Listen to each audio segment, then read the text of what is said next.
Ted, you all good, mate? You all check. Do you know what? It's nice and calm. What's going on with the weather so far?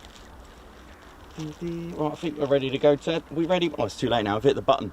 We've hit the button, Ted. We've just gone and hit the button. Oh, man. Do you know what? I've got a feeling it might be a really busy day, ladies, gents and teddy bears. When you could see out there on the main ASP where the lighter aircraft are, what's going on down there now? Nah, it is. Ted Coningsby channel, isn't it? Seems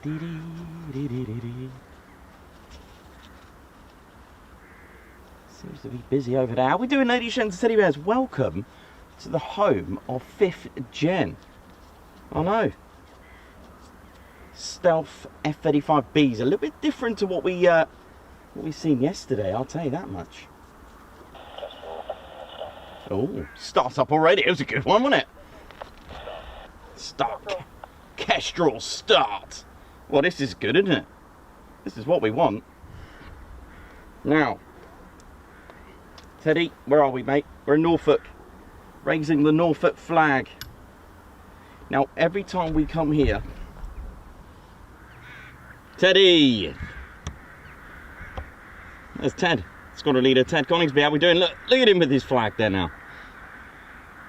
We are at RAF Marham, ladies, gents and teddy bears, home of the F-35B Lightning. Welcome. Oh, some neighbours. Lakenheath neighbours already doing their best to make some noise. Just want to dedicate this to Muriel and Mike Hudson, who are watching today. The first departures, first liftoff, first takeoff will be for you, Mikey.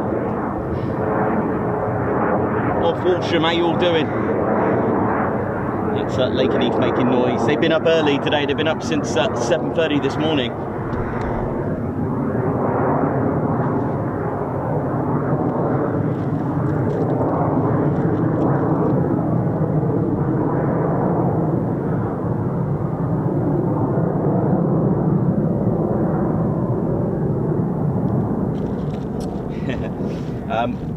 Angela Farley, they do touch and goes and low approaches here. It's Lakenheath that's the rare one. Very, very rare. It was amazing to see. Nothing special. Nothing special at all about a touch and go, as in from a theatrical point of view. All right, let's just stress that, because it is special, a touch and go, like as part of your training. Why is it special? From a non-theatrical point of view, the thing is, this is a manoeuvre, a type of go around that can be used in an emergency. So there could be a vehicle that just didn't listen to any instructions, that went onto the runway and the aircraft's coming to land, touched, and then quick reaction, go. There could have been an aircraft just in front of that one that played up, had a problem with it, burst tyre, touch and go. So from an important point of view, it is special. But from a theatrical standard thing that we see day in, day out, we see it all the time. Never at Lakenheath. They're always doing low approaches or straight ins, right? Yes, of course, if we get other... By the way, just while I've seen it, yes, this is Morse code. Oh, did it just stop? There's your startup. There's a beacon right in front of the screen there. Can you see it? It was just... Oh, there you go. That is Morse code. Each airport has one. Civilian or military. It is actually a Morse code, so that it's very important, especially when using ILS, to make sure that they've got the right airport. It's all about frequencies. You can hear startups. Seems to be coming from the usual hangars over here. I think it's going to be a busy one today. There's your F-35B startup.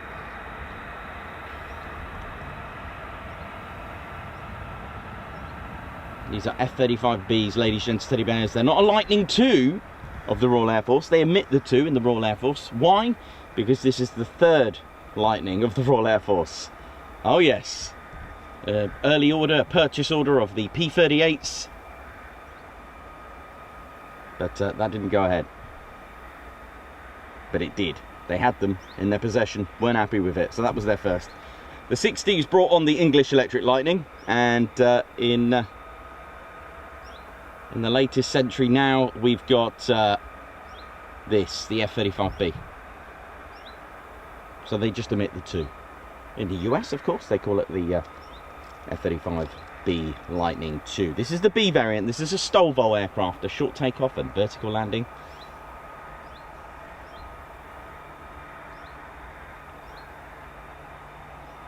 Yes, they have to learn Morse code, indeed.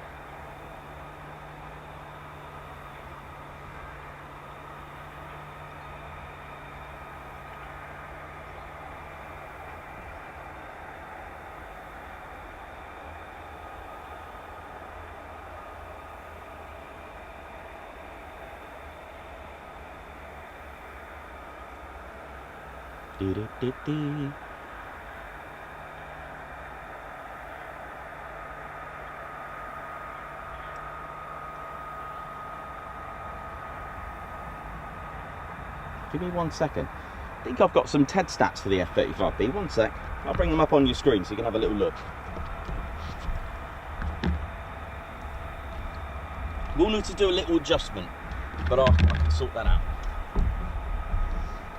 Let's get some TED stats, Teddy.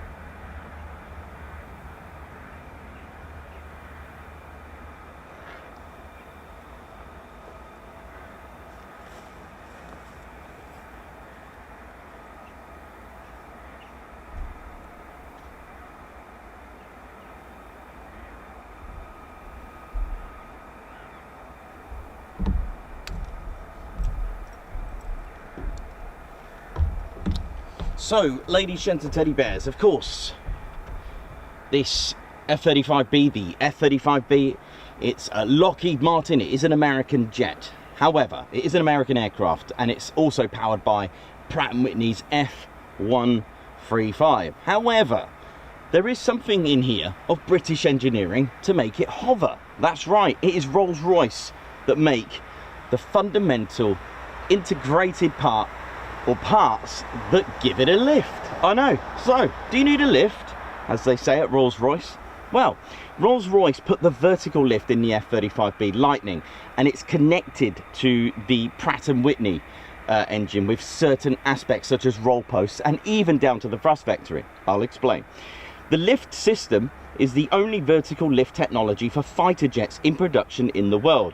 They've got unrivaled performance of the lift system, and it comes in part from the latest and greatest digital control and fan system technology to deliver responsive, precise and powerful short takeoff and vertical landing. This is known as STOVL, short takeoff and vertical landing. It's got that capability with minimal impact on total airframe weight. Now, I know what you're thinking. Can it vertically take off? Yes, but they don't choose to do it because the amount of payload will affect the lift, and it will consume a lot of fuel for doing that, so there's no need. So they do what's called a short takeoff. We've got video. If you want to see an F-35B short takeoff, it's impressive. Hardly any speed to it, hardly any feet to it. It's amazing. Now, the system is a descendant from the Pegasus engine, which we all love from the Harrier. However, if you see the F-35B do a vertical landing, it's sharp and impressive. So this comprised of the Rolls-Royce lift fan today, with the lift fan also comprises of a drive shaft. So the shaft connects to the front of the Pratt & Whitney's F-135 where the compression blade starts at the very start, and it's got a free bearing swivel module which is shortened to free BSM what we all know as thrust vectoring. And of course it's got roll posts, so it can move laterally. Rolls-Royce has been the industry leader in short takeoff and vertical landing STOVL technology for 60 years. Now check this out. The actual fan itself, so when that cover lifts up, and then you've got the two little open, just behind it, two casings that open out, the doors that open as well. It's got it's a 50-inch diameter lift fan system. Now I'll explain. Now it's got 40,000 combined short takeoff and vertical landing capability per pound. So that's 40,000 pounds of short takeoff thrust. It's got 29,000 horsepower from the shaft delivered to lift fan. That's a lot. And a 95-degree rotation in 2.5 seconds of the free BSM. That's how long it takes to thrust vector all the way around in a 95-degree angle. It's a one of a kind. It's capable of delivering 20,000 pounds of cold thrust, which is great. It has a 50-inch diameter 2-stage counter-rotating fan with world-leading hollow-bladed disc technology. That's what makes it quite special as well.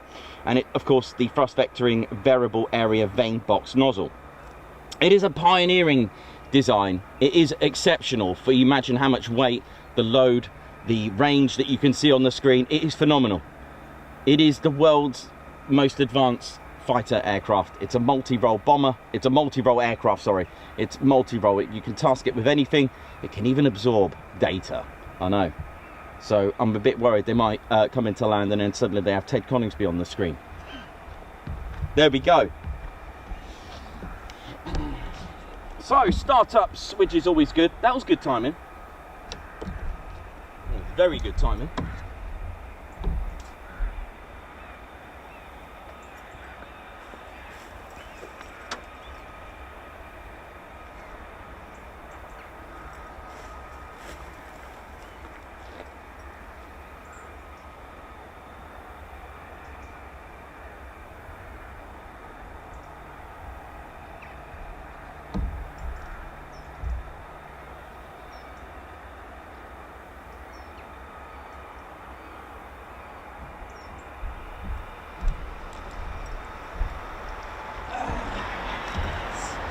How we doing, ladies, gents, teddy bears? How we doing? What a great morning it is. It's a fantastic morning here in Norfolk.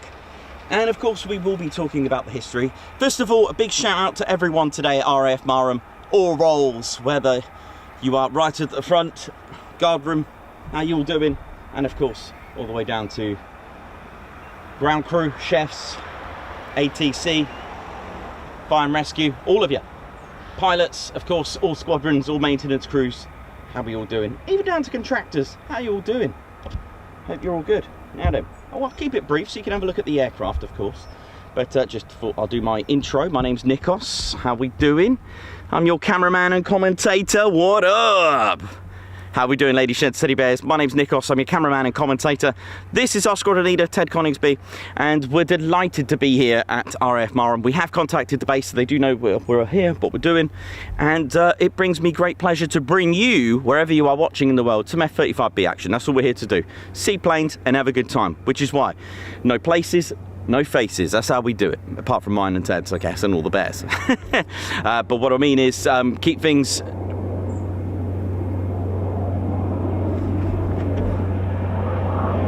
There's Lakenheath up there, look. Oh, well, that is pretty cool. You'll get a lot of Lakenheath today. They're very busy. They're always busy. Hopefully we'll get some things in. Right, just a few housekeeping rules, of course. So no touching the fence, no climbing the fence, and of course, please don't jump over the fence. All right, it's MOD property. You'll be in serious trouble. There's a crash gate, which you may have seen, which we'll show you. Again, please don't block that. Park on the verges. And I'll talk to you about this location and the other location. All right. So again, no touching the fence. Don't rest your ladders. Don't damage it. There's a lot of damage on the fences. You know, at the end of the day, we don't want this privilege taken away from us. So please look after it. And again, the crash gates, keep them clear because of emergencies. They will need to use that. You will be most likely told to move on. Take your litter home. I've done some litter picking here. I'm not saying it was anyone, it could have been the wind, but if I've just picked it up. I always bring a bag. Make a habit of bringing a bag. Buy those rolls of bags, and you can put your rubbish in and then take it home with you, or put it in a bin somewhere. So yeah, no drones, that's illegal. You'll be arrested for that. And again, don't use those laser pens. But obviously you're watching, so you're not doing that. But if you spot anyone suspicious, not just the drones or anything like that, but of course, yes, the drones, but just really quickly, because of the day and age we live in, if you spot anything serious, if it's an emergency, then call 999. Anything to do with anyone suspicious, you know how it is. Those that have been spotting for years know the score. It's like, you know, if someone's clearly not interested in planes and looking a bit dodgy, don't have that on your conscience. Just ring the base, because it's not an emergency. Ring the base and just report anything you see, but don't do it in front of them. We always say, please don't confront these people, because you don't know what's going on in their mind. You know, to do something silly. So look after the base, look after everyone. We can do a lot more this side of the wire than inside. We're an extra set of eyes, and I guess this is like kind of like CCTV. So we as a channel, we've reported things from FOD to suspicious vehicles, etc. It's a peace of mind. I'd rather do that. You know, it could be anything in life as well. You know, and sadly, it's the world we live in. What can we do? But we are a positive channel, and we will keep going. Right, so I believe by looking at it, they're using runway 23. Why are we at this spot? Okay, it has its pros and cons, I admit. The other spot is better, all right? No doubt about it. The other, it's a long chalk lane. The other spot's better. It's got lots of parking. You know, again, but still park legally and sensibly. Don't leave your car hanging off, because it is hanging on the road, because it is a 60-mile-an-hour road. It is better. Well, when you see them land, you can see them going into the circuit and landing, and you get some nice side shots. Can't really see an issue with that. Even when they're using 05, they're coming towards you, it looks pretty cool. I only know this and that other location. So that wins, but I'm doing video and it's 60 miles an hour and it's a busy road, otherwise I'm not too bothered with it. Maybe I'll try it out. We've done it before, we have done it, but you know, you have to kind of walk further down, and then vehicles, you know, like the MOD vehicles can use that little track to get to their lights. Not that we're on MOD property, it's just it's an access little road, little path to get, so they can get to their property. And then the farm tractors sometimes come along that little track, so it's kind of like So this spot has its pros and cons as well. They're using 2-3, so we're going to miss a little bit of the takeoff, but then we'll get to see the rest of it. All right. So we'll miss we'll get, if they're doing circuits, brilliant, and then the tree. All right. Short takeoff, man, we're not going to see that. But there's pros and cons, I'm telling you. Even when so 05 has its pros and cons as well. If they're doing unrestricted climbs, the tree, game over. When they're doing landing, brilliant. Takeoffs, brilliant, but of course, tree. So there's swings and roundabouts, as they say. So, however, vertical landings, which for me is the performance takeoff. So when we go to like Lakenheath or Coningsby, it's all about the takeoffs, isn't it? We want to see a PTO, we want to see an unrestricted climb. For me, F-35Bs, their main attribute is hovering, right? So the vertical landings are our free landing pads, and they're just here. So it's really about the landings. You can see the vertical landings from the sort of like the midway on chalk lane. You can see them there, and you can see them hover from a level point of view. So it's one of those things. I personally think for photography, it's pretty good there as well. So there are websites that will show you around and where to go. A lot. We use Thunder and Lightning website. It was a really good site. It's how I got into it. It's how I got started into finding little spots. But of course, the channel's growing quite big now, and I'm trying to use as many official viewing areas where possible. There you go. I know you don't want to see me anymore. Don't mean it like that. Let's have a look at the planes. Anyway, it's nice to catch up with all of you. And let's show you some F-35Bs.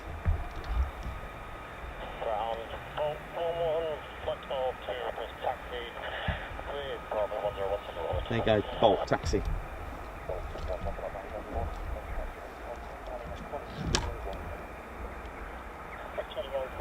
Now there are, so squadron wise, there's of course 617 Dambusters squadron that fly the F-35B. And we've also got a 207 squadron. Now, at Coningsby, we all know our 29 Squadron, the operational conversion unit. They have one here. It's 207 Squadron. Now, 207 Squadron are the operational conversion unit for the F-35B. All right. So that's like Coningsby's training squadron. If you pass successfully, congratulations, your fast jet training and your career is tuned to the F-35B, you will come here with 207 Squadron. The latest and greatest squadron is actually a Naval Air Squadron. That's 809, the Immortals. They were rejuvenated. They came back to life in December 2023. I don't know how their operations work. I don't know if I don't know if they've been flying here, or I don't really know how that part works. But they are technically based here, but they're Royal Navy. Hence, 207 Squadron are the operational conversion unit for both the Royal Navy and the Royal Air Force. And of course, when you're at RAF College, Cranwell, and Fast Jet School at RAF Bally, there are training units to cater for both Royal Navy and Royal Air Force. There's also regiment, not to forget the 15 RAF regiment as well. Reggie's, how you all doing? 2620s as well here. Oi, oi, the Royal Auxiliary Air Force Regiment too. So this is bulk flight of 2.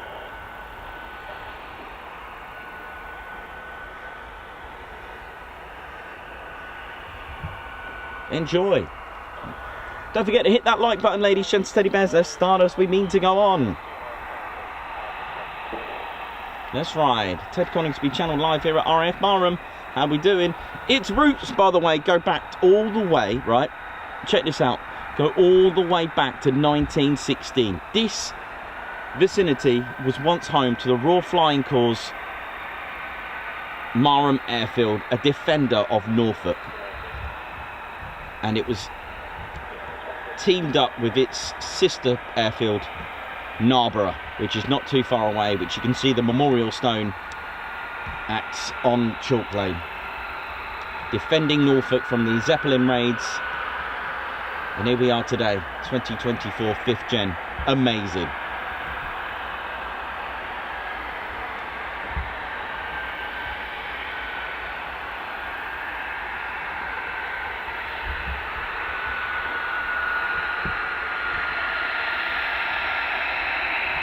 Again, these are the B variant, not the A.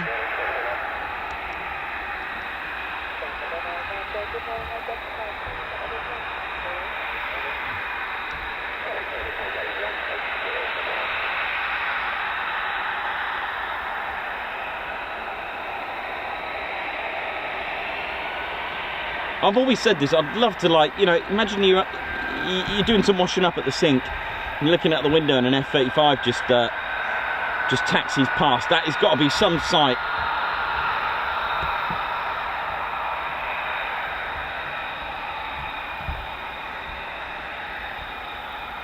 Don't forget to hit the like button then, ladies, gents, teddy bears. Let's ride. Let's kick this off. Remember, it has an impact. YouTube loves likes. And if we get 1,000 likes, YouTube will recommend the stream. It's not like a Facebook or Instagram post. YouTube will get buzzing. And it's nice. I've seen, I've heard people tell me, oh, we were on YouTube and yours got recommended. And that's especially when it's a happening chat room and lots of likes being kicked off. And it's great because, you know, it gives us an opportunity for the channel to grow when hitting that like button. Also, lots of you, it gives me great pleasure when I see our content being shared on Facebook. It's so good. And lots of you on X as well, sharing and caring. I love that. Thank you all so much for those that share and use the care button on YouTube. It really does make me proud as well, and it helps the channel.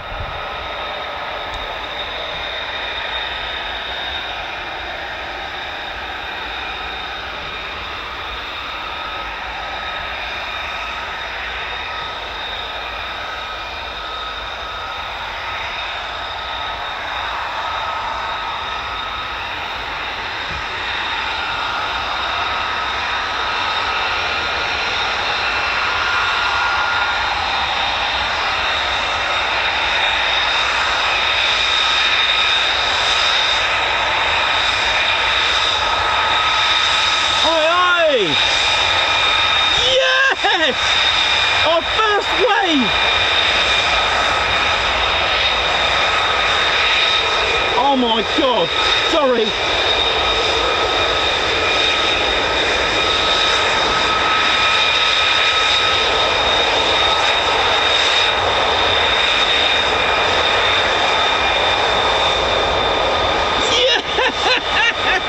No way! This is... Yes! Man, this is rare as well, man. I don't often see that. Sorry, I really got a bit excited there, didn't I? Sorry about that. It's not your usual play. I don't, you know, they don't get many viewers.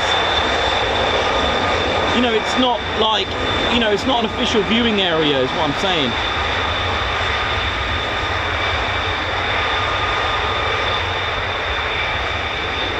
Sorry about, I got a bit excited, didn't I? I apologise.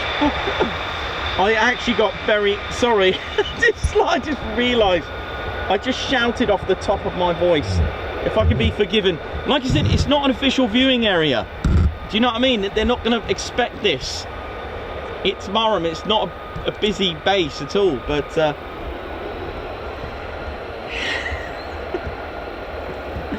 Oh man, I'm really, again, I just realised how loud I shouted.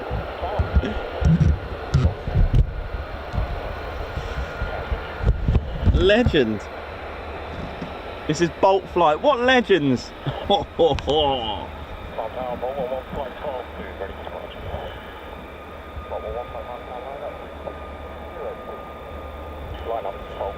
Line up, here we go.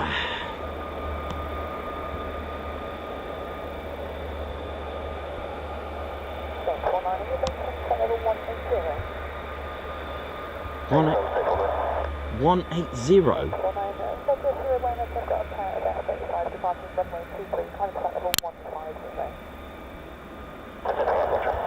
Oh, okay. The other aircraft above is at 180, and these are going to 150. Okay, sorry. I was going to say that's a good climb. I mean, it's not unusual. We've had 190s. Flight level, you just add 2 zeros to it, whatever you hear. So 190 or 180, just add 2 zeros. So 150 is 15,000 feet. That will give you the feet. So FL 150, add 2 zeros. It's just a rough idea, just to give you an idea of the altitude. Of course, it's a little bit more detailed than that, to do with like your altimeter and how high we already are. But it's just to give you an idea. We could be elevated already at 1,000 feet, you see. Anyway, here we go.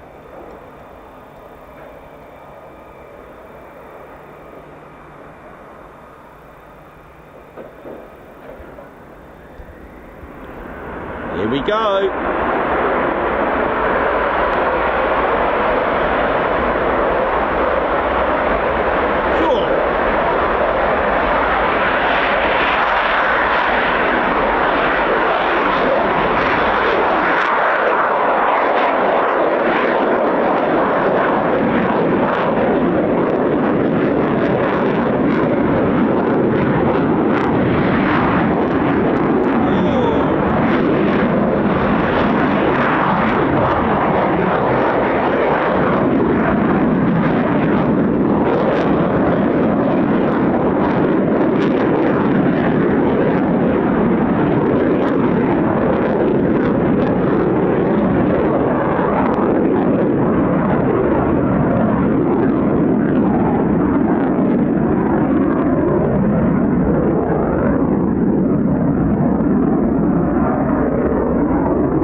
They were shifting that.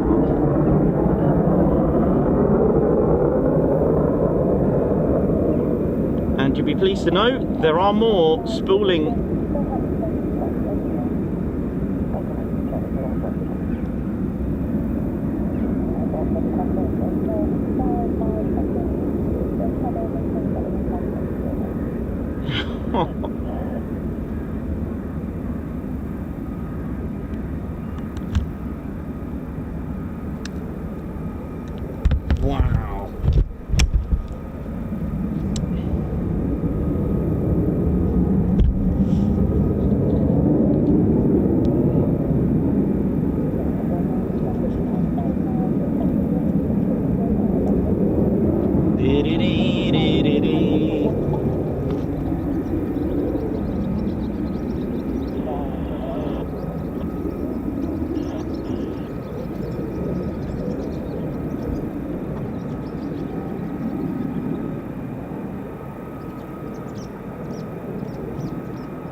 Nice one, Nikos. Rare to see that. First of many for Ted. Dave, honestly, I've never... Obviously, you know, when we're at Chalk Lane, you know, you're never going to get a wave there. And here, they're clear, you know, they're not going to be expecting it. But here we are.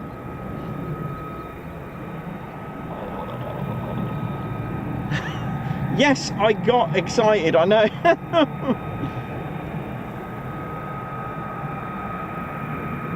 You know it. Love it, Terry. Oh, bless you, Paulie. Oh, that's the TED effect. Shelby, thank you. Thank you very much.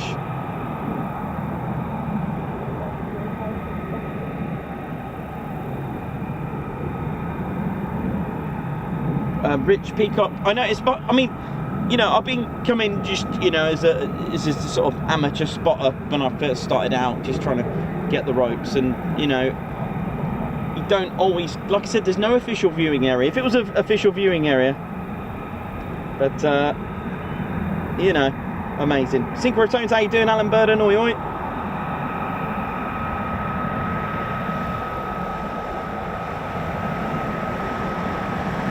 Lisa Stevens, I love your passion, Nikos. I'm so happy to see you. Thank you. Like I said, we have contacted the base. They do know we're here.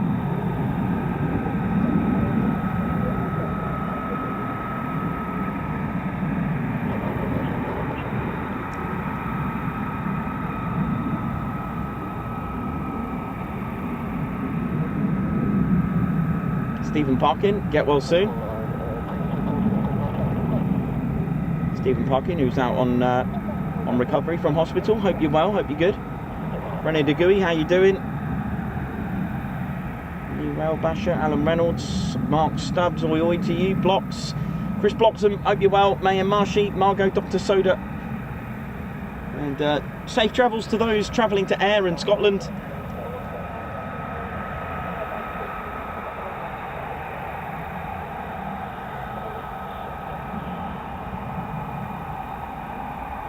Well, that was cool. That was brilliant. Off the top of my voice, man. That was. But he did the he did our little symbol that we always do, the shaka. Did you see that? He he went like this. He went like that, didn't he? Amazing. Love it. Love it. Love it. Oh wow, that's just great. What a great start to the morning. Like I said, don't go anywhere. There's more about to take off very shortly. All sorts going on down here.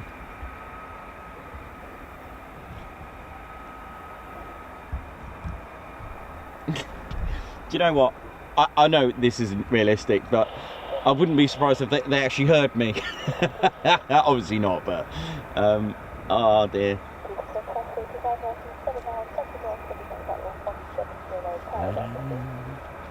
Love it, absolute love it. What, you know, that's just really, you know, I've always said about, you know, things like that can affect your day, like whether bad or whether good, and that's why I've always said, make sure you start with a positive mindset every day. You know, it's good for you. You know how it is good for you. You know, that gesture from that pilot has just affected my whole day. You know, someone could say something really bad to someone and that could affect the whole day. Mental health isn't always about a label, you know. It's called the mental well-being. It's your well-being. And that pilot has just upped my green well-being to the brightest green. So, thank you very much. That's just, you know when you get extra grins, grin marks on your face, that's what I've got. Ted's loving it. Ted's so proud of his Air Force.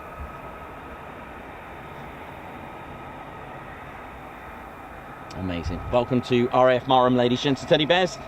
Big shout out to everyone in the RAF Marham Heritage Centre. Oi oi! Hope we're all good. Mark and crew, hope you're all good, man. Hope you're well. Big shout. You'll probably, like I said, it's before, it's not, expect to hear lots of beeps from the base. We do get them, and Mark does like to give us a good oi oi as well. There are more F-35 spooling, but not on this, not on the ASP here. In the hangars at the moment, so expect to see more, but these could lead to departures. Let's hope, let's ride.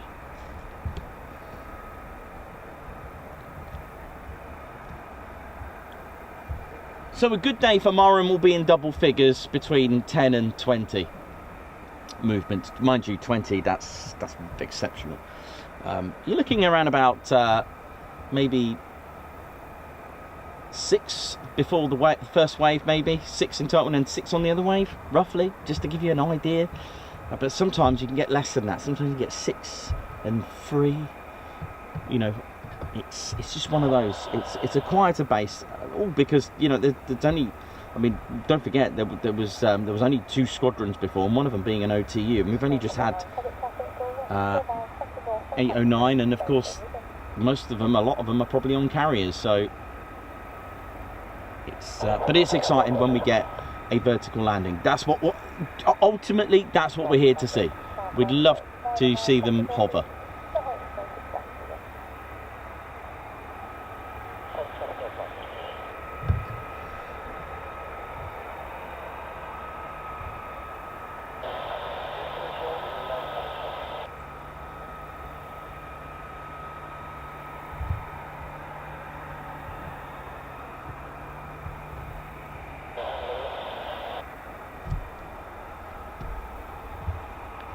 Welcome to RAF Marham, ladies, gents and teddy bears. Welcome to Norfolk.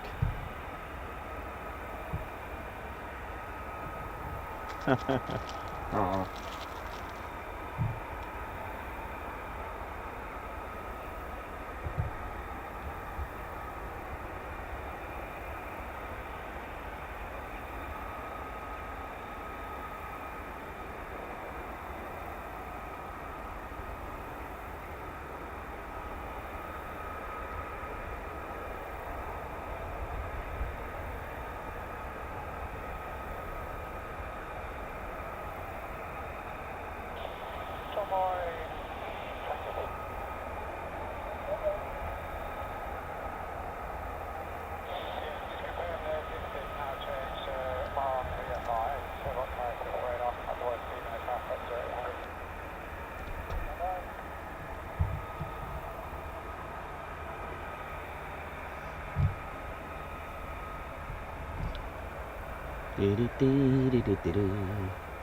Right, so as you can hear, the Pratt & Whitney F135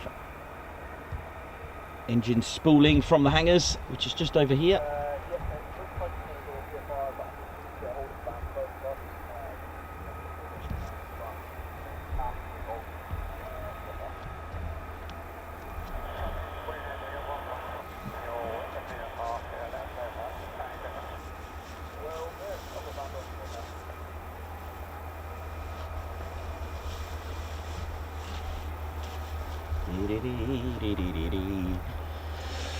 Right, and again, expect the unexpected with Marham. You may have seen the video this morning that we uploaded at Lancaster, which was amazing to fly past its former squadron 617. Amazing. The luck of Ted, bless him.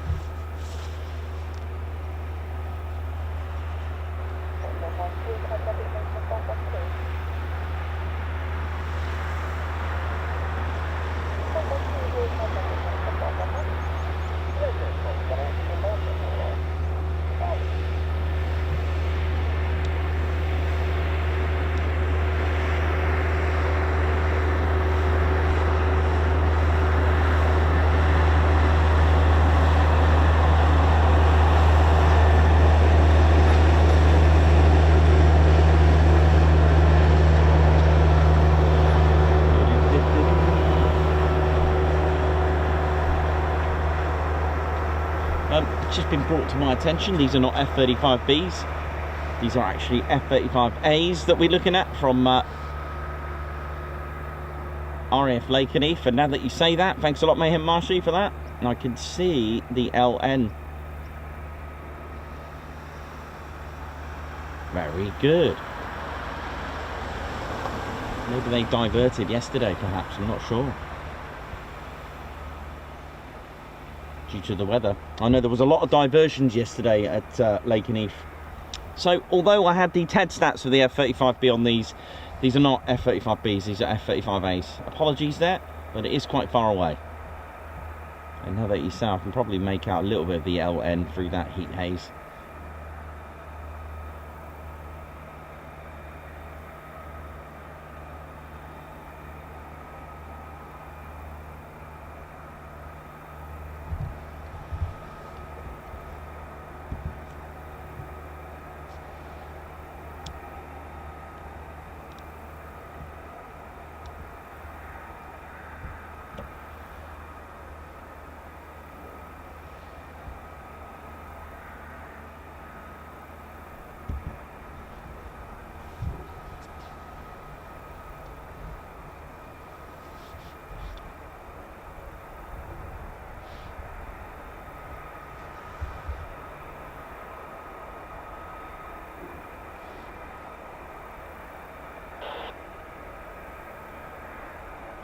So yeah, don't get confused like I did. So the ones took off they were the B variant.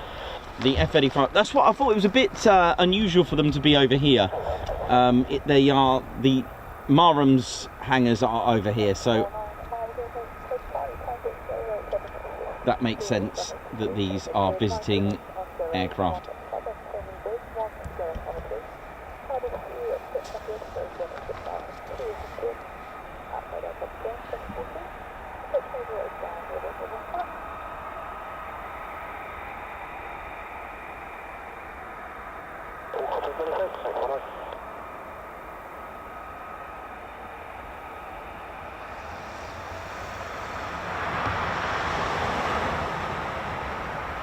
Yeah, absolutely, Ian Whiting. Yes, or Whiting, sorry. Yeah, there was a lot of diversions yesterday, RAF Valley, and I guess here maybe. The weather was appalling yesterday, it was atrocious.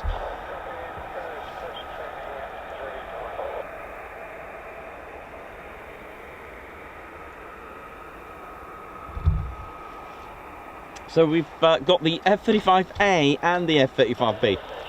Be pretty cool to see these. And there we go. So these would have been diverted yesterday from that appalling weather from where we were. But I rode out, held out. Oh yeah, pretty good. Morning, all right. Morning, mate. So the F-35Bs are spooling from their hangars at the moment, and should get some departures in just a few moments as well. Be nice to see the Lakenheath F-35As as well. So we've got a nice mix. We've got the B and the A variant together here. There we go. How are we all doing? Welcome to the show, Ted Coningsby channel. We're live here at RAF Marham. How are you doing? Good day, good morning, good evening, good afternoon, wherever you're watching from in the world. We've got Australia in the house. We've got America. Who else we got?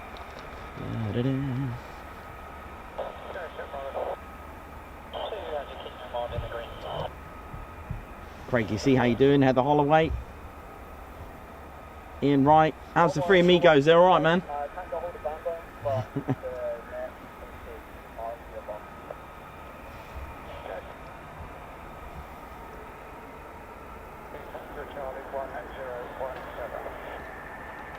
Here we go. Should be taxiing very shortly.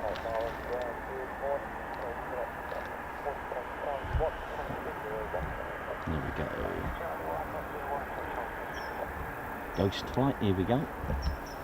Great call sign, I do like that one, a ghost. There we go. And another one. Looking like a good day today. Mind you, it's always good. This assault course is the Reggie assault course. You'll see the regiment doing their thing.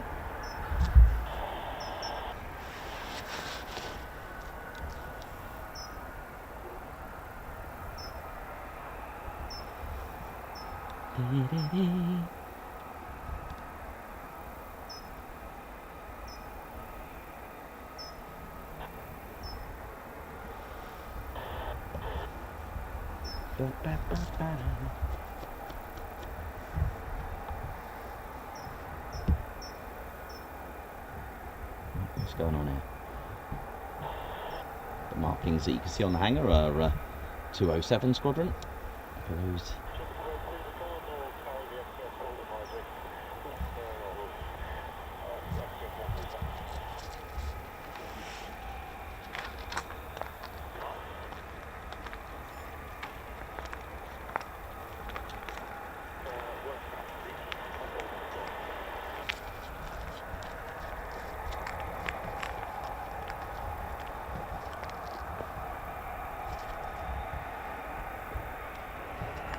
Alright, here we go. What else we got right there? This is it, just this one. I think it's a flight of 2. If I heard it right earlier.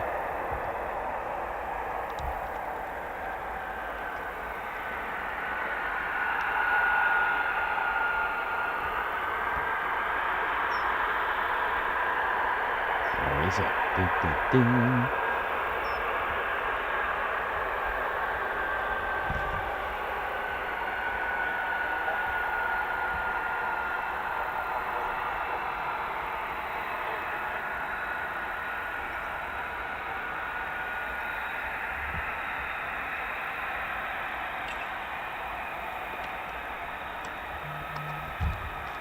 Looks like just a singleton.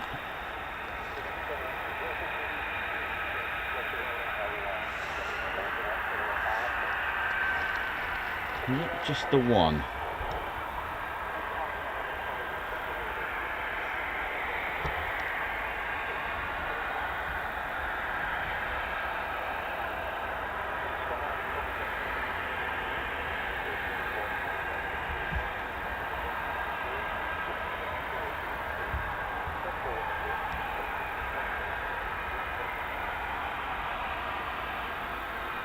Yeah, so just a... Oh, no, it is 2. I did hear right. Oh. Yeah, there we go.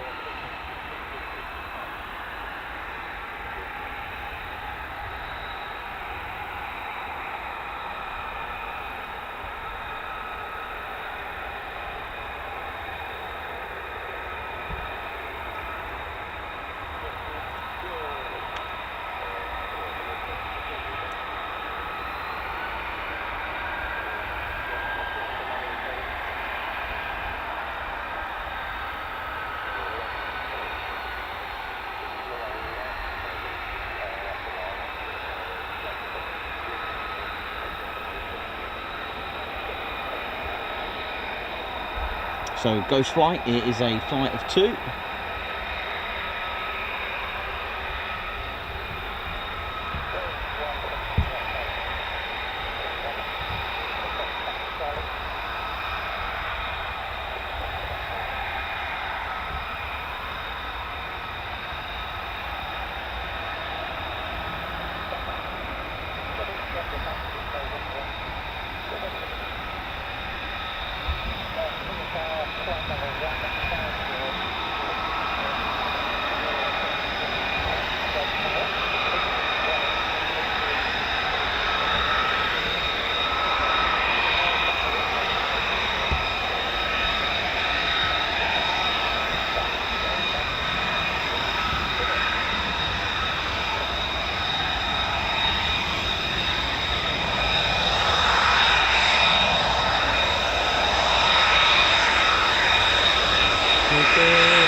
See, it looks slightly different from the back because of the 3 BSM, the thrust vectoring. The back of the F-35 on the A looks a bit more complete, shall we say, whereas obviously this needs room to allow it to thrust vector. So, let's get there we go.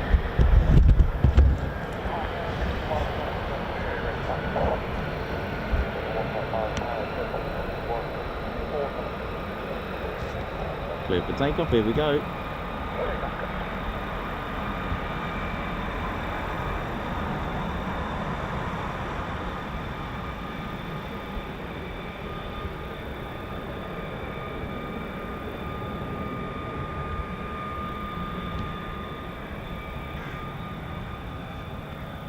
Two more for the show. Here we go. Don't forget to hit the like button. Let's ride. Let's go. Hit the like. Let's try and get 1,000 likes. There's 1,000 of you watching, so you can all smash that like button. You've been cleared to give the like button a touch and go.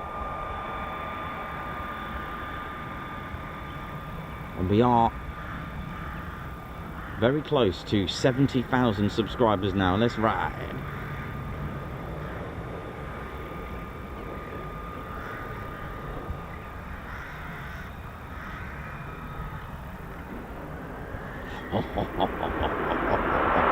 I love this bit when you can't see them though, to be honest. Like, where are they?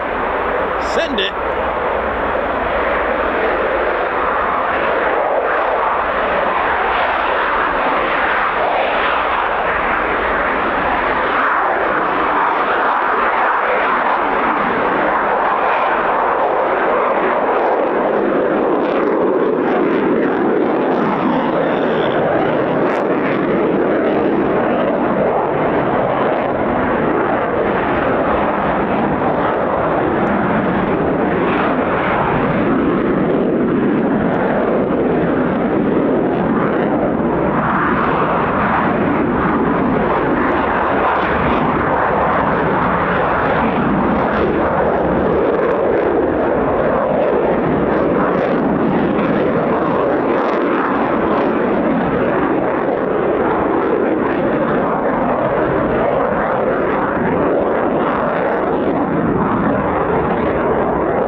So we start the day with 4 F-35Bs, and over here are A variants from Lakenheath.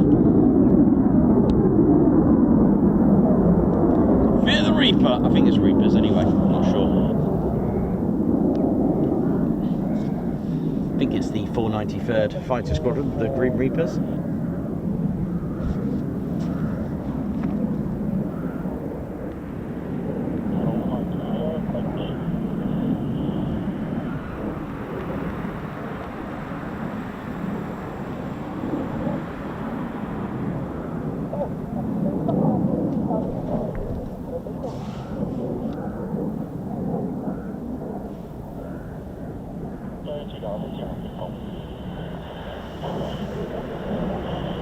Awesome, hope you're enjoying it so far. Good start with 4, which is honestly, that's good. They get 4 and then 4 in the afternoon, who knows?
Oh, look at this!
good. Just trying to track these back. Hey man, how you doing? You alright? Yeah, nice one. Good to see you.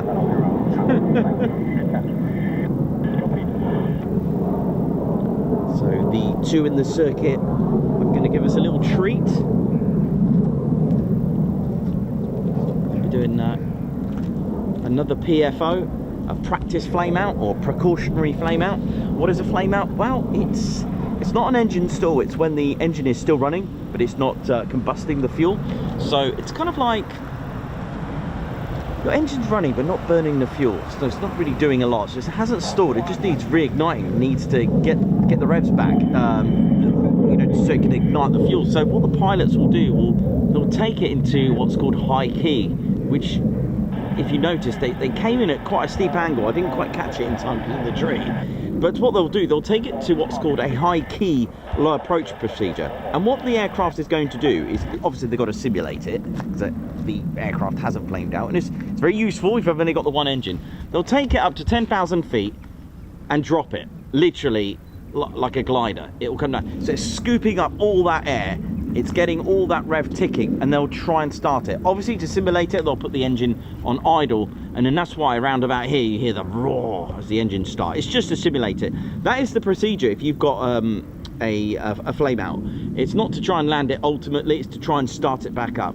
So trying to get tens of thousands of pounds of, well, I was going to say metal, but it's made out of, a majority it's carbon composite, but it does have metal in there, especially I bet the engine weighs literally a few tons, right? Oi, oi! So yeah, they'll literally, high key it's called, that's about 10,000 feet, and go into a circuit and literally just drop it, turn it into a glider, almost like bump starting as a car. But just a disclaimer, please don't take your vehicle 10,000 feet and drop it and try to start it. I'd be impressed if you can actually get it to 10,000 feet. But anyway, that's what it is. It can also be called an SFO, a simulated flame out, to simulate the aircraft from doing that. So it's almost like a combustion. It's not burning the fuel. So that's what the procedure would be for any aircraft that has that.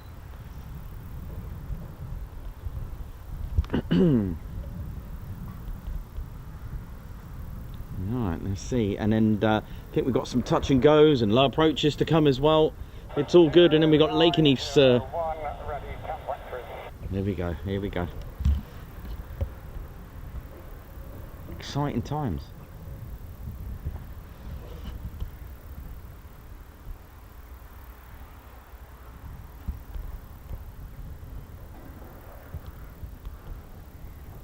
Shame about this. Shame about the tree. If it wasn't for the tree, this spot would just be.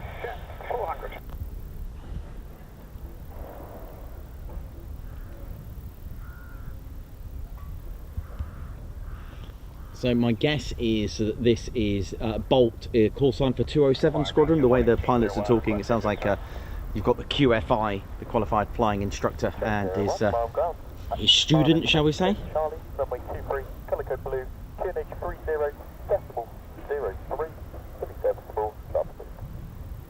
Start approved. Oh yes.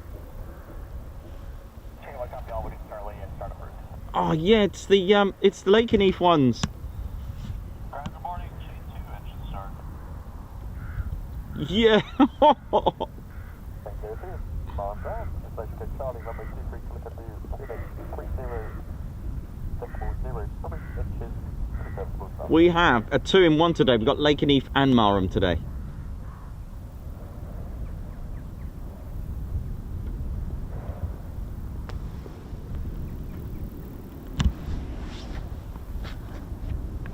Today is a good day.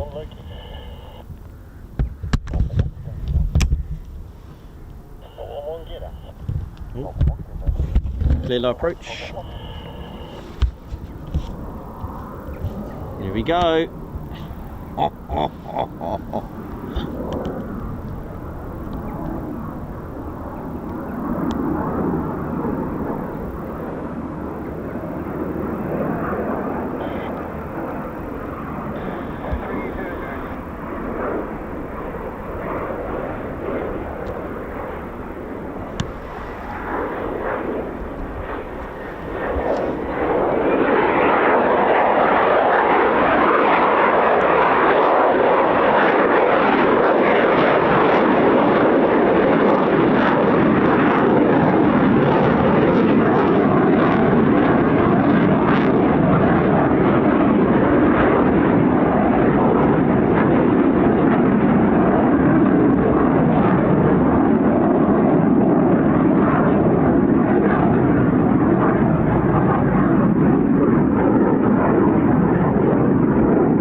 Will they do unrestricted climbs? I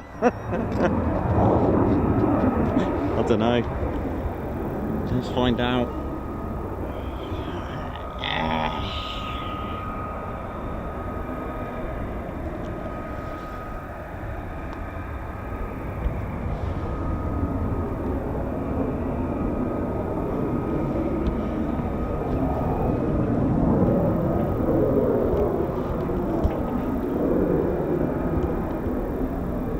Don't forget to hit that like button, and of course please subscribe. We are aiming, getting very close to 70k. Wouldn't it be great to start off on Monday at Lossiemouth with 70k?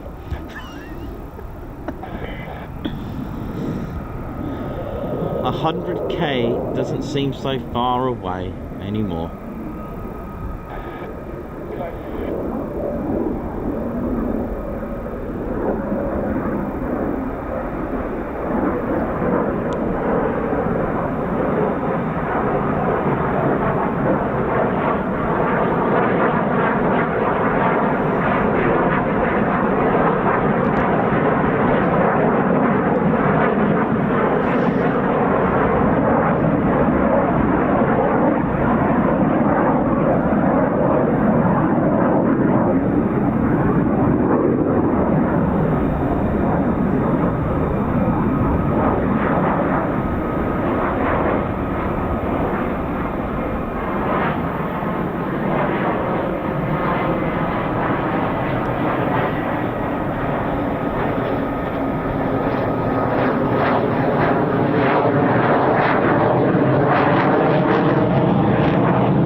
We've got more circuits. Don't go anywhere. Low approach. We've got 5, I think, or at least 5 F-35As of RAF Lakenheath.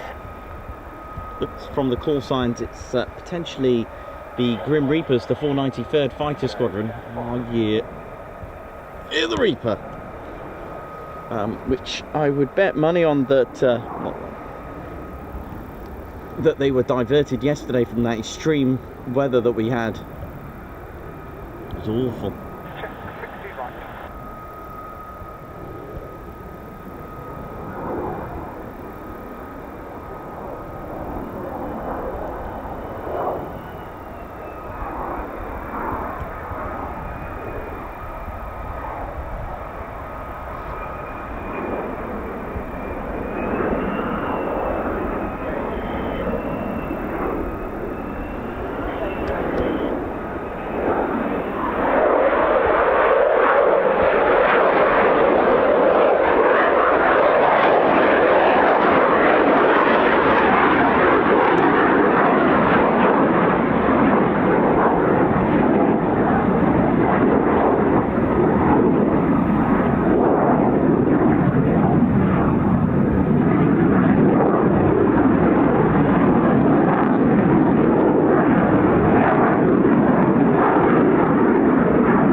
Lady Shen, Steady Bears. I hope you're enjoying this. This is a bit of a treat today.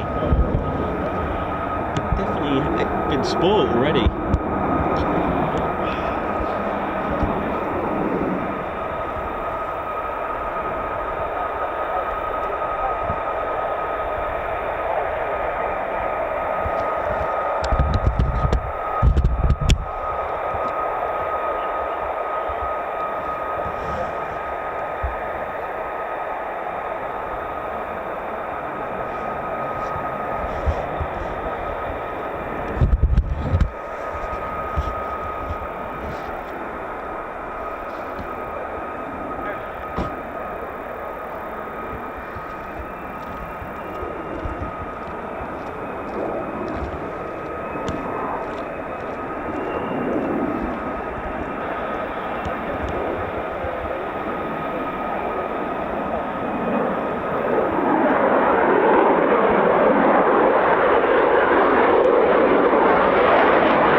Lift system opening up there, and the 3BSM manoeuvring, pointing downwards, the thrust vectoring. So let's see if we can either get a slow approach, or a slow roll vertical landing, or a vertical landing, sorry. Rolling landing, shall I say, the slow rolling landing, or let's have a look what we got here. Let's have a look, what we got.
You know it is. Am I going to say this? Is the F-35 going, now try and do that? I just had to go and say it, didn't I? Amazing. That is the F-35B. That is like a quick climb feel. It is just phenomenal to see that amount of weight just floating around like that. It is amazing.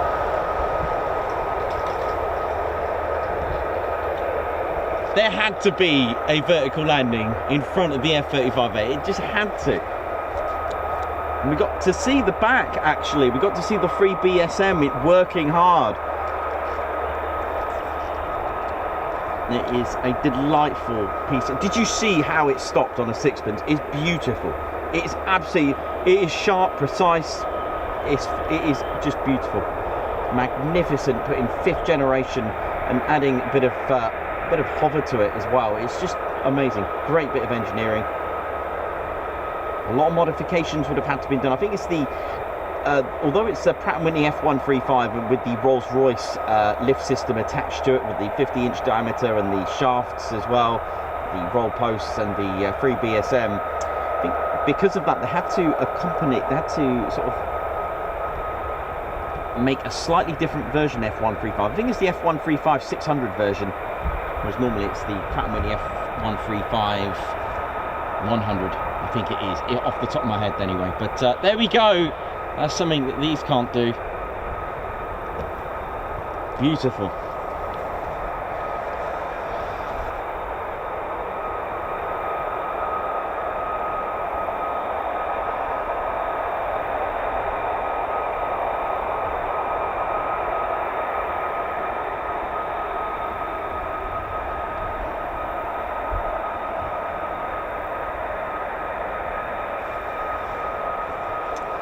Jojo, that the F-35B and the Harrier was together last year. They did like a bit of hover action together last year. Is that what you mean? Righty, how you doing? Good morning, everyone. How's it all going? But like I said, it's the same feeling as seeing a quick climb. Although, like I said, we're here for the landings really, and hovering around. Absolutely incredible.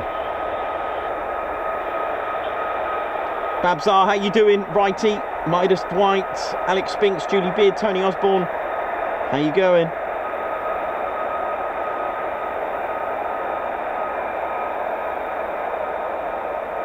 Jojo, yes, they did. I got some videos on it from last year. Spanish Harrier and the F-35B. Yes, got them together.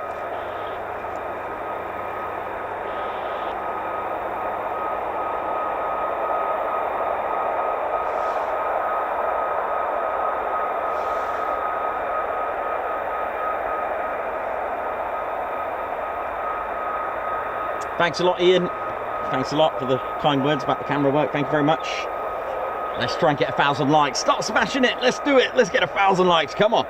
And we are very close to 69.4k as well.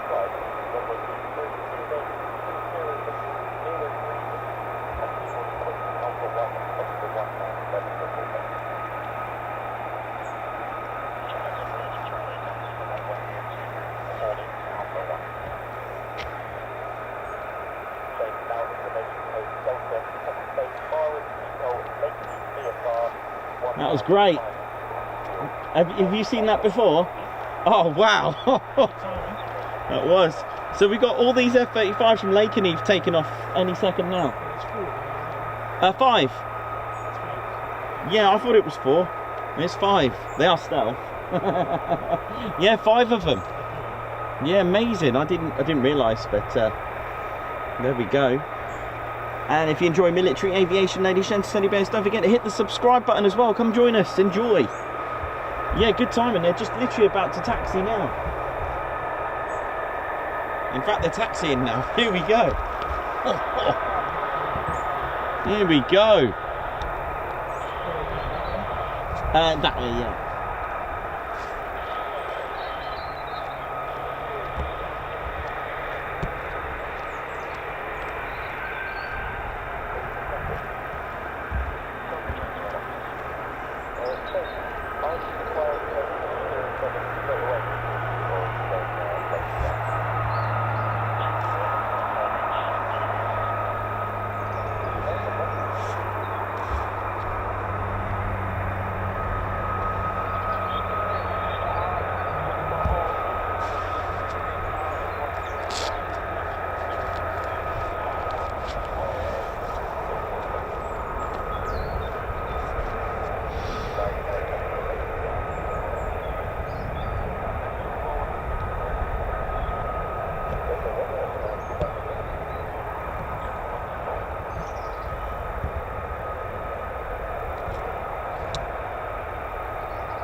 Still got 2 F-35s, F-35Bs of Marham still out. Ghost flight. What is your diversion effort?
bit of Lakenheath now. So these are F-35As of the 493rd Fighter Squadron.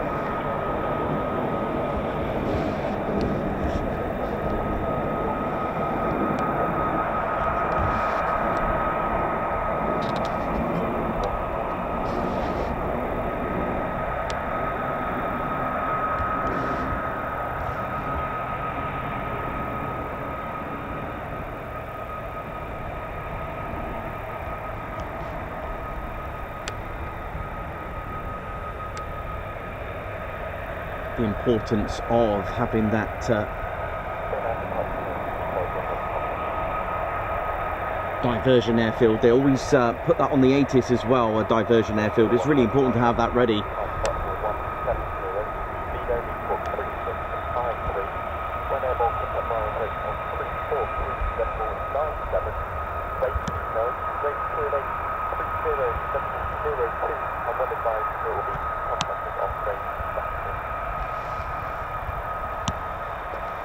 Okay, here we go.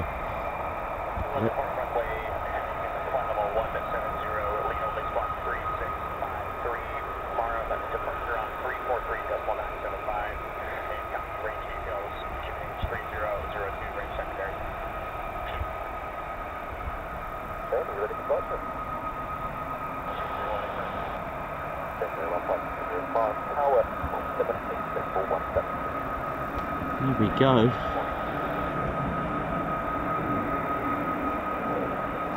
So I didn't see these land yesterday, but look at this, look at this! Oh! Oh!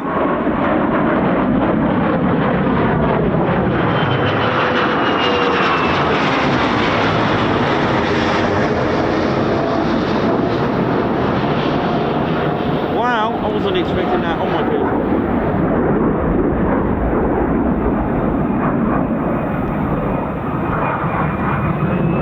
On a takeoff, man.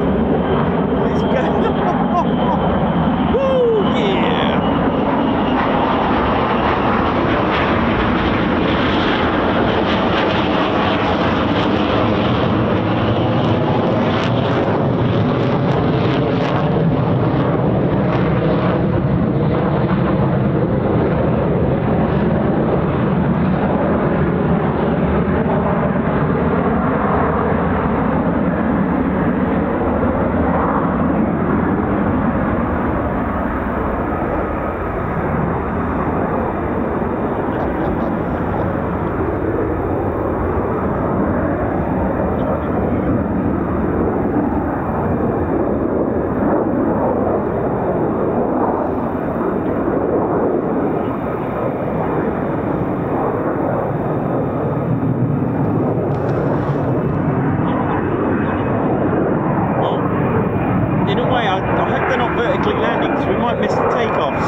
Go here, isn't it? So that's all of Marham's flights back.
Look at this, deception. Look at that, looks like one. The tandem F-35.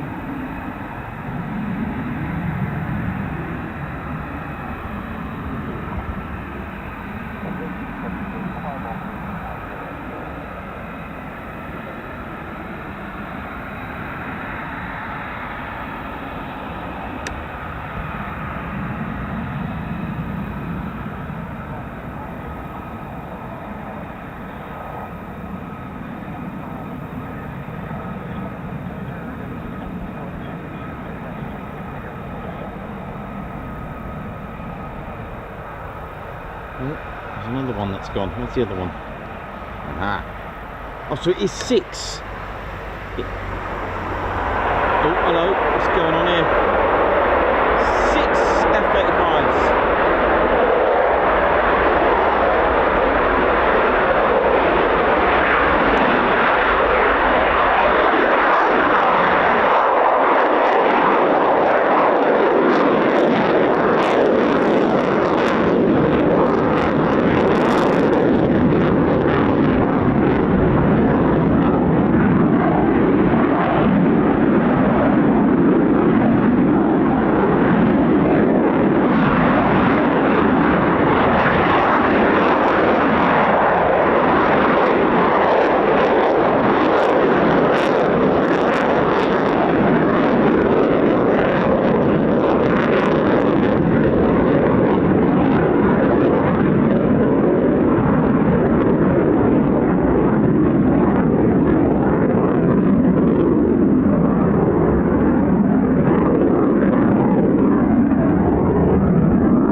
Taxiing and 2 more on the ASB.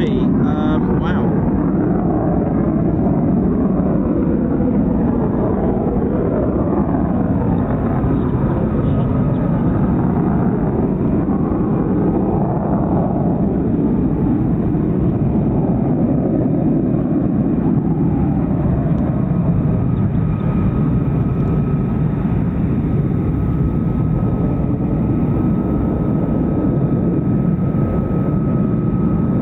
F-35As of Lakenheath, ladies, gents, teddy bears.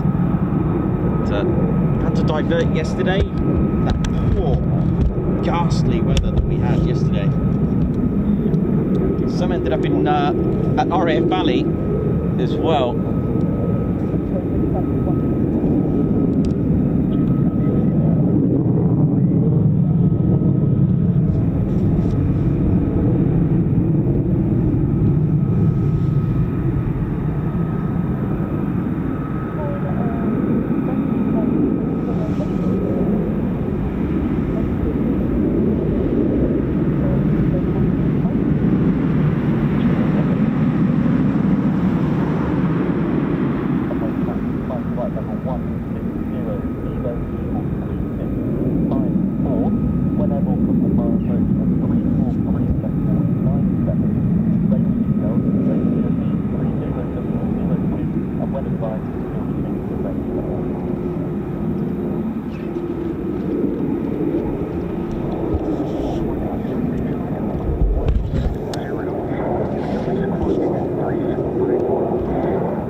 Beautiful sounds everywhere, isn't there?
See ya!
Okay, any moment now we'll see another 2 F-35As of Lakenheath depart.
Diversion airfield was, and the tower said Lakenheath. So this could mean they're coming back, which would mean probably they never did divert here. So let's find out, because that's actually where they're going to go. Why would you divert there? So just thinking that could be the case. So I think, yeah, you may have heard that in the background about them having their diversion airfield today is Lakenheath. That makes me think that they're coming back here. So if they're coming back here, then they were never diverted, is what I'm thinking. Let's see.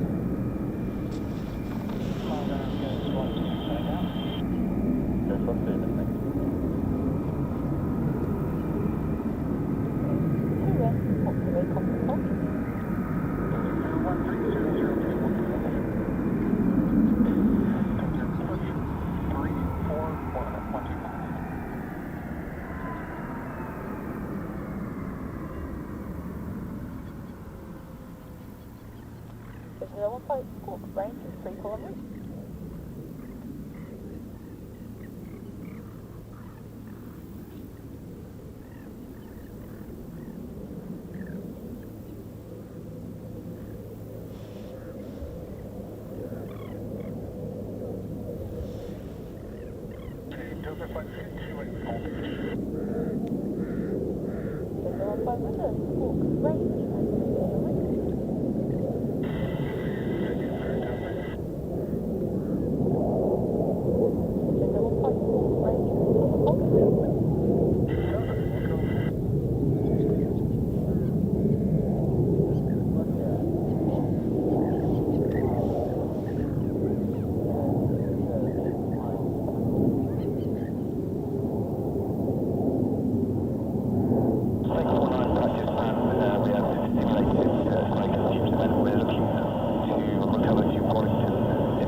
Hope we're all good, ladies, gents, and teddy bears.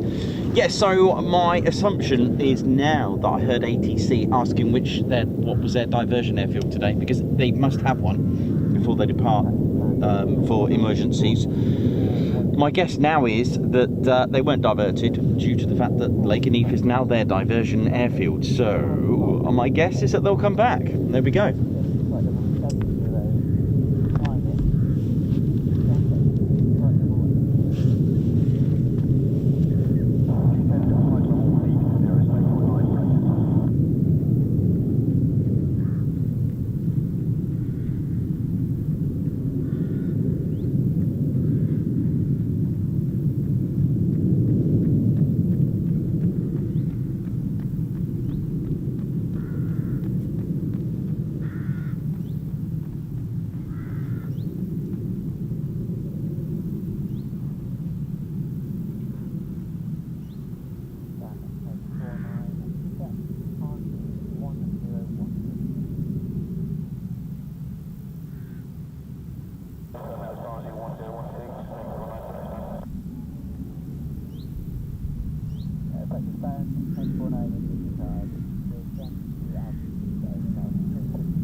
Right, so that's all good. So should expect to see them back. How are we doing, ladies, gents, teddy bears? Hope we're all good.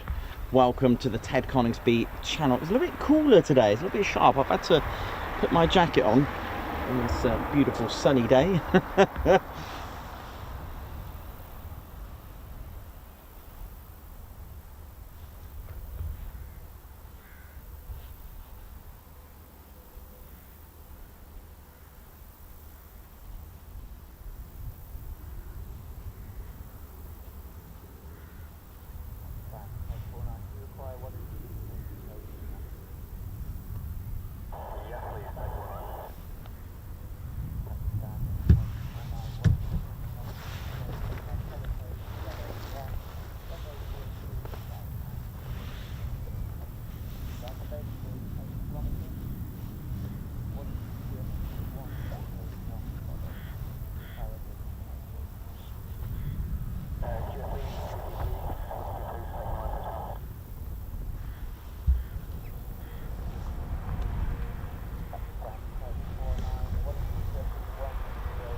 Debbie Brooks, congratulations on 16 months membership with the Ted Coningsby channel. Thank you very much for being a posh officer. Morning, everyone. Bear hug, please, Ted. Absolutely. Ted with his Norfolk flag there. Ian Collier, welcome to the Ted Coningsby Squadron. High five. Thank you for joining us. Guards March.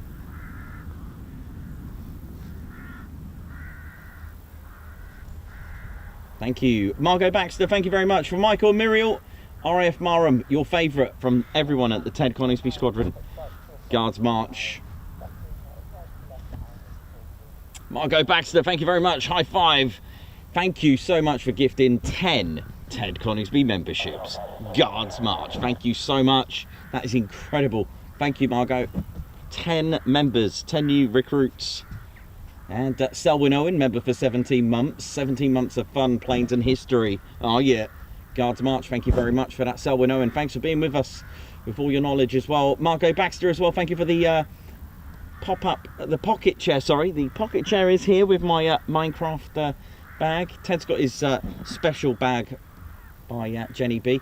Annie G, congratulations on that milestone. 12 months being a member. Turned blue today. Yippee. Time flies. Send it. Nice one. Thank you so much for that. Thank you. Congratulations. Margot Baxter, bring on 70k at Lossie. Ted for a celebratory dram with Wingy & Co. Champers for Mrs. Lumley. For Ms. Lumley, yes.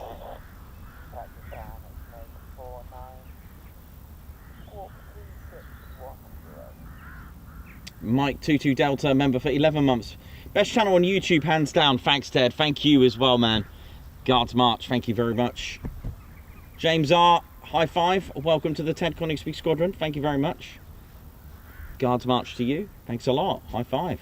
Simon G, who's here actually. Nice to see you again. Great timing for the action. Great timing. Ted's waving at Simon G. Oh, nice one. Thanks a lot for your super chat, man. Thank you. Always a pleasure to see you. Thank you. Guards March with a Norfolk flag, as we're in Norfolk. D-Max Overland, member for 8 months. Oi, oi, I'm coming to Coningsby on the September the 27th. We'll have a great time at Ted HQ. Guards March, thank you very much. And D's off. Right. I'm just going to go and grab a cup of tea, and I'll show you the...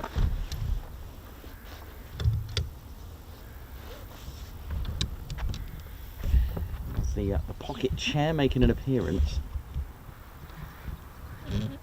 There's the pocket chair, look at that, beautiful.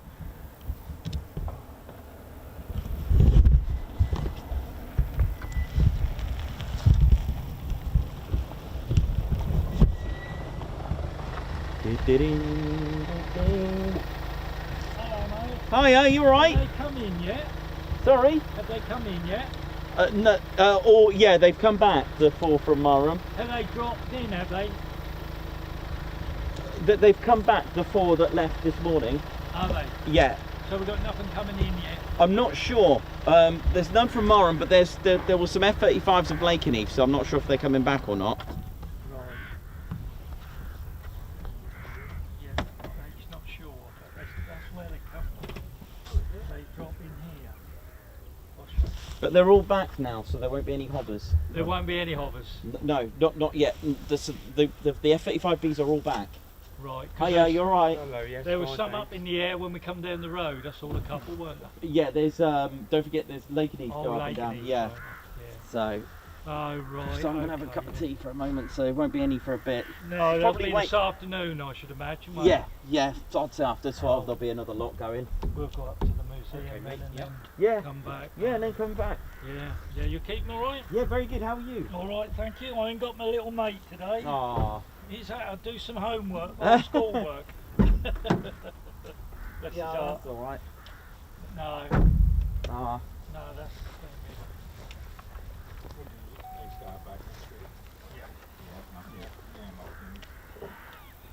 Do you have to keep online, do you, all the time? Yeah, Do yeah, you? yeah, it's running now, so Yeah, can have a quick cup of tea while it's quiet. yeah. All right, Si, how you doing? You good? Pleasure. I've got a sandwich. Oh, okay, thank you. We'll see you later then. Yeah, see you later. Do you want a sandwich of this? Not in a minute, but thank you. Really appreciate it. I'll have one later.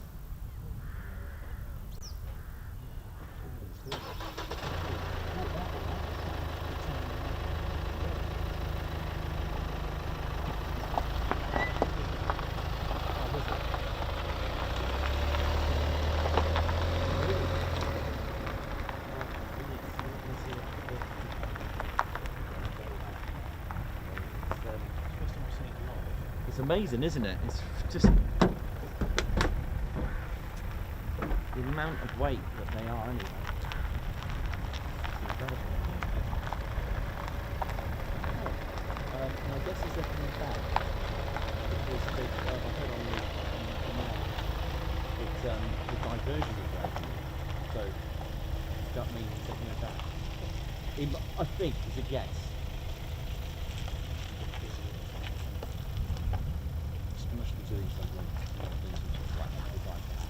It's just a guess anyway. But either way, they're a bonus, aren't they?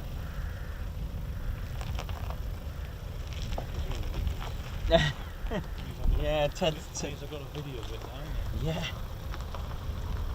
Oh, wow.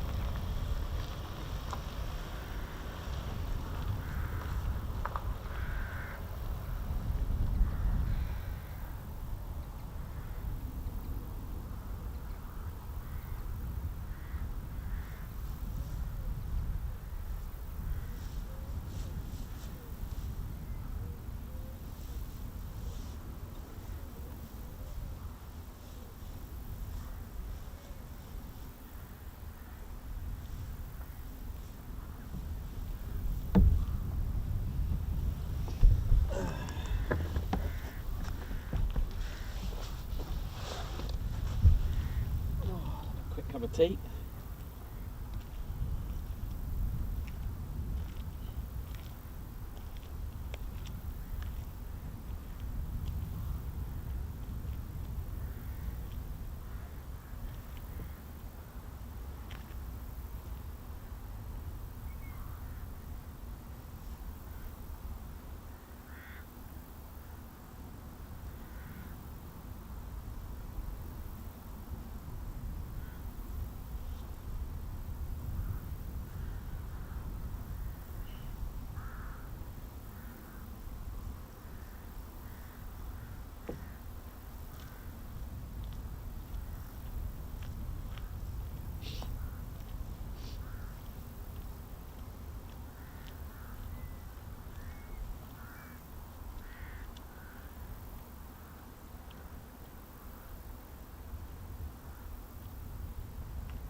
Well, be right back, ladies, gents and teddy bears. 1 second.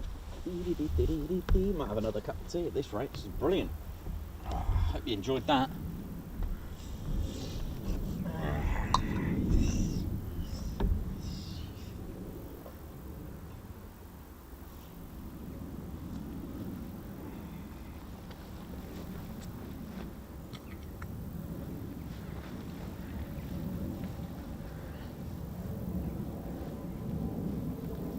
Look at this up there. Hang on, better get this. I can get it. The light's beautiful as well on this. Come on, Nikos, come on, get it. Ah!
cool. I thought I could hear it.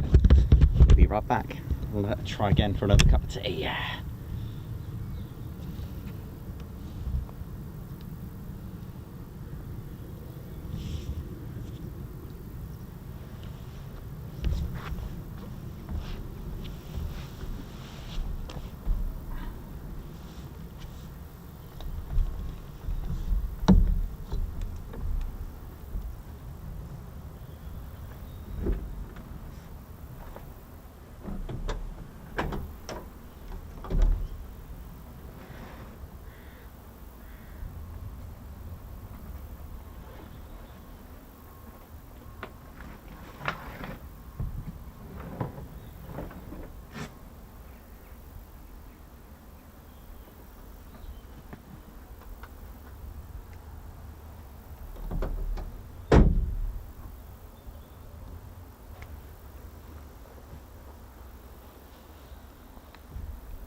Oh, come on, current button, get out there, come on.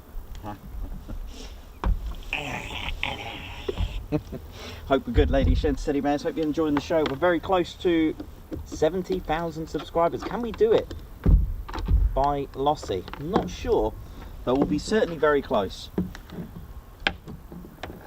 But, it's certainly going to be a busy one then today. If the Lakenheath aircraft are here, we're not 100% sure. As of course it is military. Nothing is certain, but at least we can see them on our screens here a little bit closer than elsewhere, so all is good.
Right, how we doing, ladies, gents, teddy bears? Welcome to RAF Marham.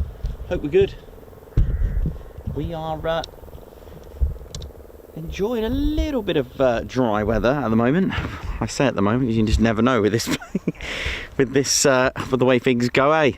But how we doing? My name's Nikos. I'm your cameraman and commentator. I've got my jacket on for a minute, just for now. Should be all right after.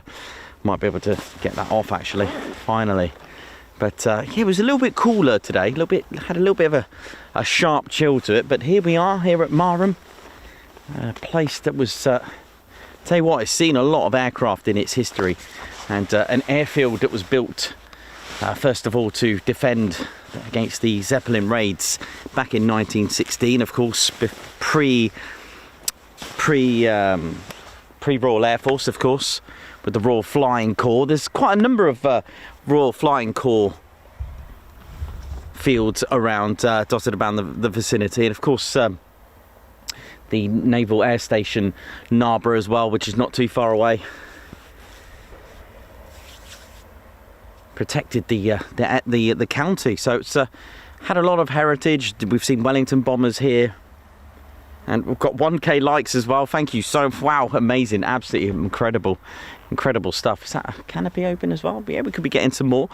This is really good. Really, what a good day. A nice mix. You've got the F-35A. Sorry about the so you've got the F-35As, and I put the, not that you could tell anyway, it was so far away, but I did put the stats on the F-35B pointing at the F-35A, but I can assure you these are F-35As over here. Of course they don't hover, but over this side at Marham's end they only have the F-35B. So the F-35B, just imagine it as a bumblebee perhaps if you get stuck.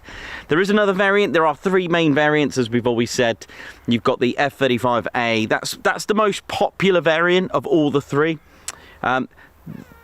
The A and the B are similar size, very similar. I think give or take a few centimetres difference. Of course, the F-35B's got the lift system, but they are different in their ways. There's an A, B, and C. They're the three main variants, but the most popular is the A variant. So that's what you call a conventional takeoff and landing on conventional runways. Takes off like a Typhoon, an F-16, and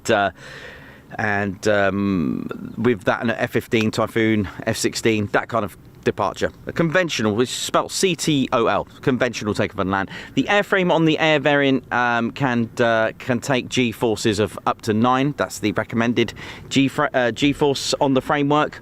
On that, all the speeds are the same, except the actual range and payload are a little bit different, which I can put on the stats later on if you like. They are a little bit different in the way they operate. The range is just slightly different. But the A variant has an arrestor cable as well. Sorry, an arrestor gear. Sorry, that'd be interesting. Deploys its own cable. No, it's got a hook or arresting hook or a tail hook on those, and the A variant is the most popular. Now, a lot of countries will modify it as well, and again they use the A variant as their sort of like canvas, shall we say. So you've got the Norwegian variant, which has a drag chute on the back, just before the nozzles at the back. So it's got like almost looks like a BMW aerial, that shark fin aerial, those modern car aerials, and it deploys a drag chute as well. And it's to cope with the icy, I guess, the climate conditions that encounters in Norway. The next variant, which we have here, that's based, is the F-35B. The G frame, the rating on the airframe, the G rating is a tolerance of +7, and this is the one that can hover, a STOVL as it's called, short takeoff and vertical landing. It can do a shipborne rolling landing, which it looks impressive, and it can also do a short takeoff. So it opens up the canopy for the lift fan. I shouldn't say canopy because that's the canopy. It opens up the hood for the lift system.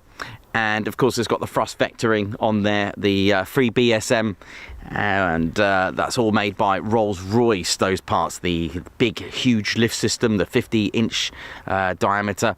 You've got roll posts, and of course you've got the shaft that connects to the very front of the Pratt & Whitney F135. So it has a little bit of a modification to the Pratt & Whitney F135 to accommodate all these parts from Rolls-Royce that go onto it, and the B variant can hover.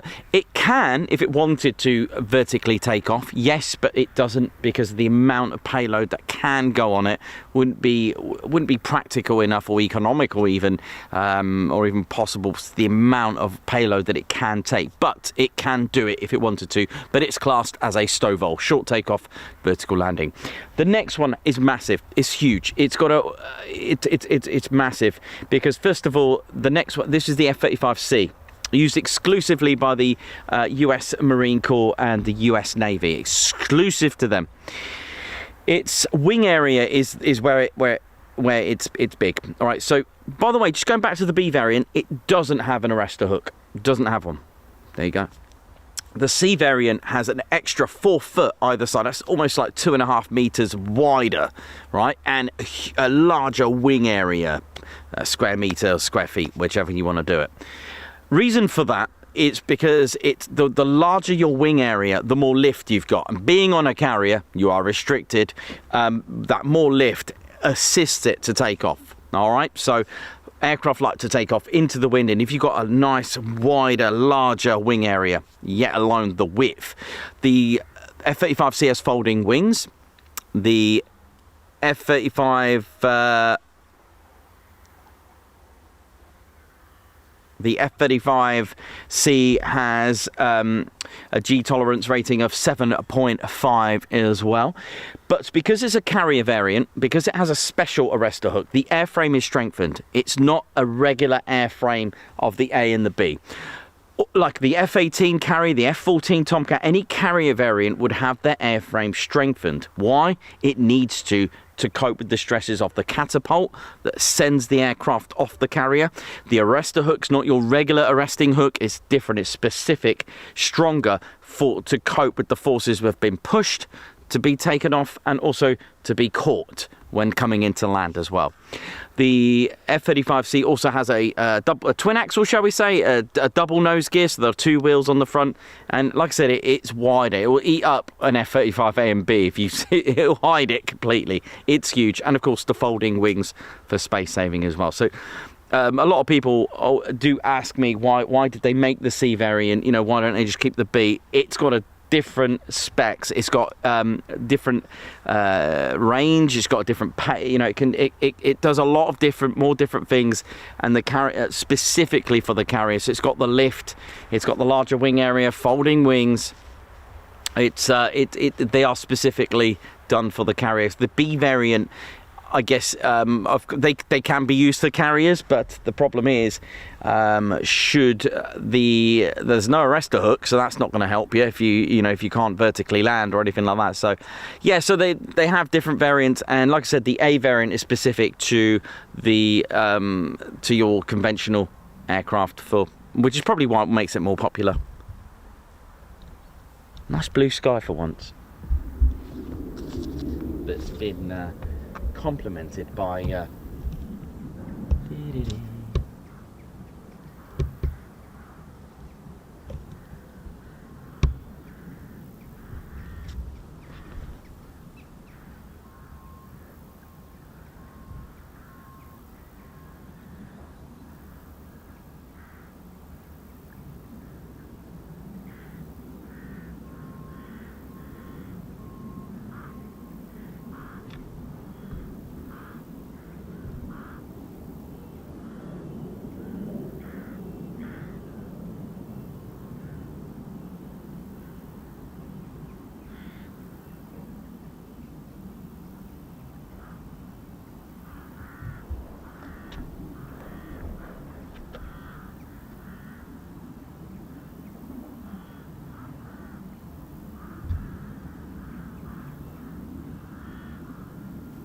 Welcome to RAF Marham, ladies, gents and teddy bears. Canberras have been here, tornadoes. Also had some B-17s and B-52s have been seen here as well on certain deployments.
Amazing how quiet it can be at times and then suddenly boom.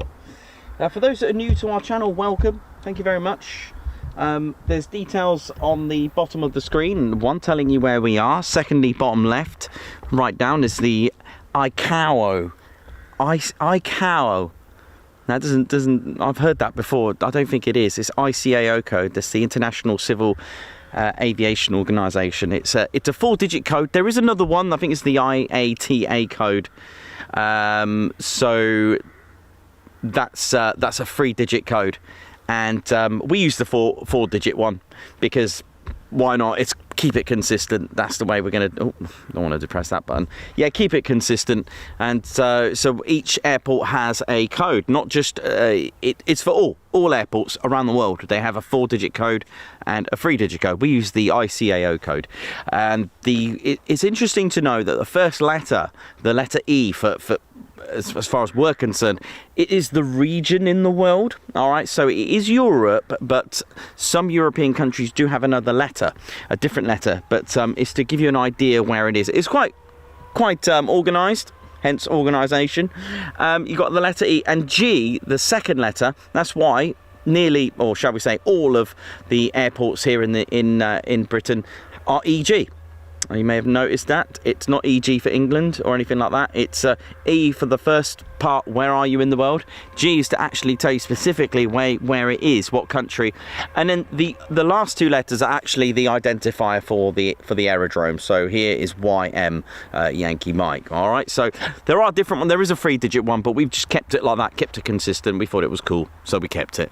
The next one is your runway numbers. So for here, 050 and 05 and 23. There used to be 01 and 19, but that's kind of been disused now for a long time. There was a NOTAM a long time ago, and it's kind of been left to just fade away. And the other thing as well with runways, when I was looking out into a little bit more history, so I will do a runway video at some point. They did actually, you know, why aren't they all the same? Someone asked me why can't runway numbers just be like I don't know, east and west, exactly east and west. So why can't we just have them like that, like 09 and 27? Makes sense. Why not? But the thing is, aircraft need to take off into the wind. This is pretty cool. This is a cool bit. I won't ruin it too much because I'm going to do a runway video. But there's a really cool thing that they do. Aircraft need to take off into the wind. It needs to come towards them. It needs a headwind, not a tailwind. Why? Well, we spoke about carriers and lift. Aircraft are aerodynamically designed to have the wind blowing towards them. It gives them lift, like that. That's an easy way of doing it, sort of. It's like sticking your hand out the car, right? Not, please don't do it, but you can do it. We all do it on a sunny day. You have your hand, and you can feel that bashing. It lifts up. Whereas if you have it down, it pushes your hand down. So the design of it is just a a rough experiment. But the design of the wind is to use the aircraft to give it lift. It makes it easier for the aircraft to take off. So the other cool thing about that, it saves fuel. So, 01 traffic service, flight level 100, we're looking for RTB Marham at this time. Yep, they are coming back. So yeah, so my point is, if sorry, they're coming back now. Just I'll make it quick. So what they did, they'll have like a windsock, and they'll find out what the most popular wind direction is. All right, how cool is that? So they actually monitor, and then come up with the most mean, or the most common wind direction of that area. That's why they're all slightly different. They'll take the most common wind direction, because you wouldn't want it set east and west like precisely, and the wind's going to be constantly crosswind. Originally in World War II, the problem to get around that was the Class A, the letter A shape, the triangular shape. Reason? 6 directions of travel, 6 possible directions of travel. More directions of travel you got, then the more easy it is for you to get around crosswinds. Pretty good idea. But of course, again, it would have been aligned to see which one. There was always a main runway, but it would always be the fact that they would test out to see where exactly the wind was coming the most. Anyway, just quickly, I'll turn this round. We are expecting the Grim Reapers to return. They won't hover, sadly, so they are on their way back.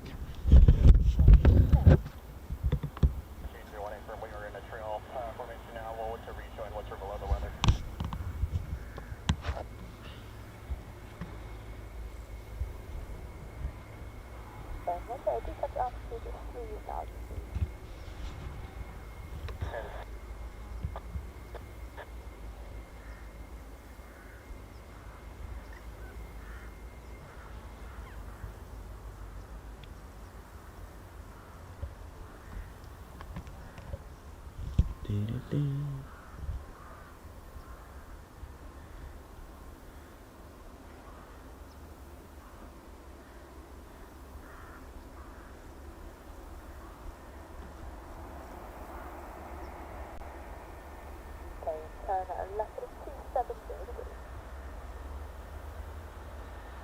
Marham approach, say again for change 01. Change 01, turn left of 270 degrees.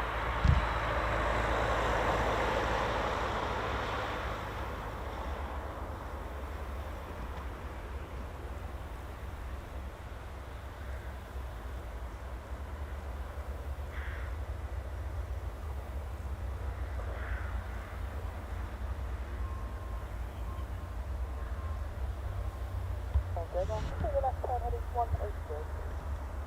Turn heading 180.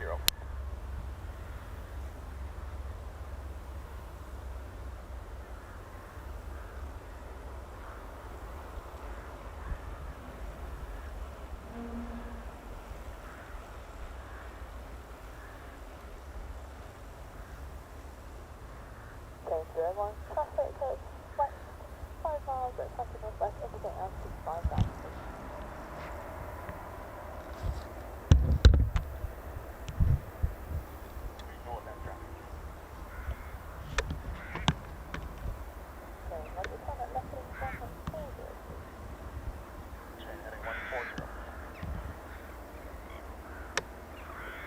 Oh, cool, look at that truck. Yes.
Cool.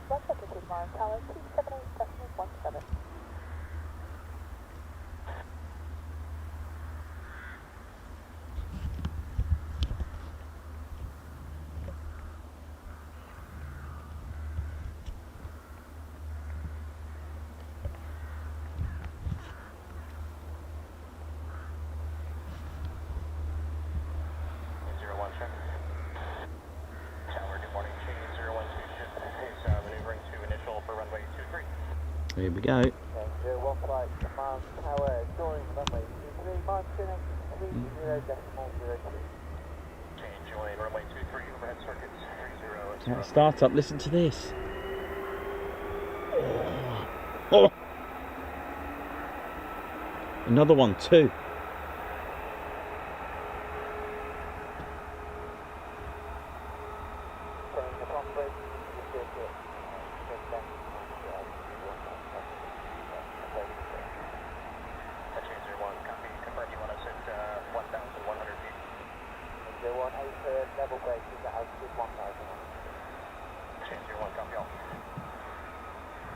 There we go. So we got 2 startups, 2 Grim Reapers on initial.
There we go.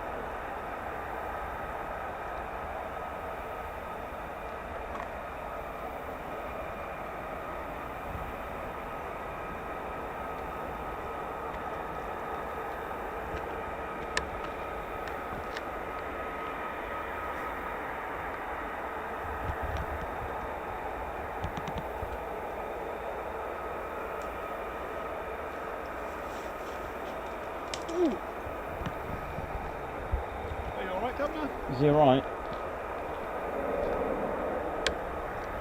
You alright, Si?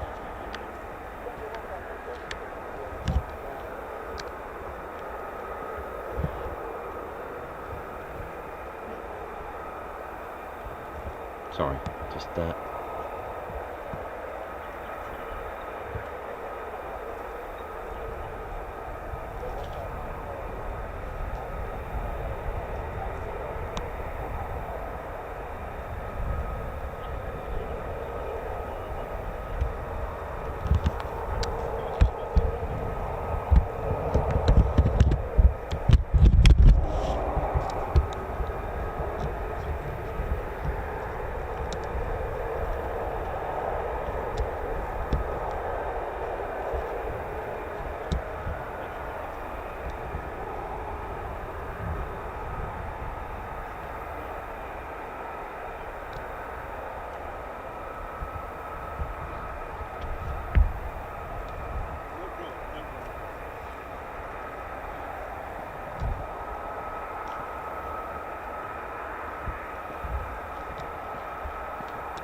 watching the Ted Coningsby channel live here at RAF Marham. So we've got two of the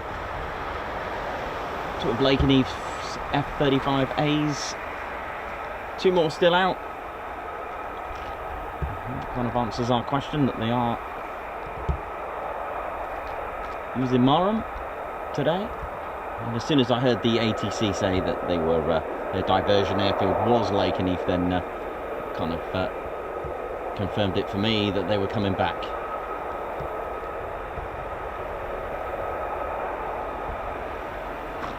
Not uncommon, of course, to use other airfields to train. Now, last time we were here, we had Texans here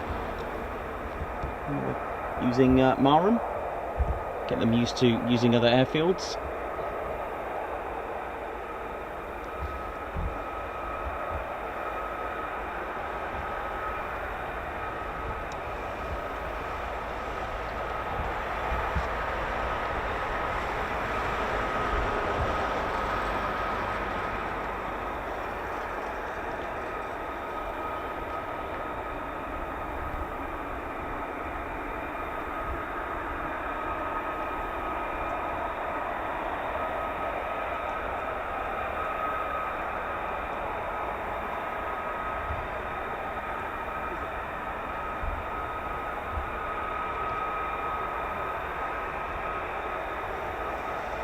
So two F-35Bs have just started up at Marham, and we do have two more F-35As from Lakenheath to come back then, is my guess. So let's have a look.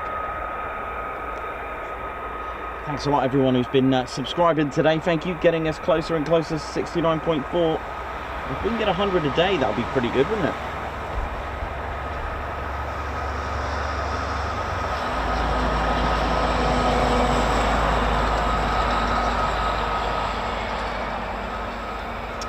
There are 6 F-35As here. So there's 4 here and 2 to come out. To come back, sorry.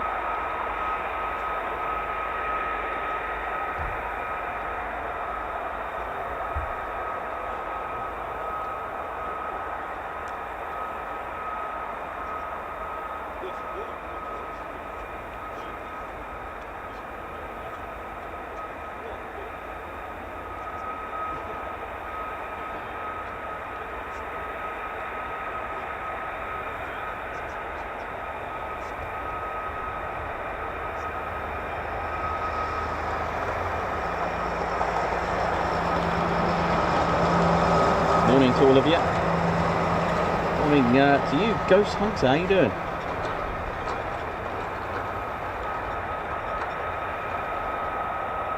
Edward Coates, René de Gooey, RSVP, Right 8, Christine Barnes, Lime Tree, Christopher Carr, Steve Rowe, Mayhem Marshy, how's it all going? Phil Lacey, I'm guessing from Spain.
Nice sounds there.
Okay, so that's the shutdown, and now you've got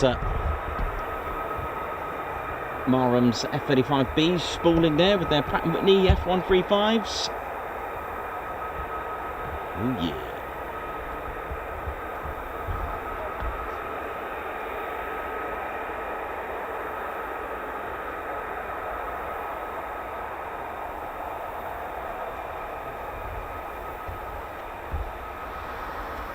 Oi, oi!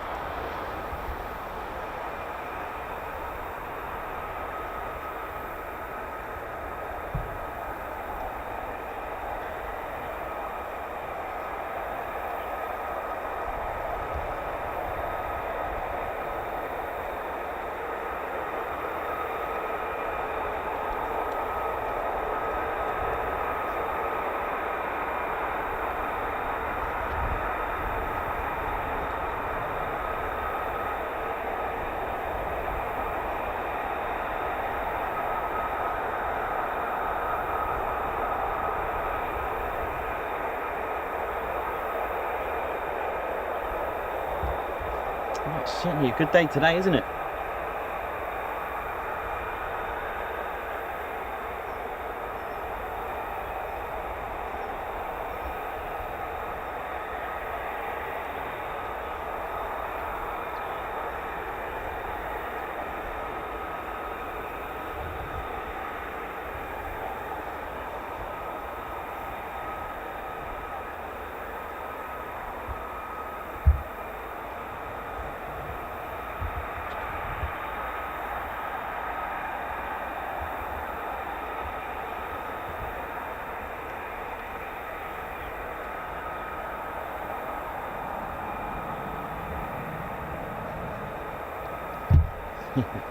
But we're all good.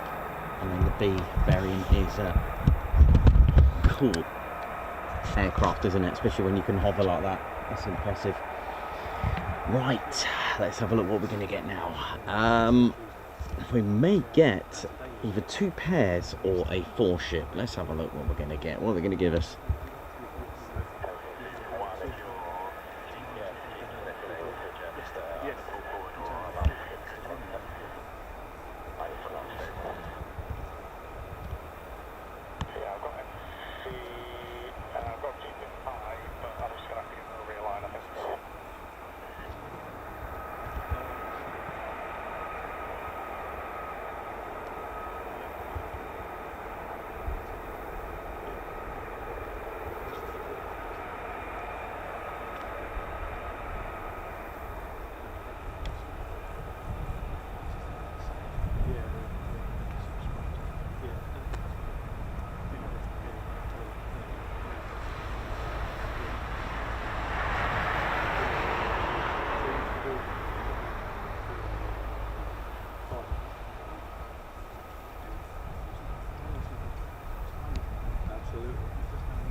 Oh, I didn't want to hear that.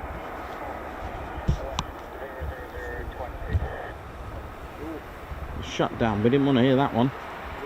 That's not good. Mind you, I haven't heard any pilot talk with that actually, about any departure details, so that might be why.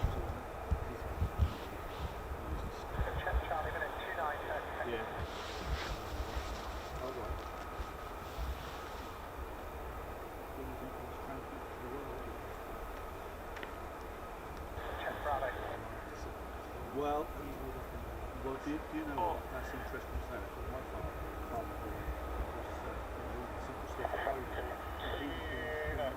looks like he's under. I mean, it's like Hermes. I'll use a wireless one. No, just use hammer, you know.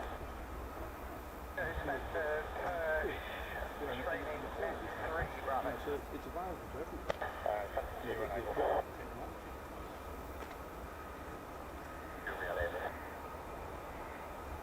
Copy. We'll put it up for now.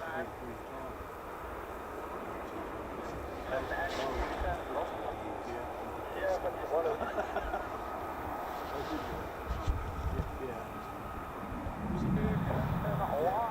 We'll pass you the combine and we'll let the others play catch up.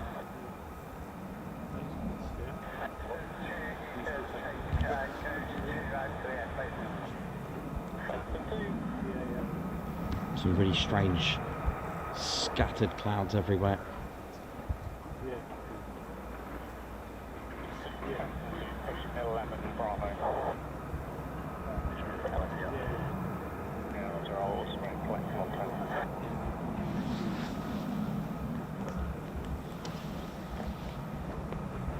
Not too far away now.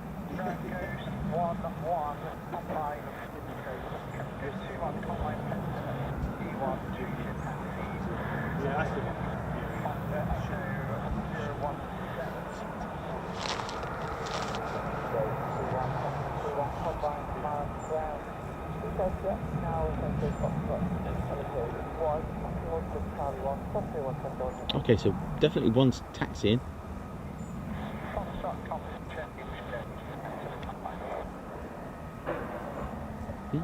Combined. This might be joining the 4 that are out.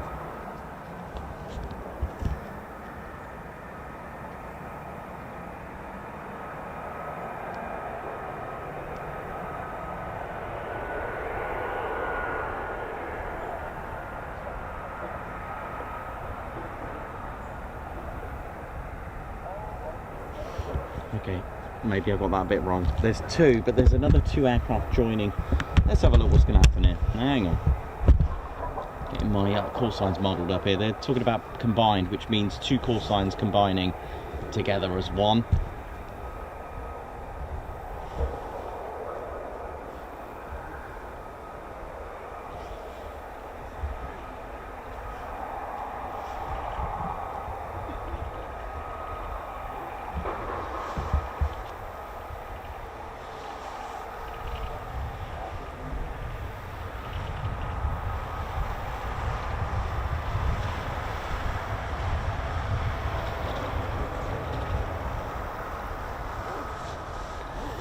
You're watching the Ted Coningsby channel. We're live here at RAF Marham. Enjoy. Plenty of action today. It's going to be a busy one.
Wow, so it's potentially 2 flights of 2. Let's have a look. There's 2 taxiing. There's another one pinging, flashy style.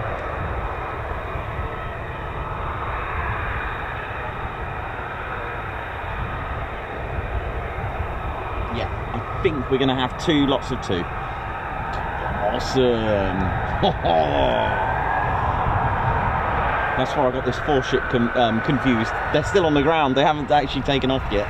But there are still 2 F-35As of the 48 fighter wings still out. Whether they've gone back or coming back, who knows?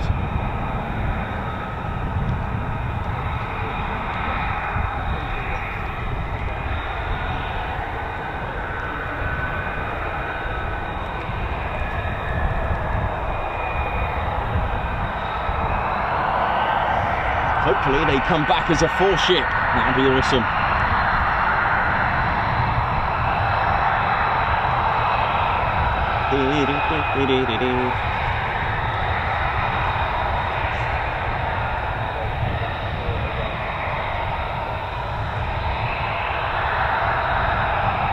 Let's ride! Absolutely, here we go.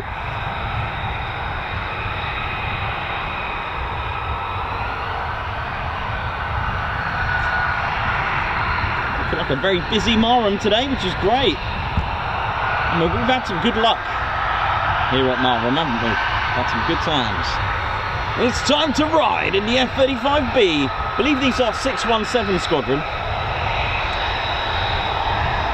Dambusters. They don't need much of a intro. Should we get away?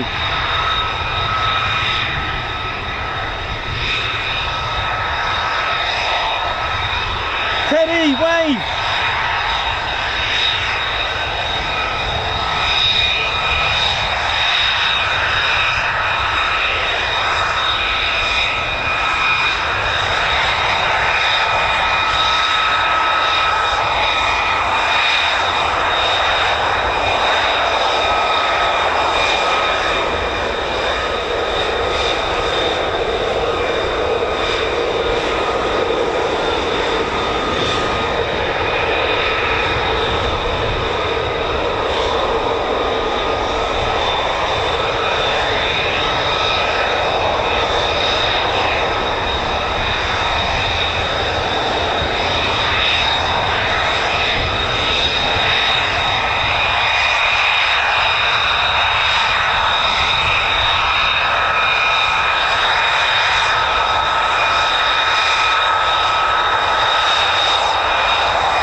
as well to come out.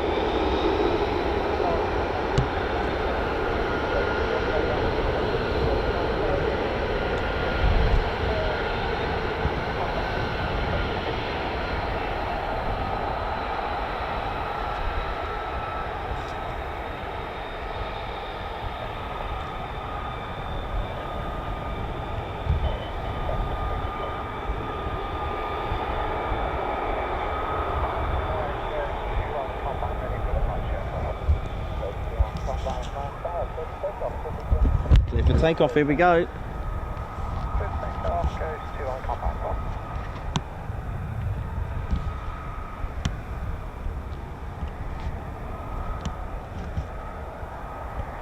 We're going for a ride, here we go, let's ride, send it! It's Marham's F-35Bs, I believe these are 617 Squadron with Ghost.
Two flights of two, so, and we heard one shut down, so this could be it then.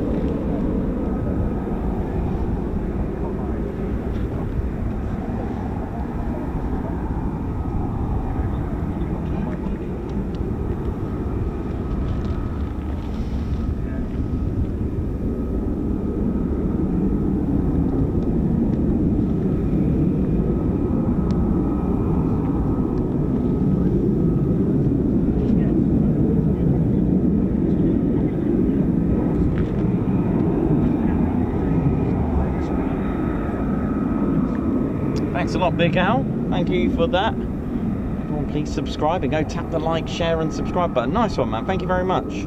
It is free, absolutely. It really is. Nicely said, Big Al. So please go share and subscribe. It's very kind of you, man. Thank you for that. Mary Wellington, Christopher Carr, how are we doing?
freezing today.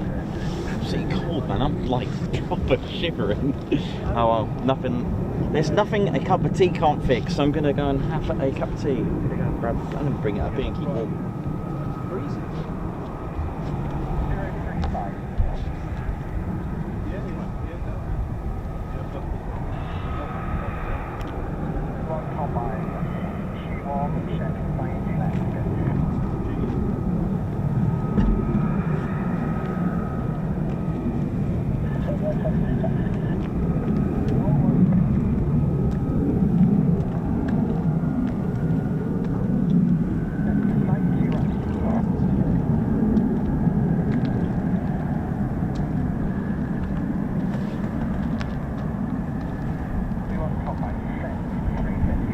Oh yeah, you're alright. Yeah, good, thank you. Have you got a couple of minutes? A couple of minutes? Yeah. I will do after this departure. What do you need? Well, I run a YouTube channel myself, Okay. and I also follow you. Oh, nice. So I was wondering if you could have a quick word with me and my subscribers. A quick word. Yeah. Yeah, I'd only be able to do that after the show, because I'm Right. live. Oh, right, okay. That's yeah. the thing. So that would be later on today, would about it? 5 o'clock? Yeah, okay. I might come back for that. Yeah. Yeah. Yeah. That'd be fun. Okay, cool. Yeah. No worries. What do you do in your channel? Well, I'm motorcycle related. Are ya? Yeah. And what did you have in mind? Well, just because I follow you see. Right. And I thought I've been out on a ride. I've just come through Lakenheath, and I stopped at. I don't know if you've seen that memorial between Swaffham and Lakenheath. There's a tank memorial. Thing. No, I have. Oh, yes, I have. Yes, I know the one you mean. Yeah. Yeah. And I stopped there and took a photograph of my bike. Oh, nice. So it's a military related. Oh, cool. Sounds fun. Vlog. Yeah, it's just I'm live, so Yeah, that's fine. Yeah. But I'd love. Yeah, that'd be something. Yeah, I'd be up for that. Because You can meet Ted. And that'd be great. Because Oh, if it's I military. follow you. I mean, very often Yeah, if I've thank got, you. if I've got a coffee and a few minutes to spare, Yeah, that's fine. I'll turn you on and see Yeah. where you are, so to speak. No worries, mate. Yeah. Right. So Yeah, that'll be all right. Yeah, it'll be about 4:30 when So they if come back. Well, I'll go home perhaps and come back with my car later on if that's okay. Sure, I'll be able to do And it. then when you're ready, I can just do a quick interview. That'd be fantastic. Sounds good to me. Yeah. That sounds good. Yeah. Just give a bit of background. I know who you are, but my subscribers don't. You never know. You might get a couple. Yeah, man. Thank you very much. Yeah, why not? Really? Yeah, why not? Yeah. Sounds good. You all right, buddy? Yeah, I'm fine, thank you. Good.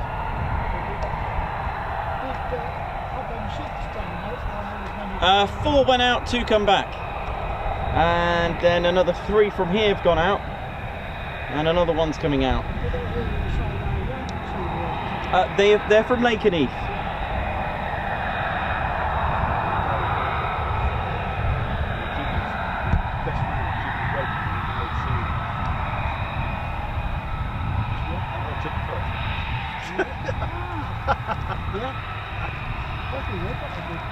Yeah.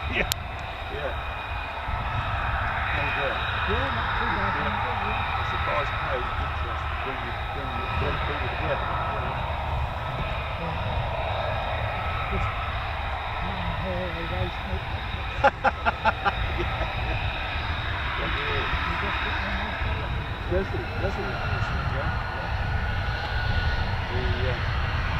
I've got a spare room for that coffee.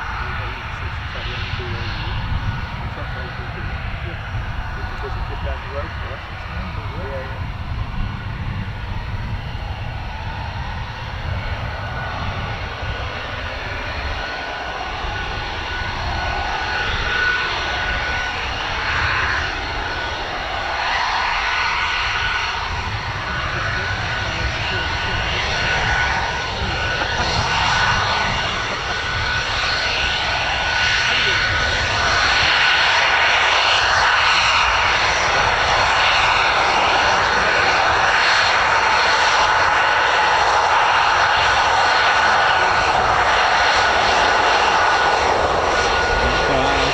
Shifty, that one's playing catch up.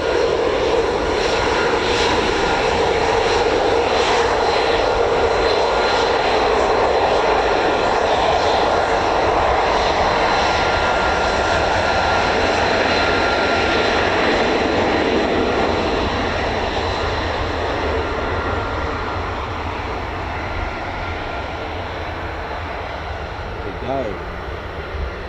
Right, so that'll be departing very shortly. So that'll be playing catch up with the other three. They're originally that'll make sense now with the one that shut down that we heard. So either it's either the pilot's got a spare or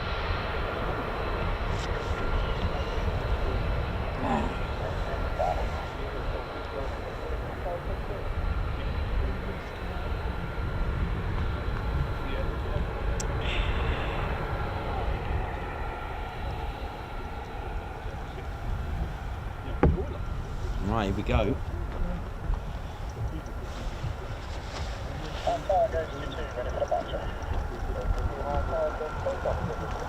There we go, clear for takeoff.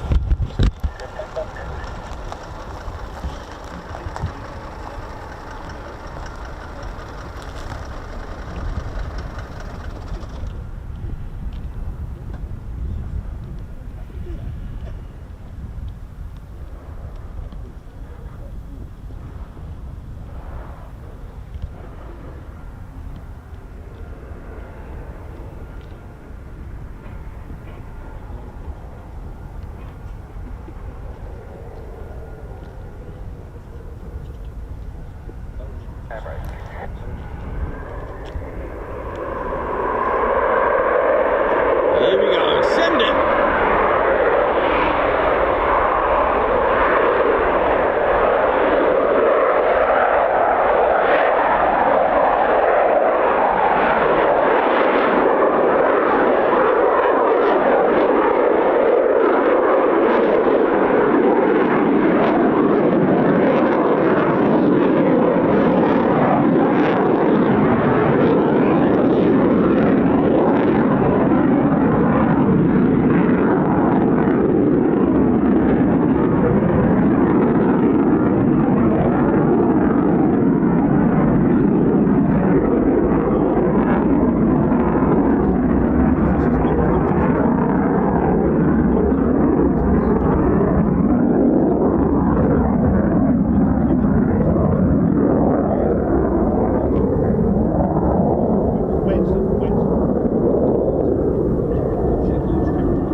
I love that game. It's awesome.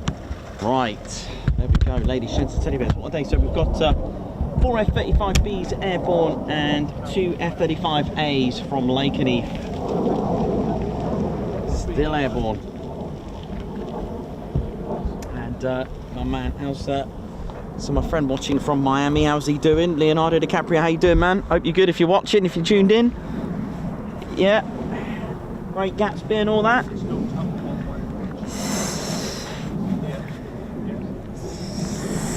That's what I figured today. Really good day, isn't it? Really good. Okay, so we've had one vertical landing today, and hopefully, fingers crossed, there'll be more. I mean, there was the, I think it's called the shipborne rolling landing, which you've seen. Perfect for landing on carriers. So it's almost like a slow land. It's let it roll using the thrust vectoring to really give it some silly speeds that that the F-35B can do. Really, really good. So I hope we're all good, ladies, gents, teddy bears. My name's Nick Austin, my cameraman and commentator, enjoying this cup of tea. All is good. Right, let's have a look. So, like I said, so 4 F-35Bs airborne currently. Hopefully they'll come back as a 4 ship. That'll be quite nice.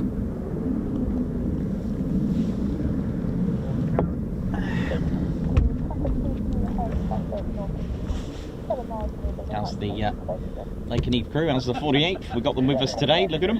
Look at them. Look at Lakenheath there. So 2 have come back, 2 haven't, so not sure where they've gone.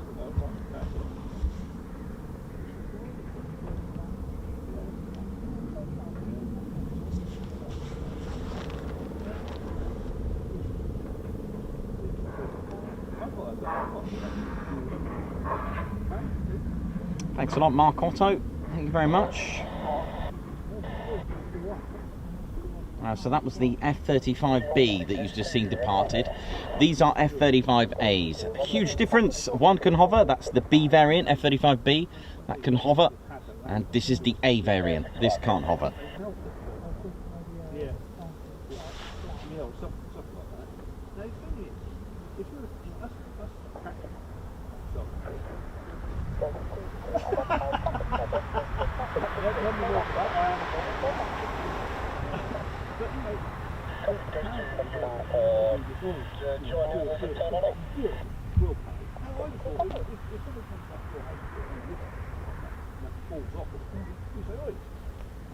Yeah, that's what I thought, right. They don't seem to do that sort of thing, do they? That's the wrong spec. That's what I was spec. Yeah, well, spec by the surveyor or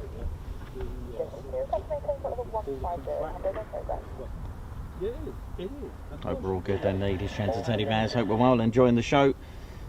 And so yeah, on the weekend, Claire Bear, Ted, and I, and the bears.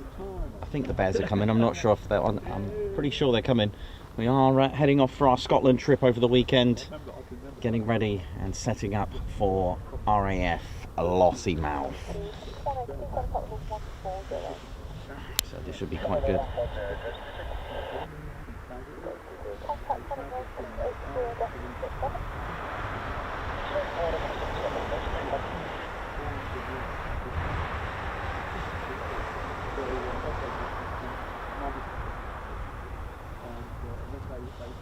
We all came here for the evening.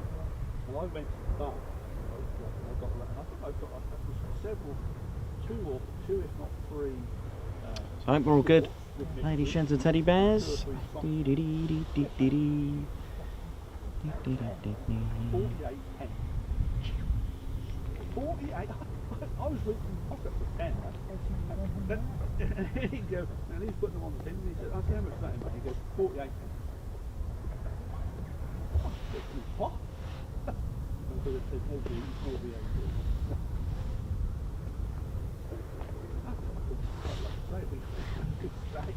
How we're doing? Hope we're all good. So, good question. So, let's have a look. Let me see. Someone's put, can an F-35A travel faster than an F-35B? They're both Mach 1.6 aircraft, by the way, for maximum speed. However, the difference is the amount of fuel and payload as well. So I believe there's like 18 internal fuel. I think it's just over 18,000 pounds on the F-35A, and the F-35B is about 13,500 pounds. I think the biggest one is, of course, because of the wing area, so more fuel would be the tanks, would be the F-35C. So if that's what you mean, it can travel faster. So maximum speed for all are the same. The F-35A has an airframe G rating of +9. The rating on the airframe on the F-35B is a +7. Interestingly, the F-35C is a +7.5, but the internal fuel and payload are different. So as far as radius, I would say it can travel longer, if that makes sense, on the F-35A and the C as well.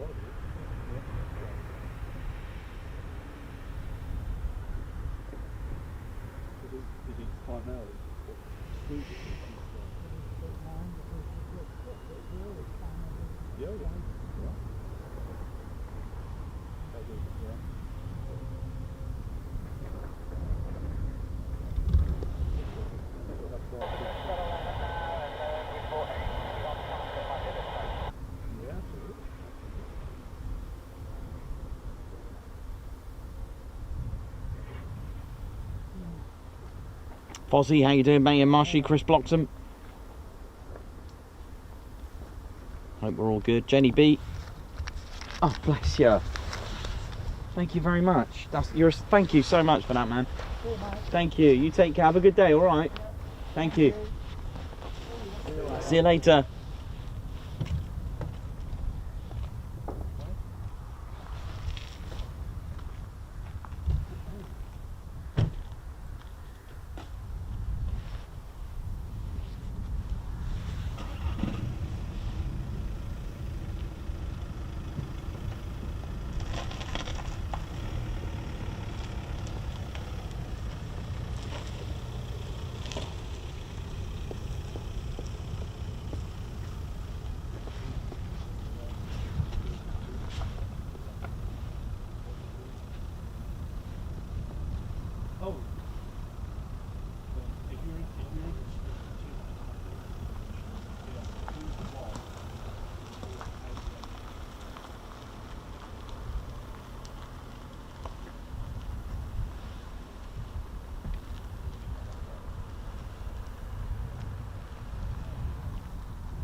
That's a very good question. What's the easiest way?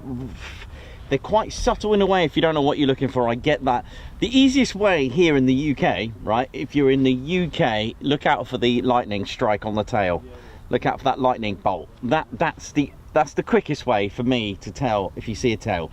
Other countries, completely different concept. But for here, all the F-35Bs here have the lightning bolt. All right. At the back of, and then obviously where the other thing as well, look out for the lift system hood, where, you know, look out for the sort of like the seal around it where it would open and close. That'll be another one to look out for. The F-35A doesn't have that. It's a lot, you know, it's more smoother. That's another one. And then of course the back of the nozzle, because it's thrust vectoring on the B, it's very different to the back of the A. Have a look. Obviously with the A variant not having thrust vectoring, so not allowing it to move, the nozzle at the back, the compartment, shall we say, the housing it's just slightly, they are slightly different. It just looks a bit different. If you were to have the two side by side together, it'd be a lot easier.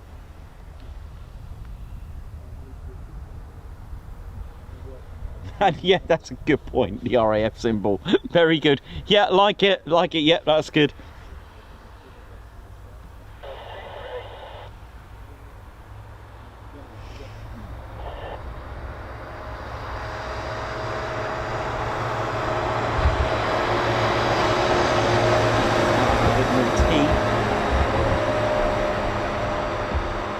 Nice one.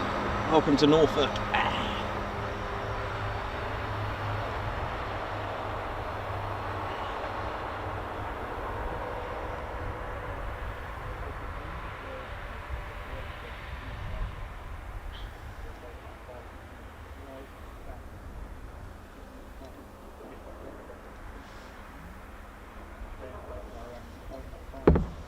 Right.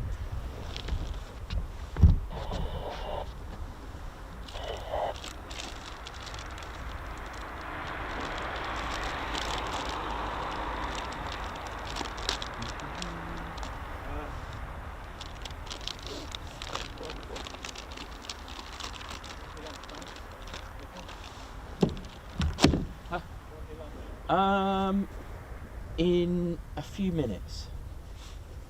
In just a few moments. Where have they gone? Oh, I don't know. Oh right, I didn't know whether you got any clue as to whether. No, that's I don't get involved in that. Just leave them to it. Oh right. Yep, leave them to it. Less I know, the better. Well, no, I guess not. No. Well, I mean, it could be. I suppose it could be Hull Beach, could it? Yeah, they go Hull Beach, Macklin, Scotland, No. anywhere. Yeah. I did like your thing from the Mackley. Yeah, it's good. I'll do that again. Yeah. Do that again. How do you enjoy Bournemouth? Bournemouth was amazing. I loved it. It was like being on holiday. Yeah, yeah. Yeah, had that holiday feel. You know, the beach. Yeah, yeah, yeah. Beautiful, but Yeah. you know, the weather was good and then it faded away. But it, you know, overall it was great. Yeah. And even though it rained a bit, because I had a bit of a shelter as well on the balcony, so that was quite good. Yeah. Yeah, it was good fun. When you say on the balconies, is that where you was positioned? Like, Yeah, I was on a balcony at Yeah. Bournemouth. That was amazing. Yeah. Really, really good. Really enjoyed it. All right. More, I was supposed to get in late in the season now. Mm. Is there one at Duxford? Yeah, there's a couple going on. Yeah. There's a few more air shows at Duxford. Yeah. There's always something going on there, which is pretty good. Yeah. Right. Where are we? Right, ladies, gents, and teddy bears. While I can, just give you a little bit of background to the to RAF Marham's history. Like I said, it's started out as an airfield defending Norfolk from the Zeppelin raids, and we're talking back in 1916 as well. It is amazing to think that an airfield has been around since then. And of course, neighbouring Narborough as well was once a Royal Naval Air Service naval base as well, not too far away. Am I going the right way? I always get this wrong, don't I? There we go, Brian. You can see me. Look at the conditions. It's welcome to summer in the UK. No, it's all right. It's all good. But there we go. But yeah, currently, of course, as we can see, it is home to the F-35B and home to the legendary Dambusters 617 Squadron. Their legacy still lives on today. How amazing to even think that they were formed at RAF Scampton and, you know, starting off as Squadron X and in their mission to become the Lancaster Squadron that we all know very well today. I mean, and now look what they're flying. If you have those two aircraft side by side, it makes you think. And also, you know, a feat of engineering, how we've gone from Lancaster to F-35B. It's really, really striking. It really is. And I was chatting to a good friend of mine yesterday, Julian Bailey, which we all know as Ginger Bailey, on the show. We had a look at the Handley Page Hayford, and I only seen a glimpse of it a long time ago, and I said to him, I think it's like a huge biplane. Have a look at the Hayford, which got its name, interestingly, from Upper Hayford, where it was built. And what's interesting, it just looks like a huge biplane. It was like the biplanes we all know is a little machine gun at the front. This was huge. This was like a bomber version of a biplane. It was surreal, and those were the first aircraft to operate out of RAF Mildenhall, again, which is not far away. But this airfield here opened in 1916 to literally defend Ted's flag county that we had earlier today, Norfolk, the Zeppelin raids as early as. Isn't it funny as well how a war, although, you know, a war leads technology to push itself and to push all the advancements? Because let's face it, developing an F-35B wasn't, or an F-35, so to speak, didn't happen overnight. It takes a couple of decades, or at least 10 years, 10, 20 years maybe. It takes years to develop and to actually get an aircraft to that stage. So it always makes me wonder, it's kind of out of date when it comes out. And this was the problem, if you all know, the Gloucester Gladiator. It was a biplane. By the time they produced it, it then found itself in an era where it was up against 109s, or to compete with a Spitfire. It was out too late. It came out, as much as I love the Gloucester Gladiator, sadly for it come out too late, which kind of found itself a little bit redundant, but so they kept it sort of away. There was Squadron's 80 Squadron in Africa, flown by Roald Dahl, interestingly, and of course the legendary squadron leader Marmaduke Pattle, the RAF's #1 ace of World War II. But the base was close to, here in 1916, we're looking at the vicinity that was close to an airfield, a Royal Naval one, Narborough. Again, go and have a look at the marker. And it was originally a military night landing ground as well here on an 80-acre scale, about that's 320,000 square metres. base, and it's situated here. So the original airfield is situated within the vicinity of the base. In 1916, the aerodrome was handed over to the Royal Flying Corps, and throughout the First World War, Marham's role was focused on defending Norfolk from the Zeppelin raids. The very first sort of squadron to be here was number 51 Squadron. It became the first Royal Flying Corps. It's abbreviated RFC. It was the first unit to be stationed here, and upon the move in September 1916, it was flying home defence missions. Outside of home defence, Marham also acted as a training base for night flying, with this provided by number 51 Squadron. Also, number 191 Night Training Squadron was formed here at Marham on the 6th of November 1917 to provide training for nighttime operations, who were based here at Marham until moving to Upward, which Ted and I have been to, what remains left. There are still bits of RAF Upward, still left. So number 51 Squadron assisted 190, so it became like a training for nighttime night fighting. But finally, to celebrate Armistice on the 11th of November 1918, aircraft from Marham bombed Narborough with bags of flour, who in return, Narborough bombed Marham with bags of soot. But finally, after the First World War, and as that was closing, that finally operations here came to an end, and Marham found a closure for its base. But it was rearmed few years later, 1935 to 1945. In that decade, it was time to, obviously with that continental threat looming, plans to start building airfields was becoming a reality. In the first half of mid-1935, work started on a new airfield which became active on the 1st of April 1937. And the resident was a heavy bomber unit, and it was formed with number 3 Group RAF Bomber Command, which also had Mildenhall as well. And RAF Mildenhall started off with number 5 Group, but then they moved, and it became a number 3 Group in the end. The first squadron here was number 38, who arrived on the 5th of May 1937. The very first aircraft to operate on the new airfield was the Fairey Hendon bombers, and in June, number 115 Squadron reformed at RAF Marham with the Handley Page Harrow, initially sharing the 38 Squadron's Hendons until Harrow deliveries were completed in August. 115 Squadron are still going today. They have a very different role to what they did then. They're now based at RAF Wittering. Ted's had the pleasure of flying with them. They fly the Grob Tutor, training our latest and future generation of RAF pilots, and they're now a training squadron, 115 flying the Grob Tutor. 218 Squadron also moved to RAF Marham on November 27th, 1940, also operating Wellingtons, and number 218 began conversion to the short Stirling bombers as well, and that was in December 1941, and they used the type of operations from 1942, and the de Havilland Mosquitoes of 105 Squadron also arrived at Marham in 1941, which became part of the Pathfinder Force. You'll find an amazing array of information which comes to life. They don't have aircraft in here, but it does bring the whole thing that I'm saying to life at the Marham's Aviation Heritage Centre. Go and check it out. It's outside the base, so it's welcome to the public, and they will greet you with cups of tea or coffee, and they'll tell you about the history. In fact, you can even see one of our patches in there. Big shout out to all the crew, Mark and everyone in there. Hope you're good. I need to come on a rainy day, because obviously I can't be 2 places at once unless I let the Claire Bear on it. I'd love to just get a bit more info in there. I need a bit of I need a bit more. The Mosquito, the de Havilland Mosquito of 105 Squadron, like I said, they played part of the Pathfinder. If you don't know what the Pathfinder Force is, they were used to make targeting more accurate.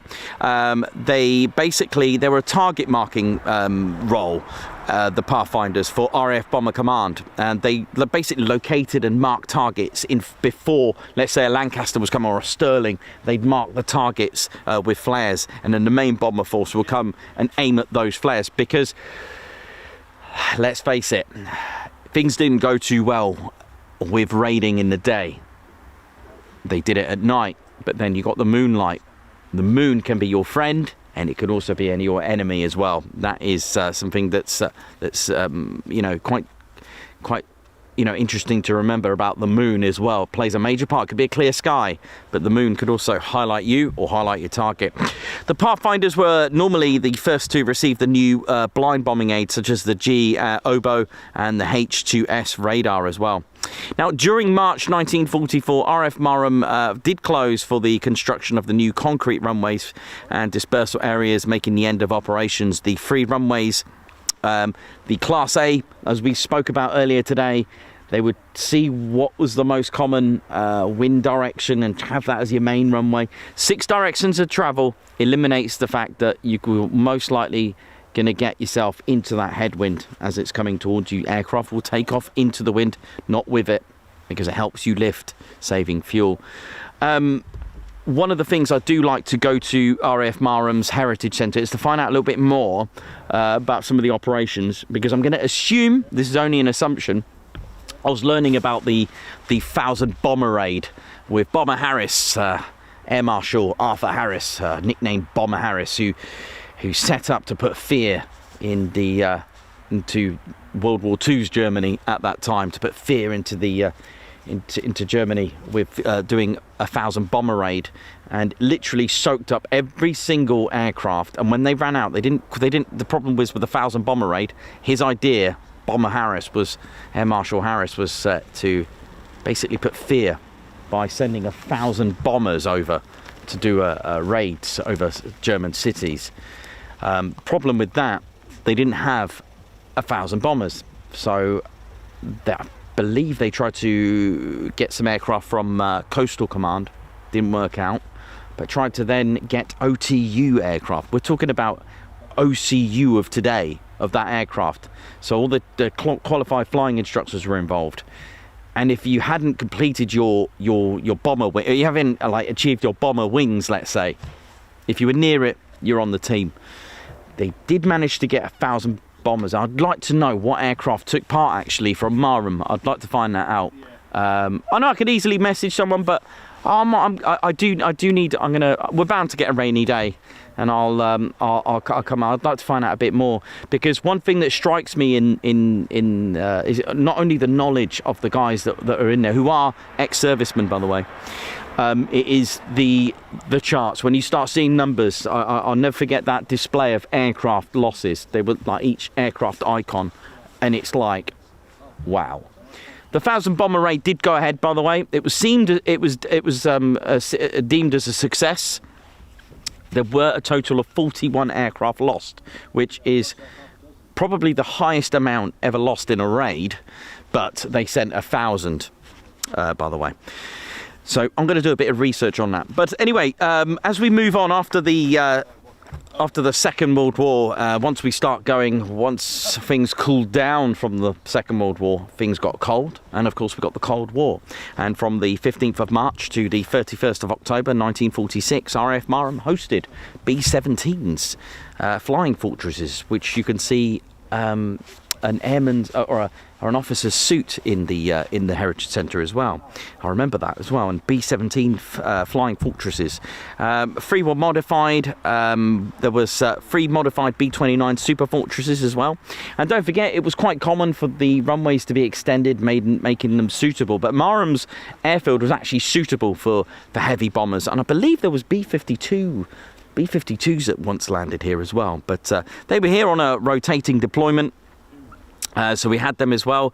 Between March 1948 and March 1950, there were US Air Force B-29s, B-50s of the 2nd Bombardment Group, which we know were at RAF Lakenheath in 1948. They must have come here, waited for the runway to be, the airfield to reopen, and a swap over from RAF to United States Air Force. So the 2nd Bombardment Group actually made Lakenheath their new home.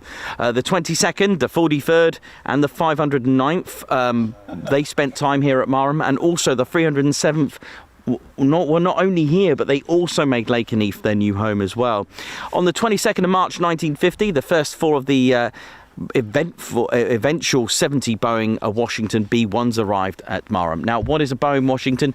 It's the Royal Air Force's name for a B-29. It's the same with the B-17 early models D and E. They were called Fortresses, Boeing Fortress. And of course, we had Boeing Washington for the B-29, Boeing Fortress, which was in effect a B-17. It was actually the RAF that first flew operationally the B-17s, believe it or not. 214 Squadron markings BU, and I've forgotten 90 Squadron. They were operating out of Polbrook, if I remember correctly. If not, I was close. There you go. So there we go. So in the 50s, saw a big change. We started to have a heavy bomber unit here with the Boeing Washingtons, and in the 50s, Marham's airfield was home to the units operating the English Electric Canberra, which served very, very well, and a lengthy service here. And later on, V-Bomber Force and tankers as well here, the Vickers Valiant and the Handley Page Victor.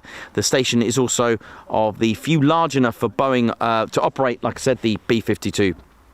A number of these would have been seen between the 70s and 80s. Once we start rolling into 1980s, a very different aircraft, a very much loved, the Tonka nickname.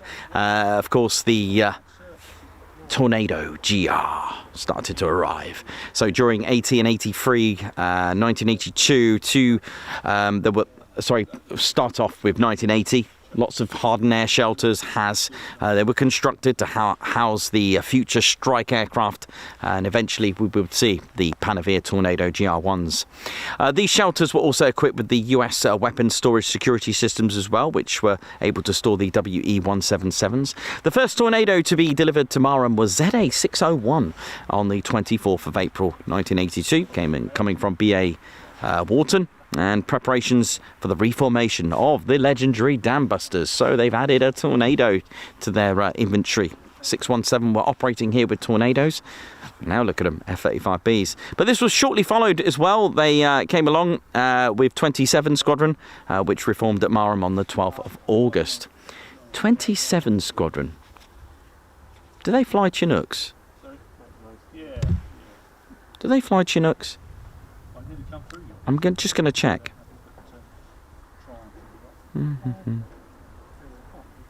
Hang on. Yes. That always fascinates me when a squadron operates a Tornado and then goes to Chinook or vice versa or something like that. They're based at Odium.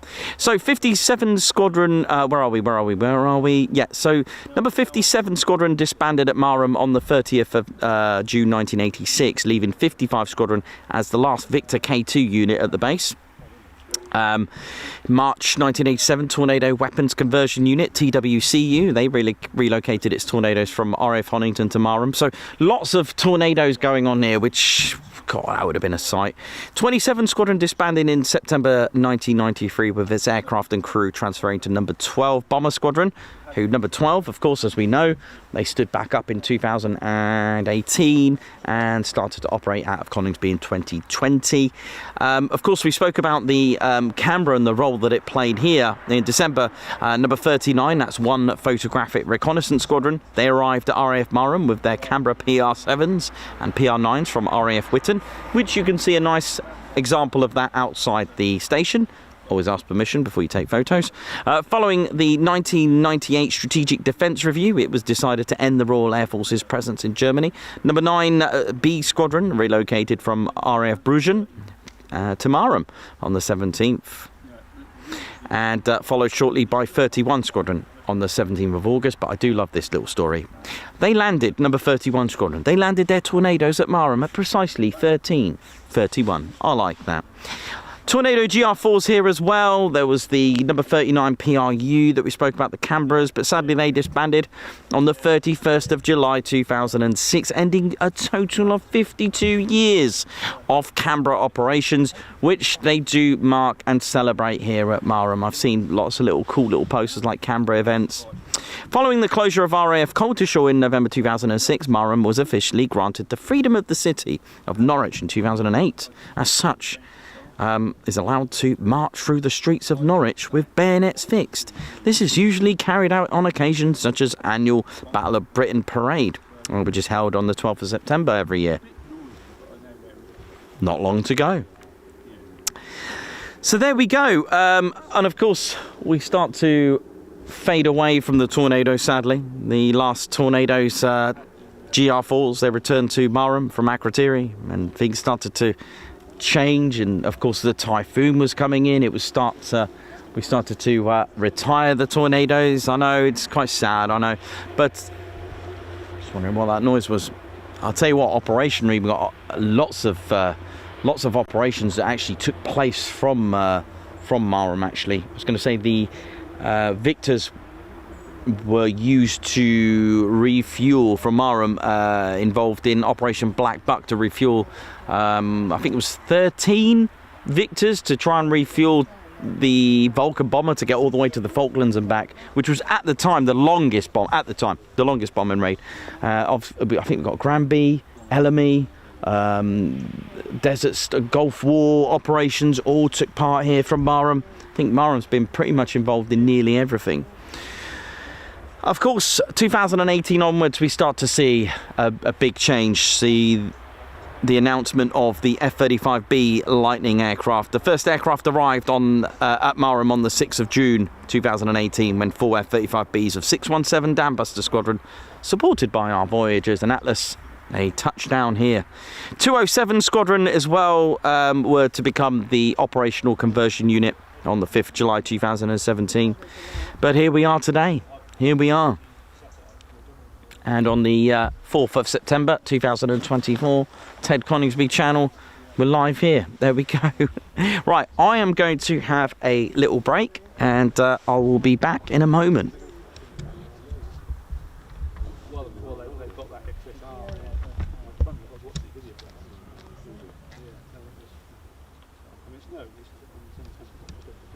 Right, I'll be right back, ladies, gents and teddy bears. I'll be in the chats and I'll see you in a bit. Time for some food and some tea.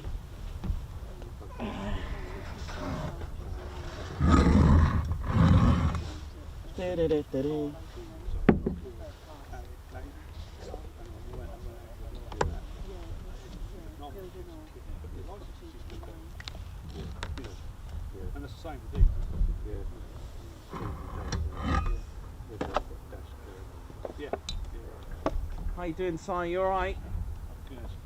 Good. Time for a break now. Where's little Ted? Ted's having his salmon. He'll be out in a second. Doesn't lay down.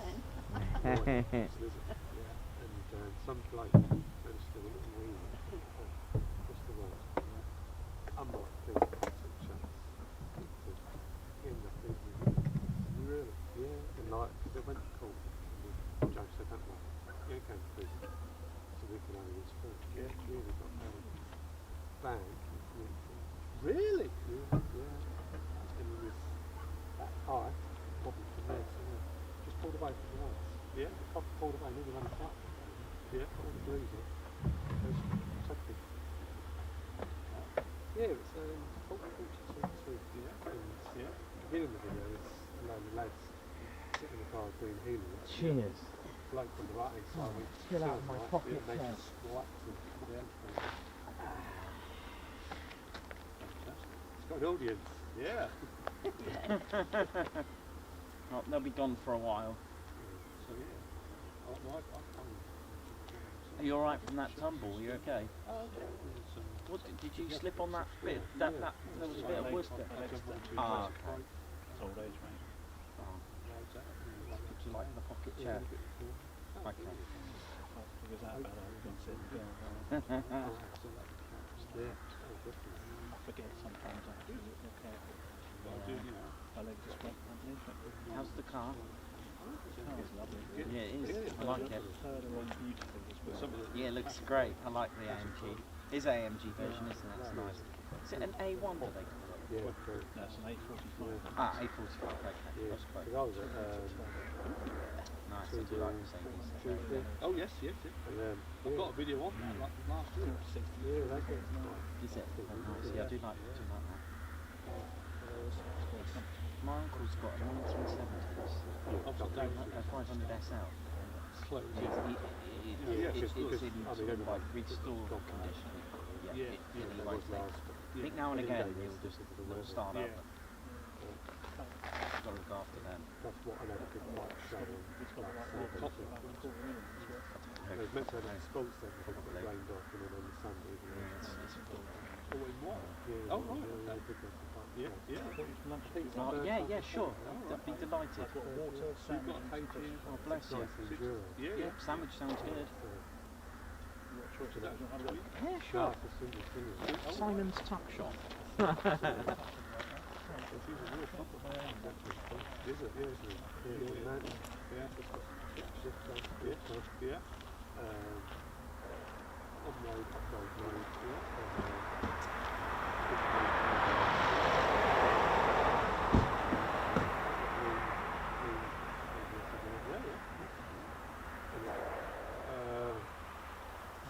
Right by wine. Yeah. Yeah. Yeah. Oh, bless you, thank you. That's very kind of you, man. Oh, and water. Spelt with an R, 2 hours water.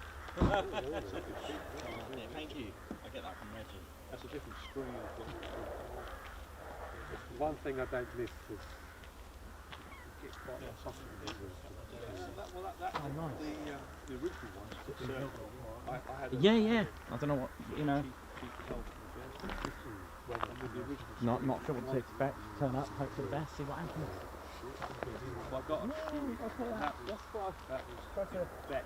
you know, get that minds don't always expect it to be busy. Just come along, enjoy, chill out. Oh, yeah. I'll be at the Nook campsite, yeah. Oh, really? Yeah, so it's really quite cool. Nice little spot. I haven't been there for a long time. The weather's just been Designed for that. Have you been down there? I might go. Yeah, the thing about this Where the Busters? when the things That are would really be like fun. that. Yeah, that. Or there's another one, isn't it? Yeah. In the middle. Oh, the other one's the one there. You can drive up to. I know the one. Oh yeah, I know the one. The other one. It's a dead end, that one. So that one, yeah. dead end. Five. Smart. Yeah. That's got this sort of going to all I know the one. which is really useful.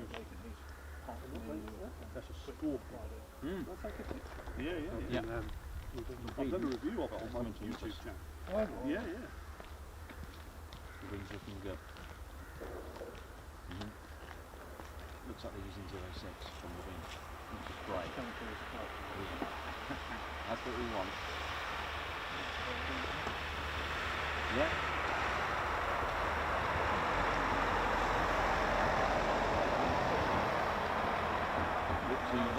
Further past Kingsland, like that way somewhere. It's not obvious. So on a fry at Lakenheath, is it always quick climb fry? Yeah? No, it's not. No. The weather gets the final say, Oh, and right. they don't all do it. Right. They don't all do them.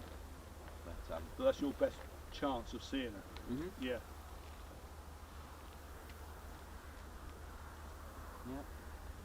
yeah, the cloud gets the final say. Does it? So what? No cloud is the best, or? Yeah. Yeah, it's the cloud base. If it's too low, they won't do it. Right. No point. I actually want them not to do it because they last longer. What the planes? Yeah. Because the cloud's really low. They might request a quick climb, it'll be gone before you know it. Yeah. So we want them to not do it. Yeah. So they can just last a bit longer. Yeah. Yeah, because you very rarely see that here, do you? Have you seen a quick climb here? Yeah. Yep. They're rare, but they're good. We're a bit more, what's the word? Worried about the cost, I guess. Depends what they're doing. Yeah. Oh, is this a British base? Is this? Yeah. Oh, it is. Yeah.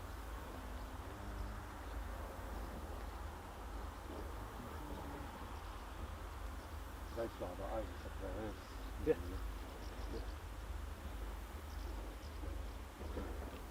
There was an Oscar flying around the other day. Yeah. Over the battle areas. Yeah. Bottom. Yeah. That's where the battle. That's where the sort of battle area is centred on. Yeah. We do get where the bombs and machines. Yeah. Sometimes some troops can march across the road. I've never seen it. Have you not? No. I've never seen it. I've seen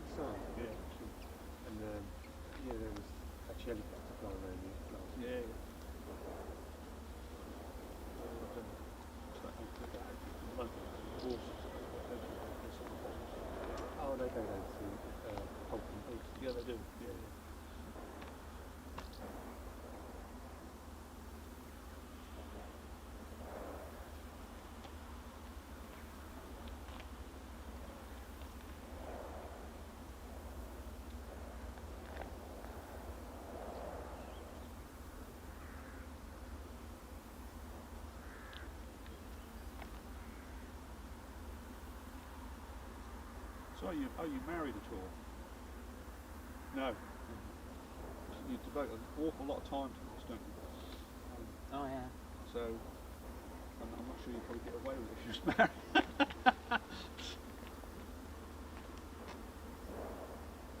Some people understand. Well, not that.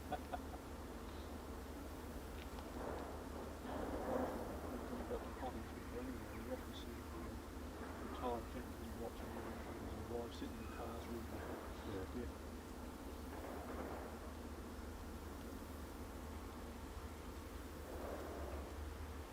Yeah, I've only been into this since. Yeah.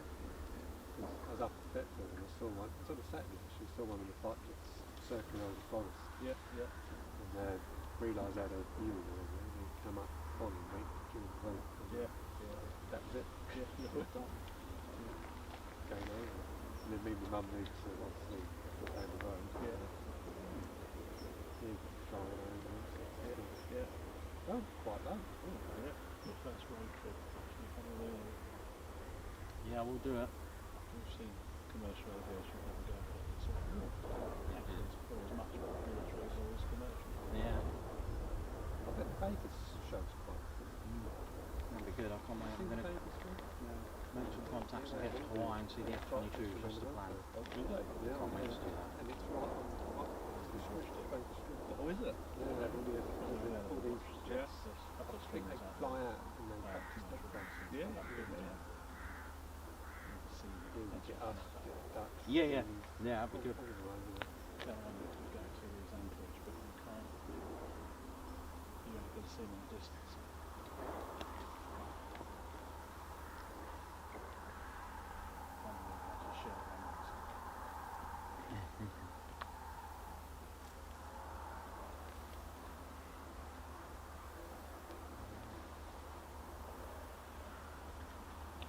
That's a bit different here in Lakenheath. You must be surrounded by people there.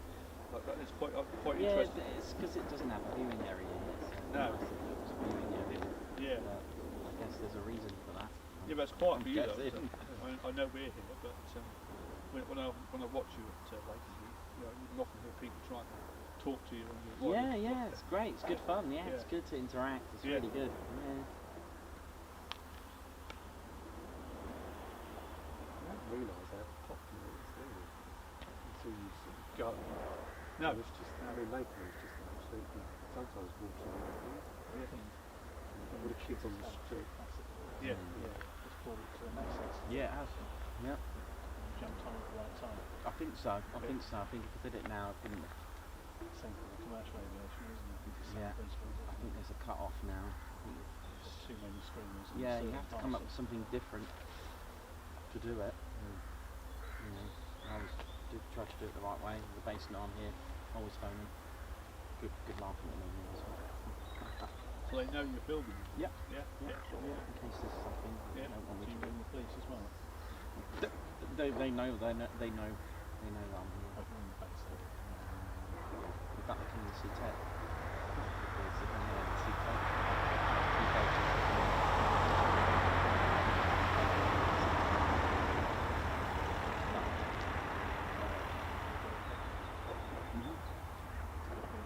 Yeah, it's got to be the right way.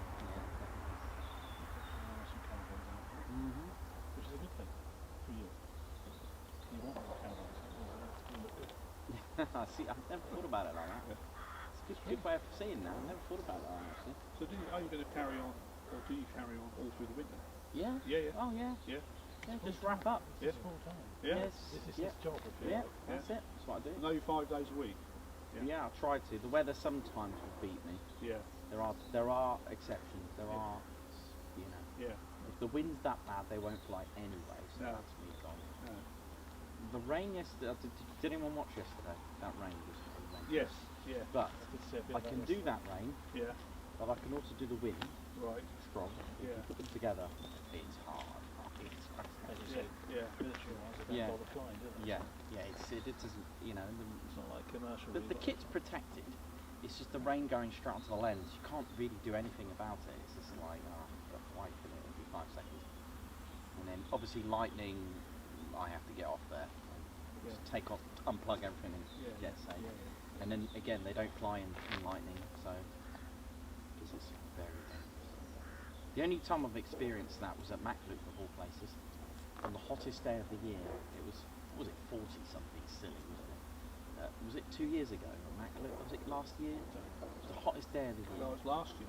Was it last year? Yeah, it was, yeah. Hottest day of the year. Apparently it was the hottest place was Coningsby of all places. And everyone's hair started to fry. I'd just finished. Everyone was like, oh my god, what's going on? To see the lightning getting closer. And it struck one of those electric electric cables. One of those, yeah. Yep, that's it, that one. Yeah. And my Garmin watch died. Never recovered ever since. Really? Yeah. 2 cars didn't start, and my mobile phone just died, but it turned on again. It was the coolest solid. It did something. Very fast. Yeah. At the end of it, you charge it, it lasts 5 seconds, didn't like the lightning. Don't know. Something happened. Yeah. It was freaky. It was something out of a movie. Something electric. It was very close. It was very close. I've never had lightning that close before. I was like, because I don't know. You hear all these. Is it safe to be in the car? Is it better in the car? Isn't it? Is that what it is? So I was like praying that was the right advice. That's why you have to jump out of it. Well, is that the You right can't get touching the car and the ground at the same time. Oh right. Because we've had Jump out.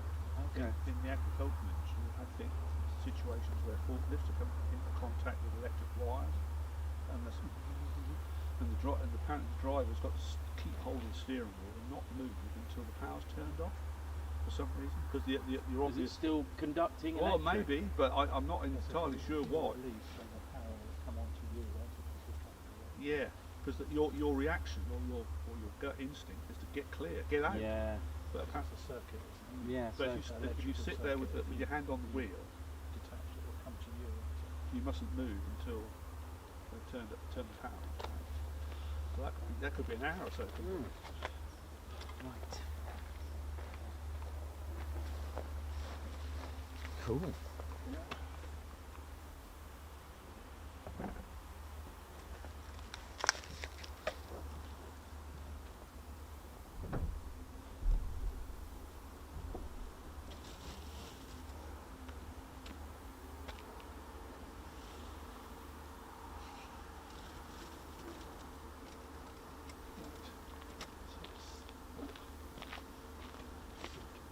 Yeah, let's get back on the show now and catch up. I'm going to bugger off and I'll see you later on. Yeah, sure. Yeah, that's fine. No problem. Yeah, that'd be great. Yeah. Okay. Take care. How are we doing, ladies and teddy bears? Thank you very much. Have a nice little break. Got some crisps. I'll have them in a second as well. Do they do salmon flavoured crisps? That'd be nice, wouldn't it?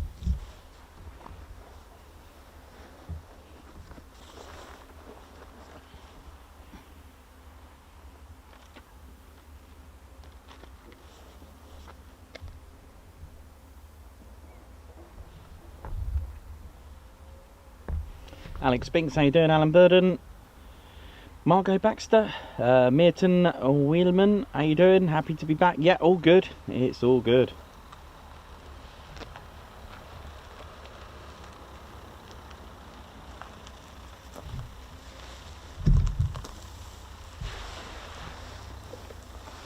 So, 4 F-35Bs are currently airborne at the moment.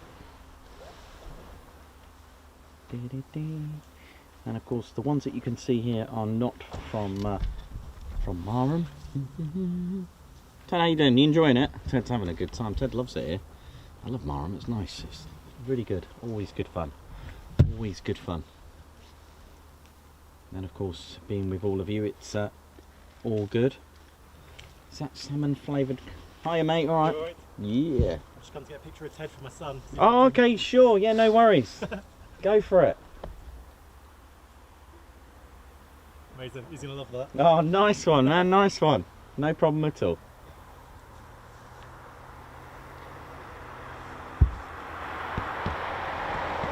Does that come out all right? Yeah, that all right? cool. Thank you. No problem.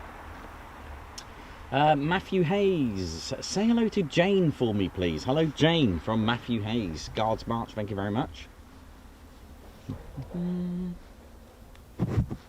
Wee Stevie Boy, tea time for Ted, thank you very much. Guards March, thank you. Thanks for the super. Nigel Bullen celebrating 10 months of membership with the Ted Coningsby Squadron. Who's put oi oi and oi oi back. Guards March. Andrew Porter, congratulations on your milestone of 12 months. For a cup of tea, Ted. Sounds good. Do you know what? Might have another one. Guards March. Andrew Porter, thank you very much for the super. For Nikos, talk on the F-35. Thank you very much. Robert Howard, welcome to the Ted Coningsby Squadron. Ted's given a high five there. Guards March. Mark Otto, thank you so much. Mark Otto, 10 memberships gifted from Mark Otto. High five. Guards March. Thank you, that's incredible.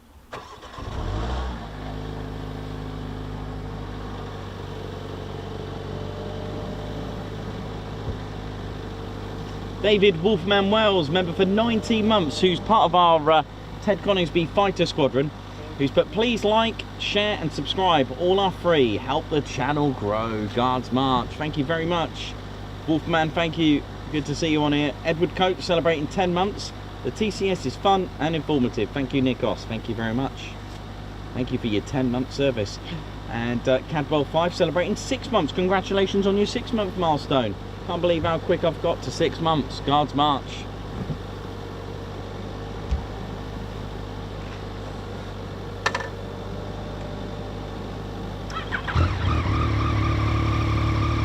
Just enjoying all the sounds. We've got an AMG turbo 2-litre Mercedes, and then we've got a bike.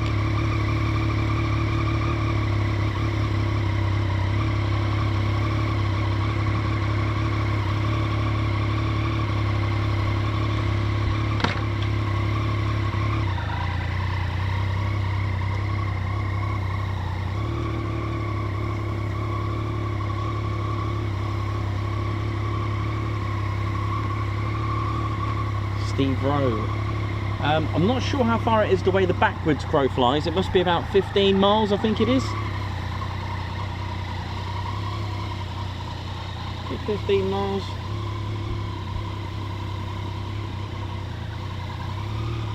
It's not far. Bye. Might be less, you know. It might be less than that.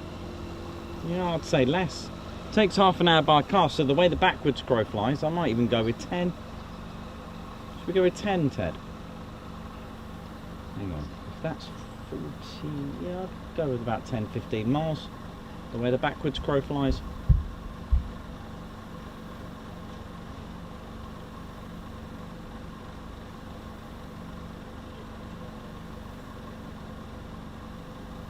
Meth, it is an A45, correct?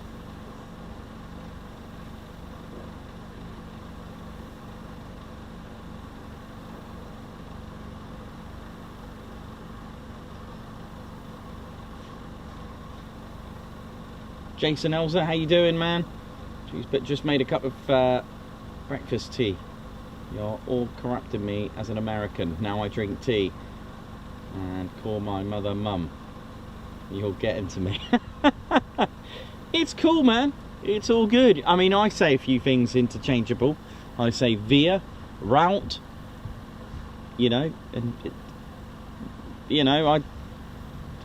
it doesn't matter. It's all good. We're all one family. We're all one unit. Ted, what are you doing?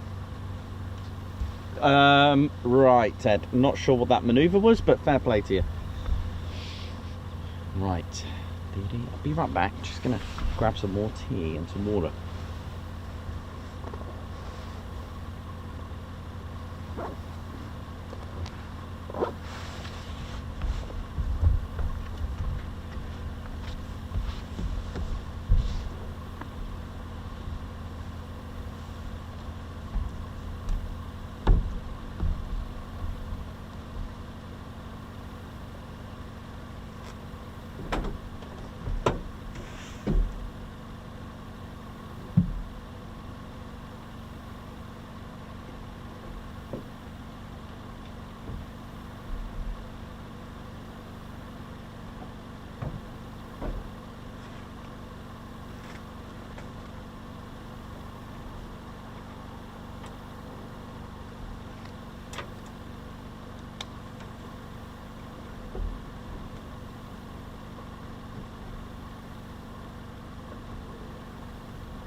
what we're going to do.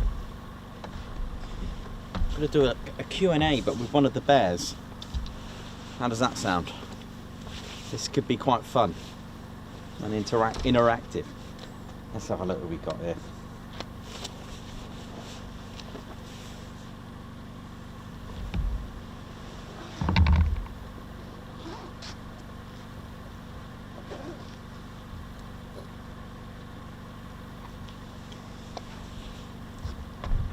So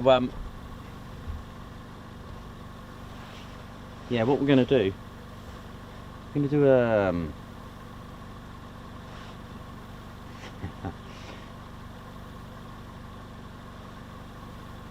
going to do a little Q&A with Reggie. How's that? Hey, oi, you right or no? Aren't we doing wrong here now? My name's Reggie, part of the RAF regiment. That's right, Reggie. You need to do your button up, mate. It's alright, just been getting changed so I can get in time for the show there now. How we doing? My name's Reggie, part of the RAF regiment there now. Just been working with 15 Squadron Regiment. That's right, the Reggies. They nice bunch they are, the Reggies. That's right. They fall under Free Force Protection Wing there now.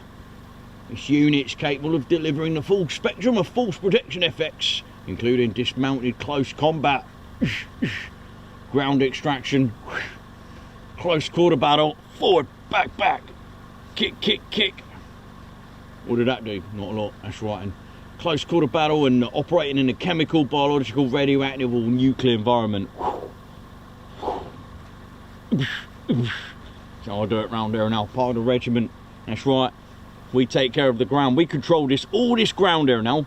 It's all done, so you can like, these pretty little planes can have superiority in the air.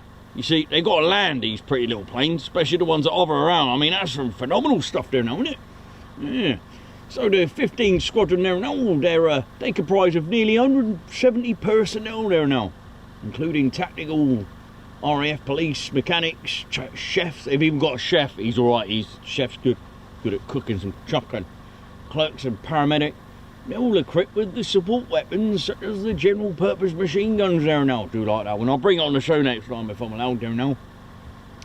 And also anti-tank weapons as well. Yeah, it's good there now. Got a video of that on the members with me with that anti-tank gun. Yeah. They're able to assist with joint personal recovery and ground extraction force. And also JTACs as well there now. We love doing that there now. I'll do it round here now. Yeah, they formed in 1946 at Nevertown. Yeah. Well, there's 2700s. That's right, light anti-aircraft squadron. That's right. Equipped with a 40mm ball for guns and all that. Yeah. But we've been here since 2020. That's right, it's when we moved to Marham there now. Right, 15 regiment. That's how you do it there now. Yeah, been supporting the force protection of the F-35B Lightning. That's right, they're a good squadron they are, they're all good. You know what it is there now. Tell you what, 2001 to 2014, there's some pretty little planes from Lakenheath there now, look at them. Good job chuckins can't fly like that, eh? But yeah, ready for your questions in a moment. Let's have a look around there now.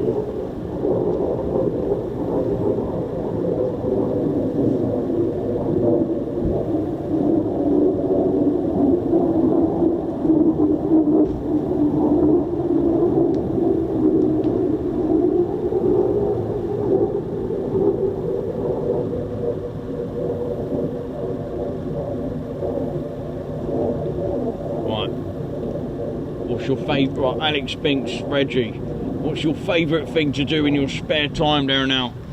Oh, my favourite thing, apart from eating chicken and chicken kebabs and all that, I like barbecues. I like barbecues. They're now. I like organising. I like going on trips. You know, going for like walks and relaxing out there now. I like going through forests and walks. I like going for walks. That's what I like. I like doing that. Yeah, it's all good there now.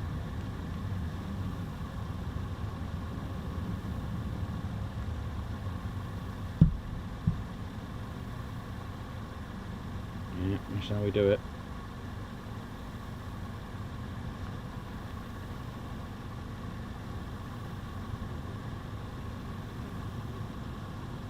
Reggie, what's your favourite colour?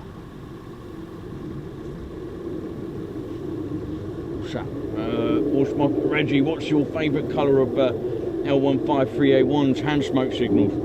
Well, I like the green there, Bloxo. Yeah.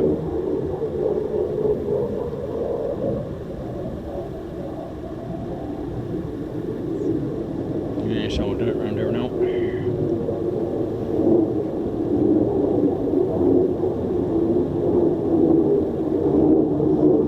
These pretty little planes flying around there now.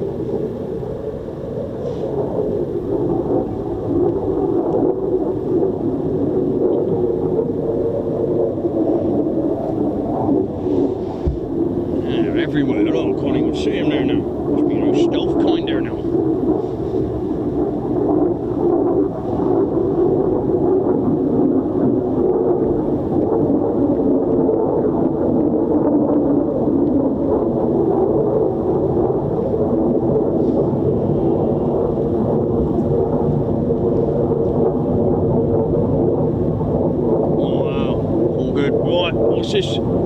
How long does it take you to complete the Marham perimeter fence checks? Well, it can take a little while. You know, got to take your time there now. Usually about, I don't know, about 17 minutes a mile, about that kind of thing. So they go all the way around. Yeah, it can take a couple of hours. But it's good, thorough checks. That's how I do it around there now.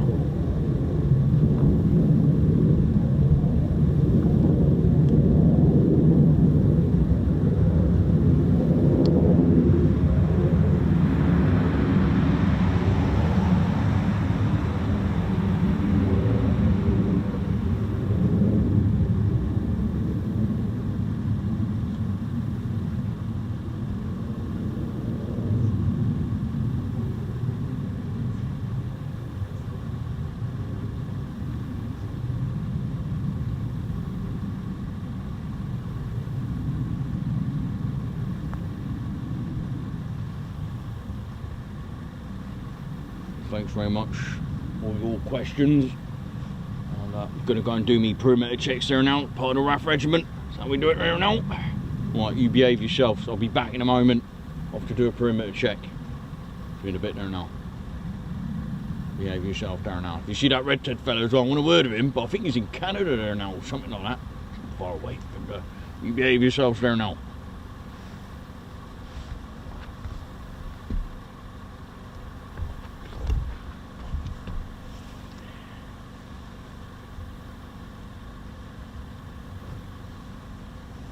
Copy, we've got one day for 10 out. Bye-bye.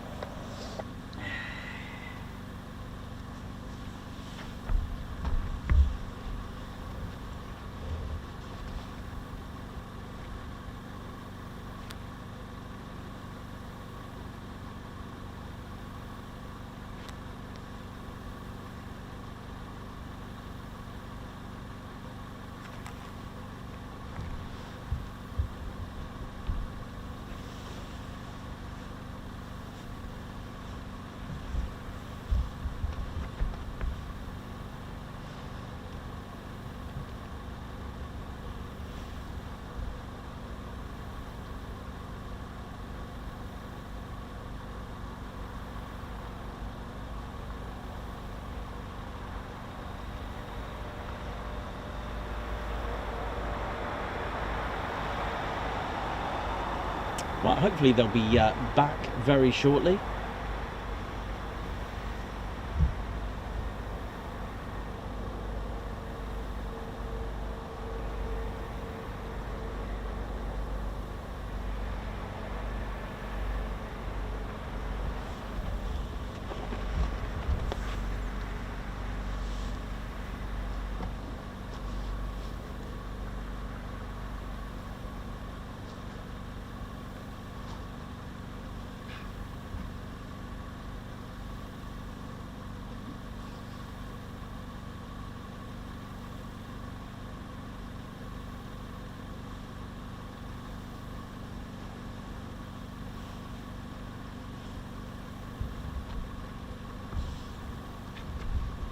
Hello, Wingy reporter here. How are you? Yes, far. How are we doing? Yes, my name's Wingy.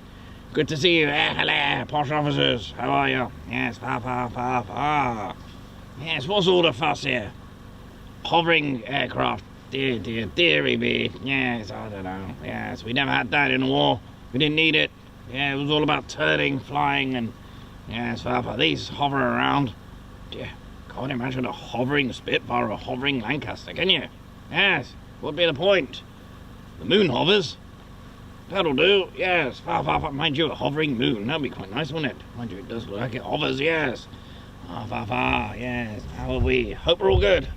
Hope you enjoyed Bournemouth. Yes. I used to be a wing commander, you know. Yes, far.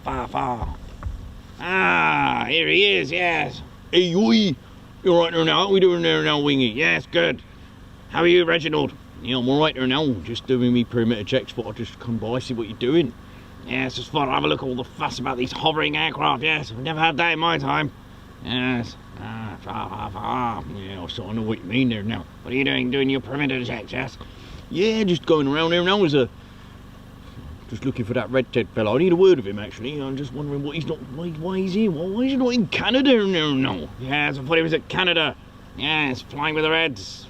Yes, a good example. What are you doing? Just doing me... Did you just ask that there now? Yes. No. Yes. No. Far. Right, okay, don't know. Yes, 1, 2, attention. Yes. I don't think he's a wing commander anymore there now. Yes, quiet. Shut up. Do as you're told. Far.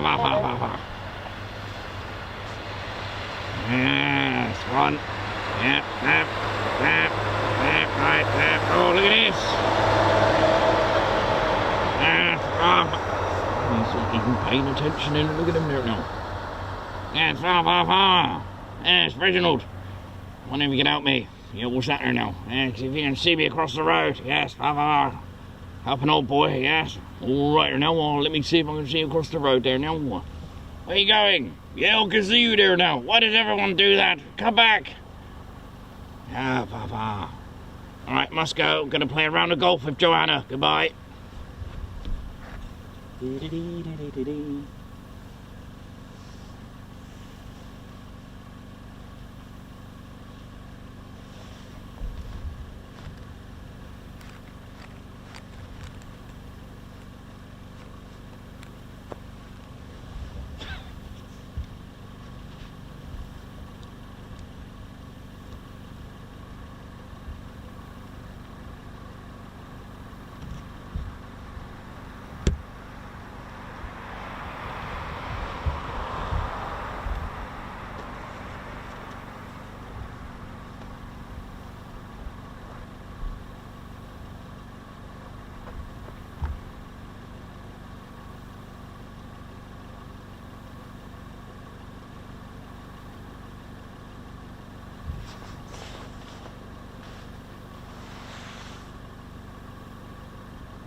To 1 flight mile approach, identified traffic service, Golf correct runway 23, set QNH 1017.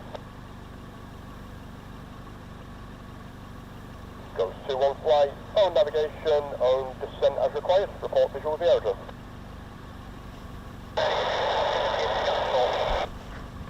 Okay, Marham approach. Go to 1 flight is no time, but nothing currently seen on radar.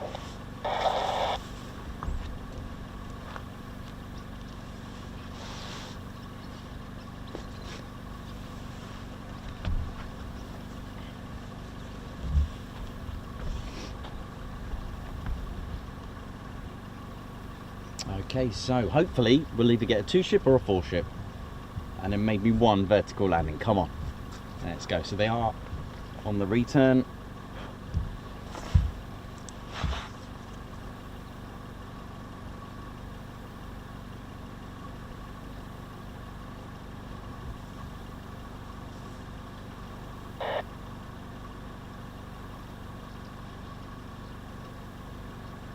Mention 3, 1 flight at Marham approach, identified flight level 50, traffic service, confirmed flight to recovery.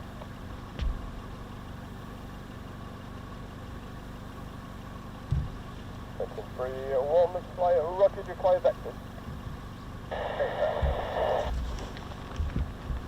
Mention 3, 1 flight, turn left, heading 1. 403. Right. Using the Marham approach, not too far now. Here we go. Benson 3-1 flight now, Marham Information Code Hotel, runway 23, colour code white, SQN 1017.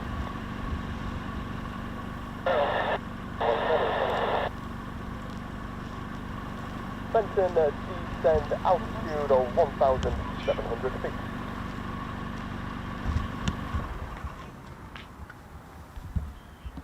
Ghost now Information Code Hotel, routine change.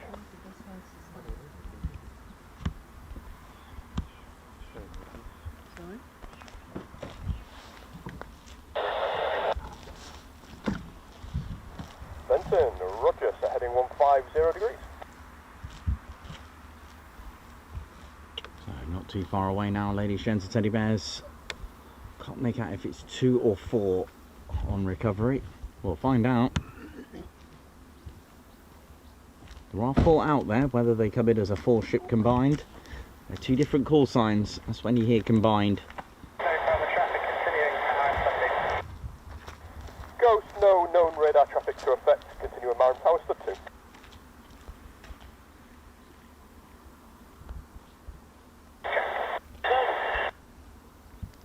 Cargo join with Hotel 1017, set request for low brake. Oh, low brake, here we go. 315 Marham Tower, join, details correct.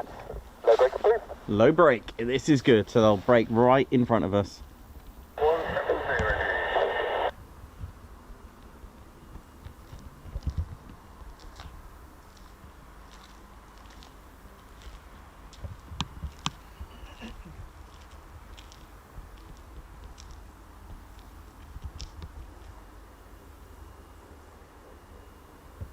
So quiet, and then suddenly I might just concentrate on the one that breaks, if I may.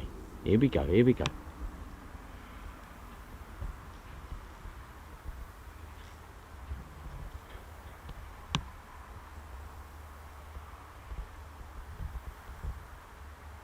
Delay. Oh no, that's a seat.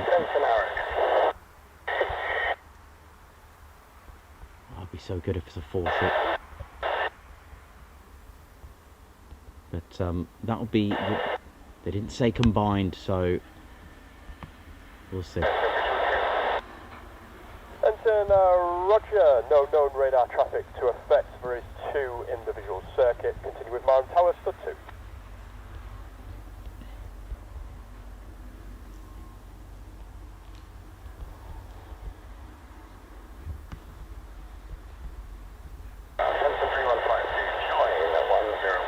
Yeah, flight of 2, here we go.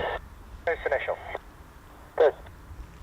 Okay. Benson 315 Marham Tower, join runway 23, QNH 1017, 2 in.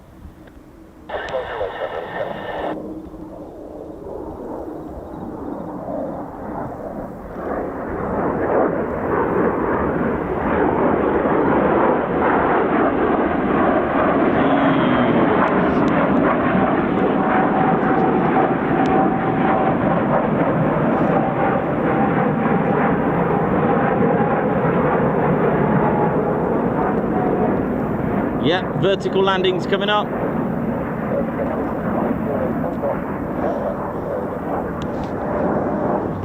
Got the other 2 as well.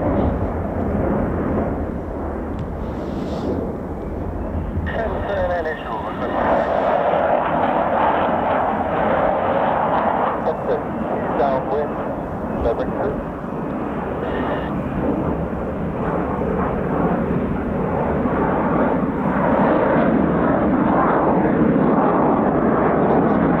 Get ready.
Beautiful. So that's all back.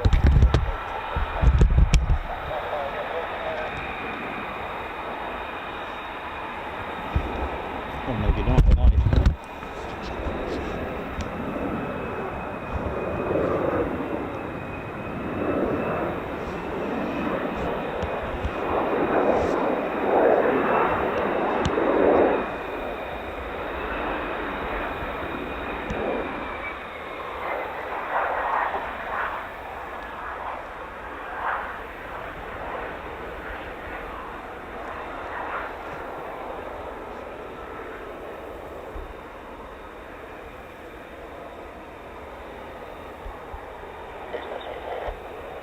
Beautiful. There we go. How about that, ladies and gents? Teddy Bear's vertical landings. So we've had 3 today. We'll take that.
This is a new move of the F-35 where 2 can become 1. Look at this.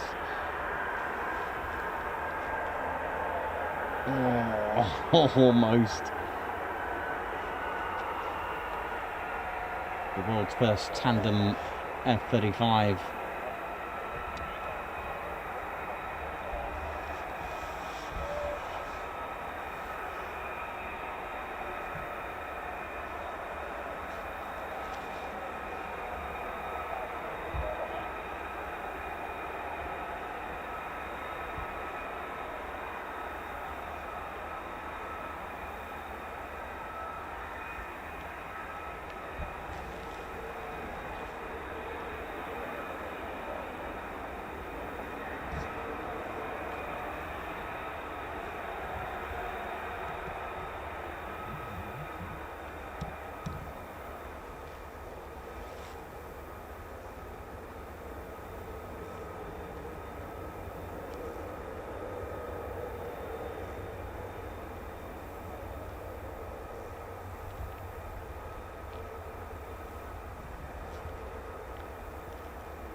So that's 3 vertical landings for the day. Lovely, and some beautiful breaks. I was worried that that they'll come in for a break into the low break while the 2 were doing their vertical landings, and sadly they did, so I couldn't quite get what I wanted, but that's cool.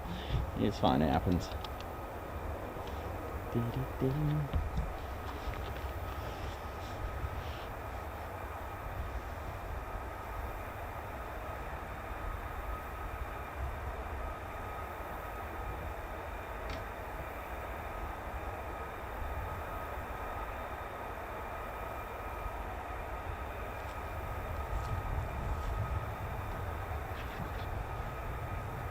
David Wolfman Wells. Yeah, do you know what? I was the same as well. I was like, what is this? And then when you see it flying, and then when I discovered there are different variants and seen all the variants do their thing, I was like, yeah, this thing's cool. So I'm with you on that one, Wolfman. I admit to that.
David Wolfman Wells. Yeah, so I get what you mean. It's like you have a natural grudge when it comes to replacing your favourite aircraft. I'm with you on that because I've got this natural grudge, right, of the Tempest, but because it's, you know, it's destined to replace the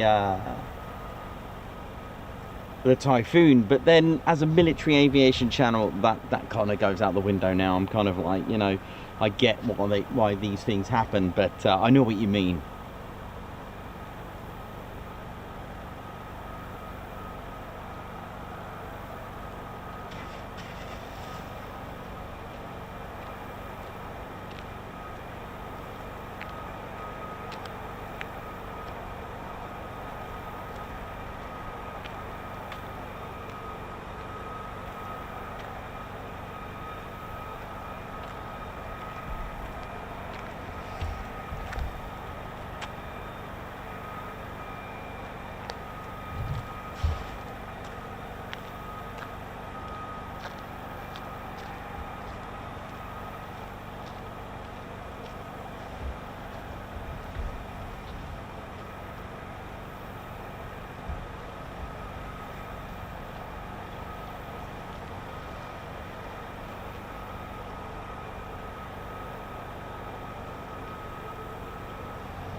Yeah, so with both aircraft of the Royal Air Force, so when you've got the phenomenal, aggressive, multi-role Typhoon FGR4 coupled up with the stealth 5th generation F-35B with a bit of Stovall thrown in, you're talking a great combo for any Air Force. Just the two alone, fantastic.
Hannah Plank, a good question, very good. So the wheelie, as you said, right, shall I get ground crew Drew to do it?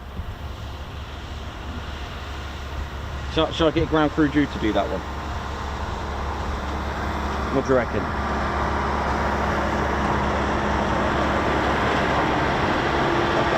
Let me get ground crew Drew.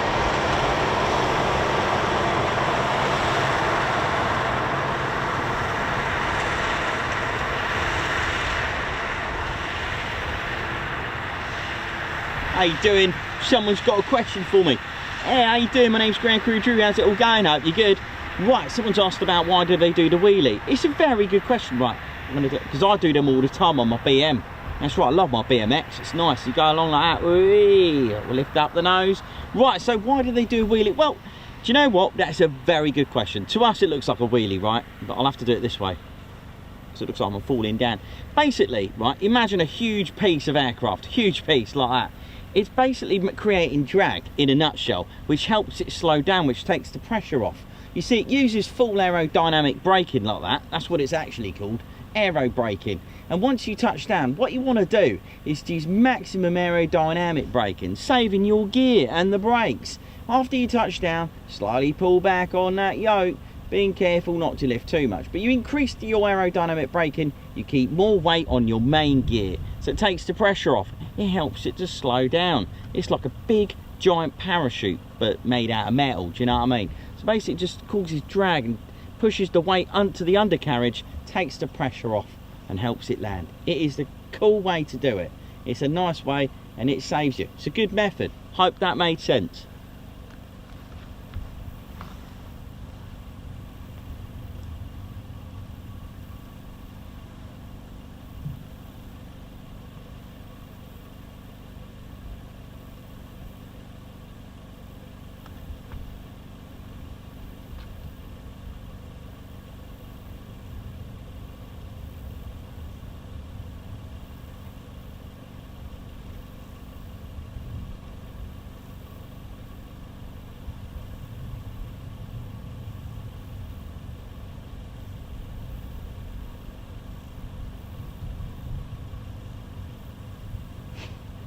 Synchro tones are like that. Just try not to do that in your car. That's something I would say actually is good shout. Good shout. Right, so that's all of them back. Now then, what's this? Is this ground crew getting ready for another sortie perhaps? Let's have a look.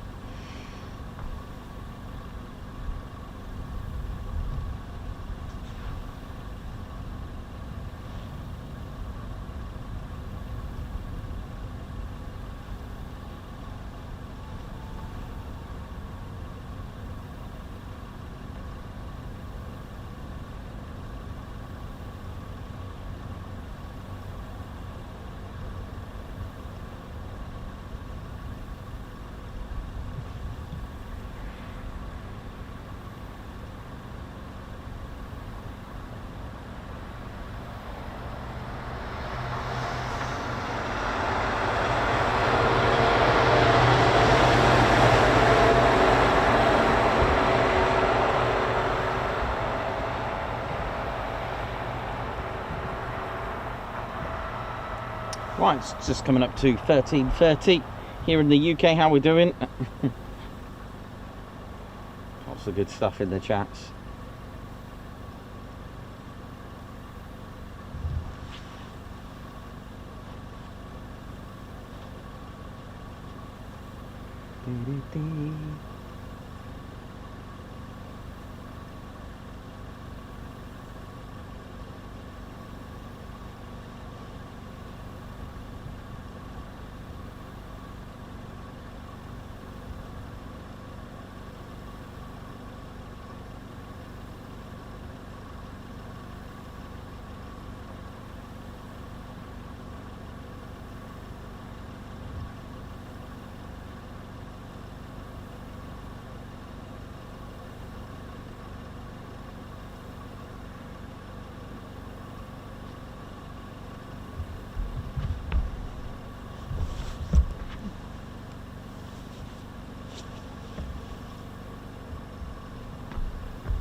How you doing? Ground Crew Drew. Where's the current bung gone?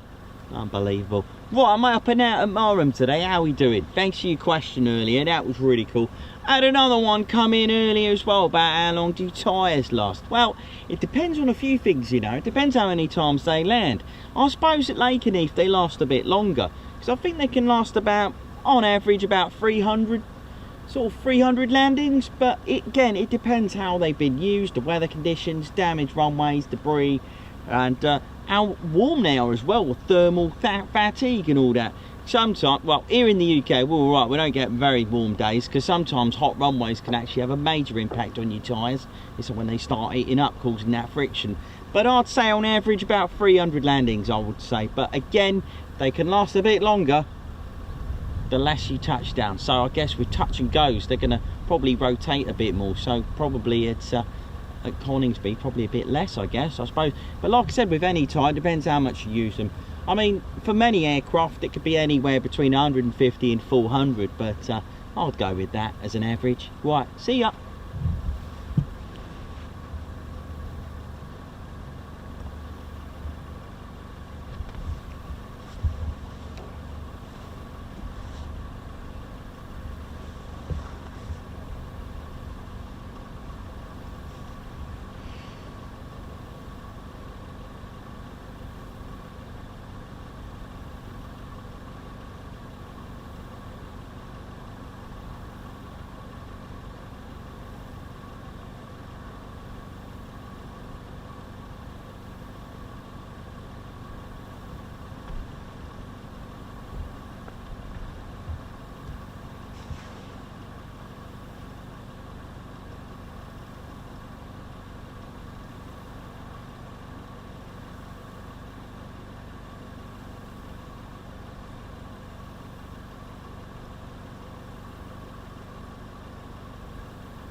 And of course, if you enjoy military aviation, don't forget to subscribe to the one and only Ted Coningsby channel. We do post regularly and try our best to stream 4 to 5 days a week, weather permitting. And so far, if yesterday was the worst, we've done well this week, because that was pretty savage yesterday. I actually don't know what the weather's doing tomorrow. What's it doing tomorrow here in the UK? Mind you, not that it's always accurate, the weather report and radars and all that. But let's have a look, shall we? Shall I dare see what's going to happen tomorrow?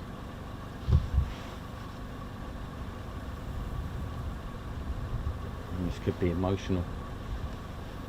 So these F-35s that you can see on the screen, they're from RAF Lakenheath, just chilling. There were 6, there's now 4. Right, let's have a look at the... Oh, it looks a bit... Oh my goodness me. That looks horrendous tomorrow.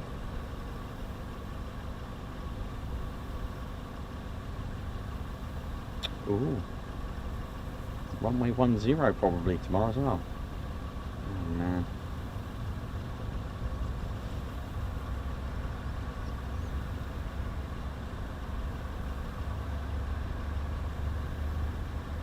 Yeah, I think we'll be alright. I think we'll get away with it tomorrow. I'll still go. I'll do it. Kind of used to the rain anyway. Ooh.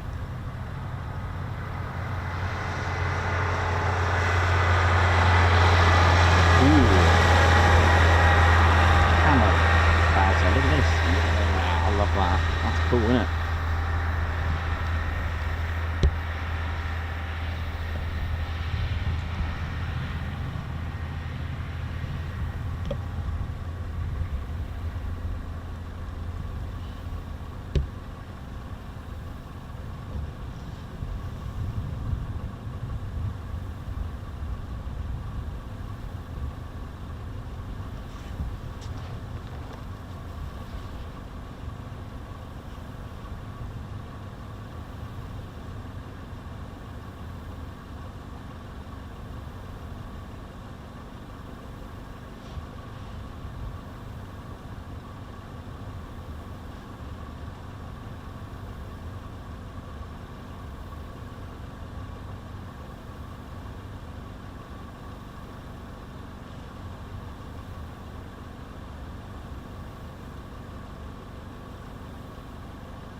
Simon Wattrell, how you doing? Big Z.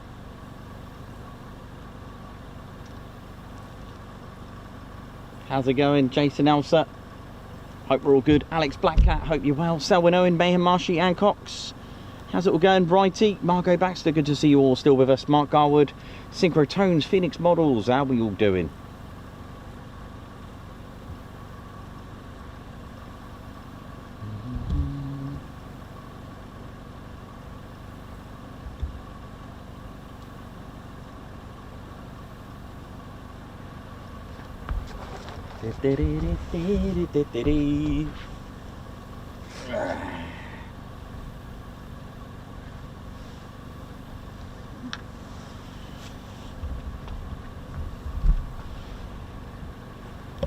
Anyway, we're right here now. Just done a whole perimeter check. Just come back round, see what's going on here now. Seems all clear and all that there now. Right. Oh, what's this? Oi, you there! Well, I'm gonna have a word with him.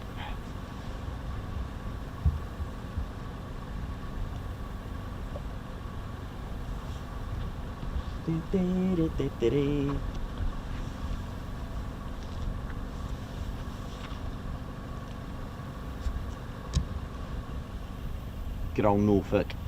Lovely, lovely scenery there now. These two up to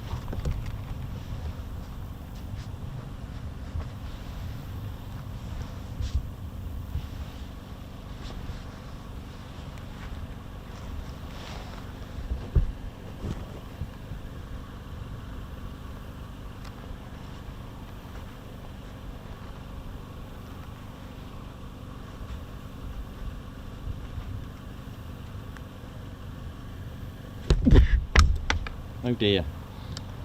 I think he's gonna have a word with him now.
Old Red Ted making his way back safely.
Alright,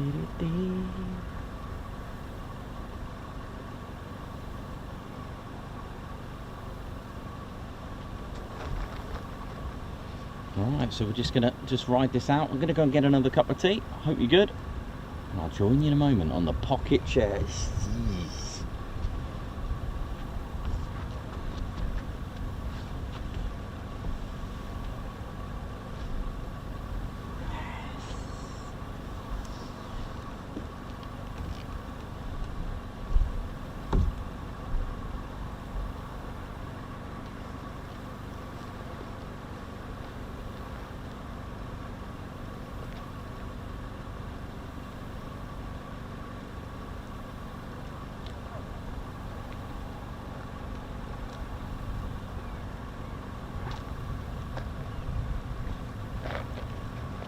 Right, yeah, you're right.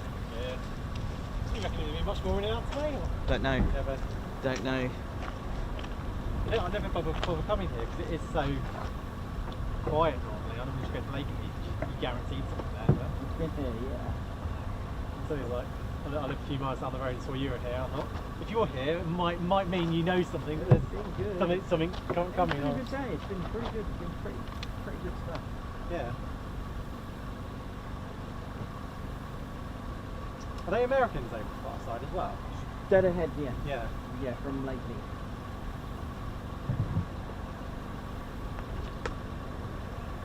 Hopefully they won't want to keep those out there overnight. So No, I mean 2 have gone and not come back, so I don't know where they are.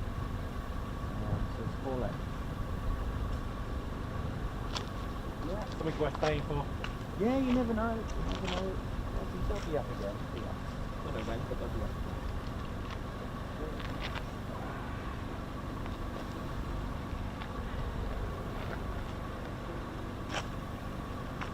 Do you do this full time then? It's like a job? Yeah, it is. Sure is. It's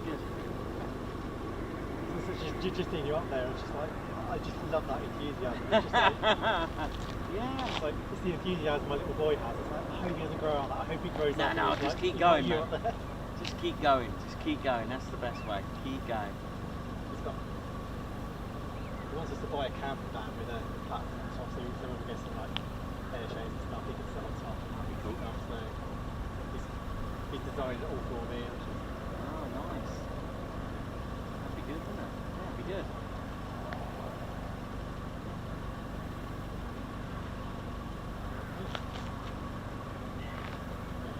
what did you do before getting into this then? Was it you? Did you have Wedding a photography, so So the you- camera, but photography.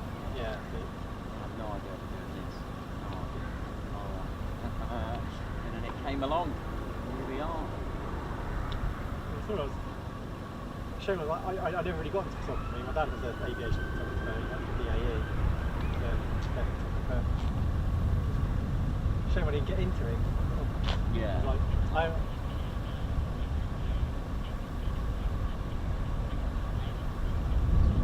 Just checking the radio.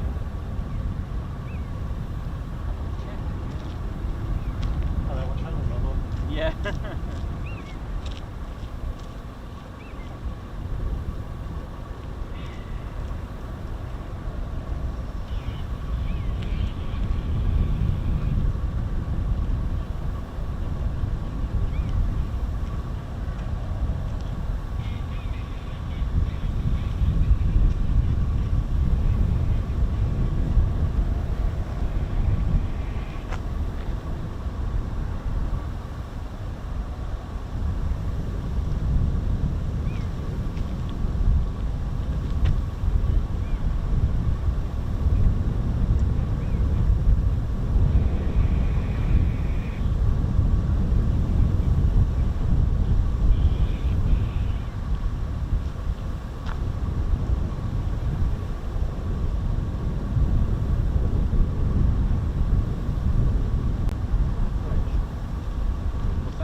a radius.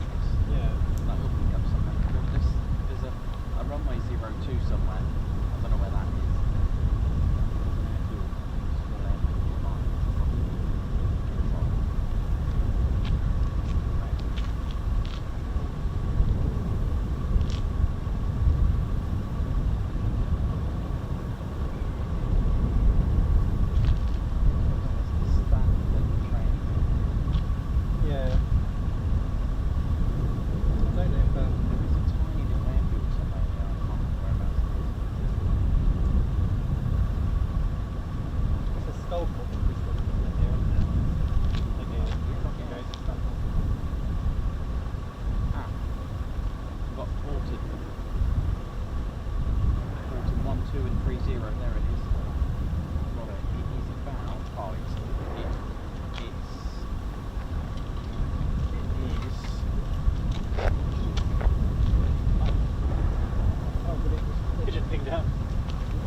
Teddy bears for the fans of the pocket chair. So there it is there now, look at it. Jeez. It's beautiful, isn't it? Look at this. That's what you want. One of them. It's a phenomenal piece of kit, that. It is the pocket chair. Yeah, it's just awesome, that.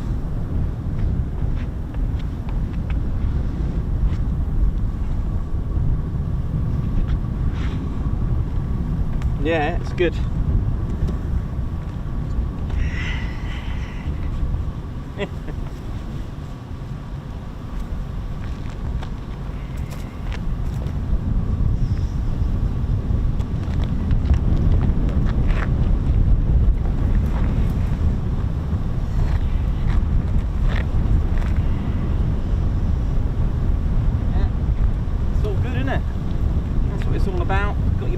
Lunchbox, it's all good,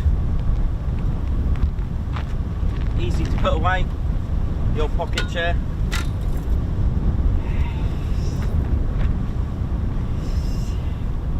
Yeah, it's good, man. You're going along, you feel tired, all scenarios, you know what I mean, you just open it up, beautiful. That is all good. And then you got this, the pocket bed.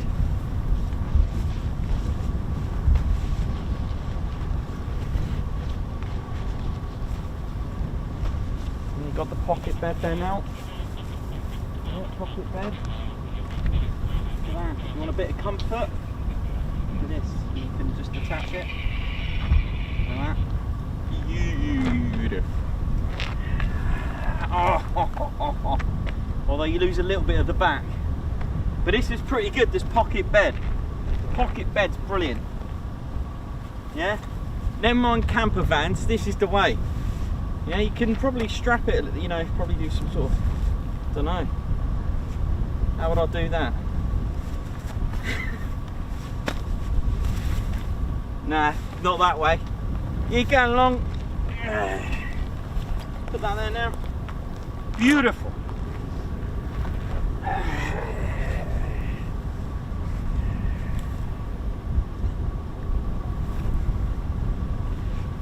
That's good.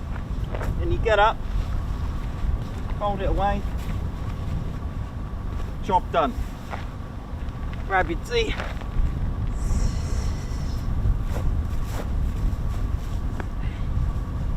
Beautiful.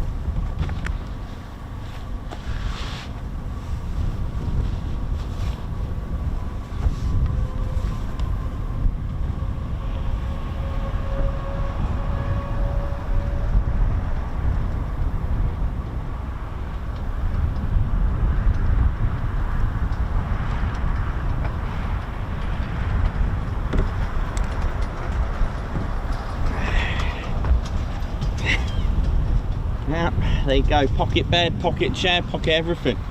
It's all good, you know what I mean?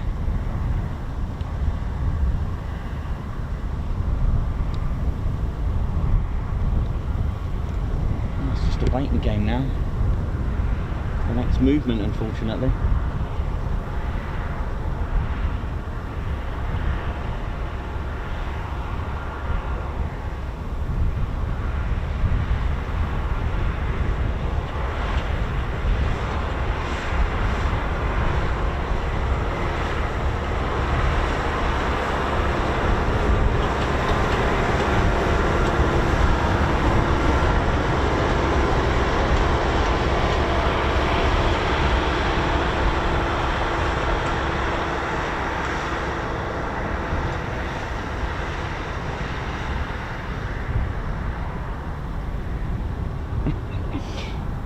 There you go.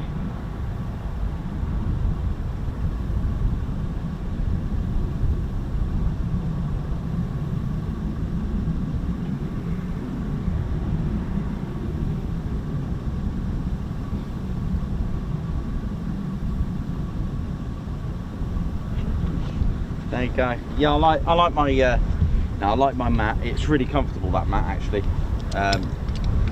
Used for camping, of course, but it does actually sit quite nicely on the pocket chair, to be honest.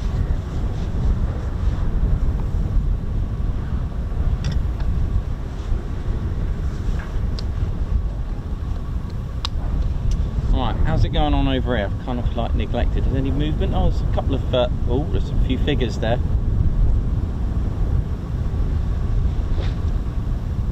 Oh, the wind's just picked up.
Yeah, we're doing Lady Shrimp to Teddy Bears. So, I'll tell you what I haven't spoken about in a long time, because I usually have little adverts for it, but membership that all of you can join in. Members, you know what to do. I haven't said this in ages, because we usually have a little advert, but I'm going to roll this out and do it myself.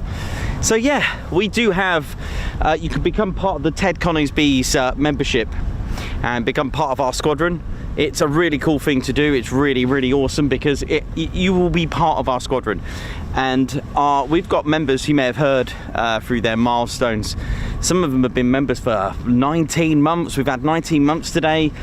Some celebrating their 6-month milestone, 12-month milestone.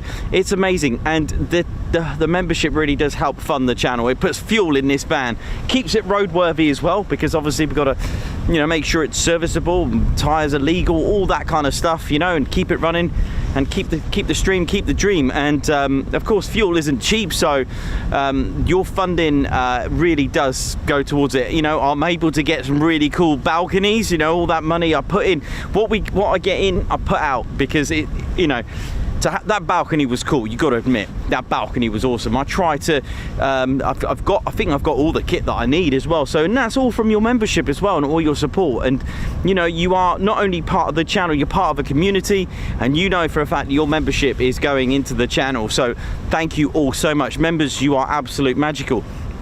And the thing is, I mean, you get a lot of YouTube perks for that, and it starts from just £1.99 a month.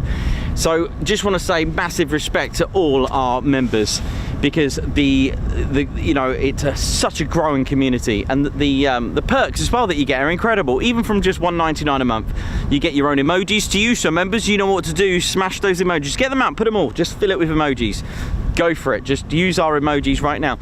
And really important to use them in when you're writing comments as well, and on the post. Use them, because people, we've seen it today. Oh, how'd you get those cool emojis? It's almost like an advert or like a pitch to say, yeah, you can join, and it's only £1.99 a month. Okay, and that does help. We do have 3 levels of membership, which I will explain as well.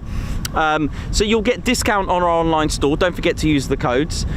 The other perk as well. Oh, by the way, members, every few months the code does change. If you find it doesn't work, just check. There have been 1 or 2 charity items which the discount doesn't work on, but the discount codes, although you know, it does come with it. They do change. The amounts change, but the level of discount does change through time. Sometimes it goes up, sometimes it goes lower, but just trying to keep a level balance with it, with that. So you do get discount on our online store. You get members only videos.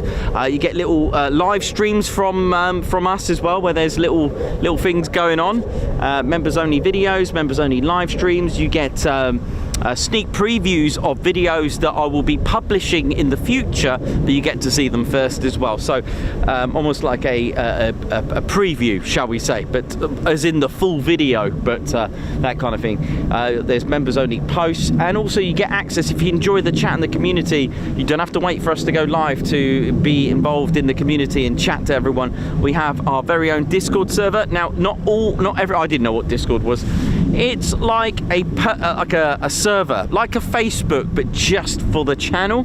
So it's so you can use it to have your own posts, photos, different topics, almost like a forum, shall we say, but the server's called Discord, and we have our members only Discord server. So you know the community that's on the live that are members, you know that you can chat to other members as well. So it's a really nice thing to be involved in. Really, really good. And we just got Tom Cruise, just I won't get him totally, but you know, take my Ted away. Yeah, so yeah, we got that, and that's from £1.99 a month. And then we've also got the Posh Officers Club, and the Posh Officers Club gets you a bigger discount than the first one. So the first one's called the Ted Coningsby Squadron, and the next one is the Ted Coningsby's Posh Officers Club, the Air Wingies. You get more discount than the squadron, the first level, and you also get your own sort of private Discord server to chat to other posh officers. Okay, so that's what you get with that one, and that one's £4.99 a month. And then the next level was really created for those that sent send a constant donation to the Ted Coningsby channel, and it was a way of saying thank you. There are users out there, members out there, that send us donations every month, which is amazing, and I just wanted to say thank you to those that do it. So I came up with the Ted Coningsby's Fighter Squadron, and I made it more of a personal touch. You'll get like inside information about the channel regarding any new merchandise, any new things that is going to happen to the channel, and you'll get personal live streams from me. So when it's related to Ted, that's for everyone. This one's more of a, not a one-to-one, but a more personal live stream. So I'll be in my garden perhaps, and I'll tell you about latest things coming up, little news, little things that are going on. You get a more personal touch. And with that, when you become a member, you have to register to get it, but you'll get the Ted Coningsby's Fighter Squadron patch. I've put it in this little protector for now, but it's got our so you get one of these. So you have to apply for it to do it, and there you go. That's better, isn't it? Really nice, isn't it? Through Storms, Ted Coningsby TCF. Nice, isn't it? Beautiful. So that's that one's $25.99 a month, and like I said, you'll get inside info regarding the channel and live streams regarding me. So it'll be not a one-to-one, but it'd be almost like a live to the Fighter Squadron. So again, thank you for those that join all levels. It really does help, really does, and it's been an amazing journey. It's really been a fantastic achievement for all of us, because without your support, wouldn't be here. As simple as that. So thank you very much. I haven't done that for a long time. Done a spiel like that for a long time. Normally it's I've got my little advert, but I thought, you know what, it's quiet, let's ride. I feel in the mood. Oh, hello. See that? You look away for 1 minute, you can't trust these F-35s, innit? Here comes trouble. There we go.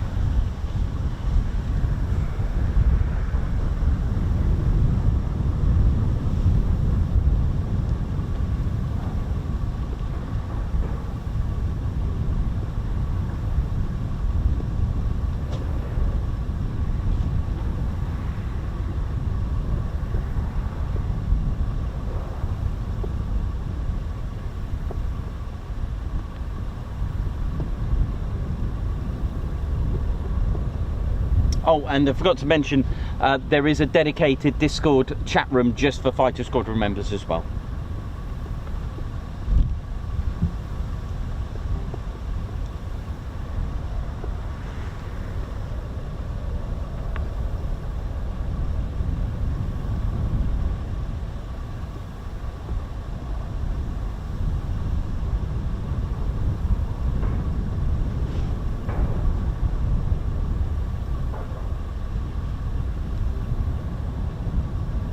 Johnny B, oi oi, how you doing? Hope you're good.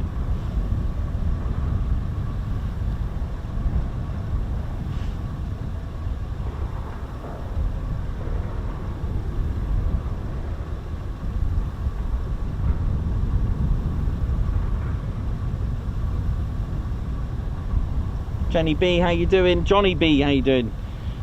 Jason, I believe it sent the patch, I believe, because Claire's been quite efficient, because we are on a road trip soon.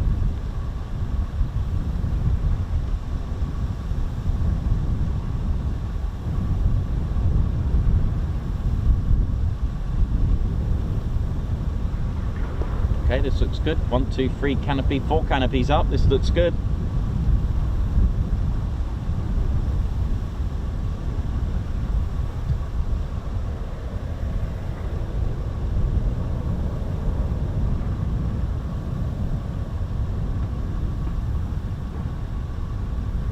So to become a member, all you got to do is click the join button, and on the if you're interested just to know a little bit more on all our videos and the description to all our live streams, there is a link right down the bottom. It's the very last link or the very last sentence in the description of all our videos and live streams, so you can have a quick copy paste, or might be a link to just click it straight away. I think it works, it should do anyway, but that will get you to watch a little video.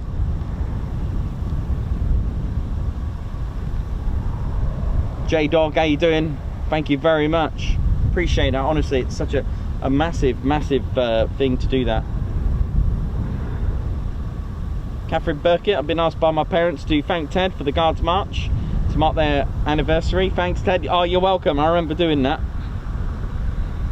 Or Ted does anyway.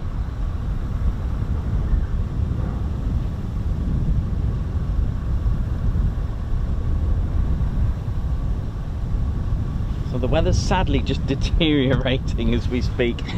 So yeah, tomorrow doesn't look good. I think this is probably it for our summer, I'll be honest with you, with nice days. It's just looking shocking.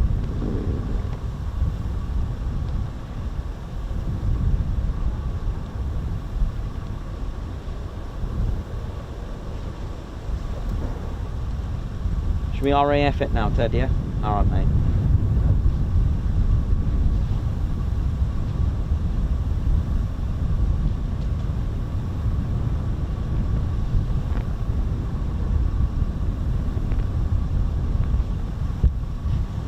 Andrew Porter, thank you very much for your super chat.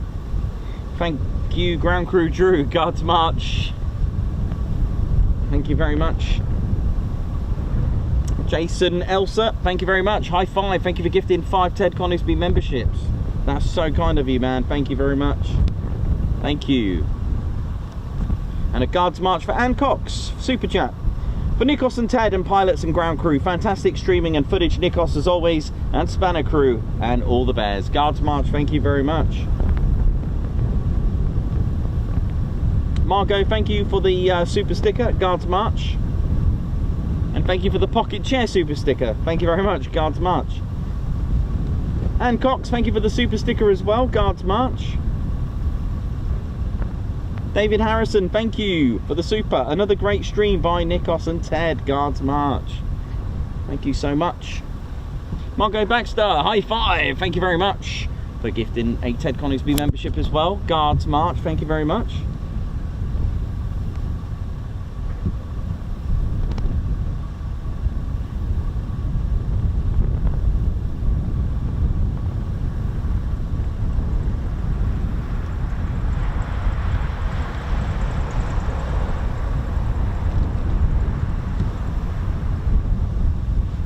I've just been informed that we've just hit 69.4k. Wow, thank you very much. This is going to set us up nicely for Lossiemouth, you know. Could it be? Could it be? I mean, it's going to be close to 70k. At least we'll try and climb up as close to 70k as possible before we head off on the weekend to Scotland. It is only midweek. It's Wednesday. Is it Wednesday? Yeah. Lose my days half the time, but hey.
So adjoining Marham are these F-35As of RAF Lakenheath's 48 fighter wing, and looks like they'll all be going out very shortly. No startups just yet, but this looks good for movement. And not sure where they're going just yet until I hear on the radio if they're going back or not, or wherever it is that they need to go to.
Wibbs, thank you very much.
Ground Rambo 1, it's start. Rambo call from calling by the ground, stand by for your start, we'll get a control position. Rambo 1. Lots of you have mentioned about the tint on the F-35. Now, if I've got this right, they're actually just one colour. And I believe, I noticed this at Lakenheath, right, when there was a lot of F-35 sat on the North EOR. Check this out. They all went orange, right? So I believe it's the angles that you see them.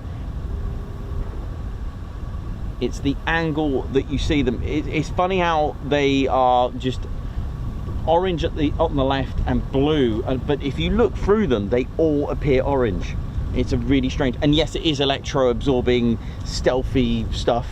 It's a special coating, a special tint, which it appears different at different angles. If I remember correctly, with reflections, they change tint. Like I said, depending on what angle. I think that's the case. I think.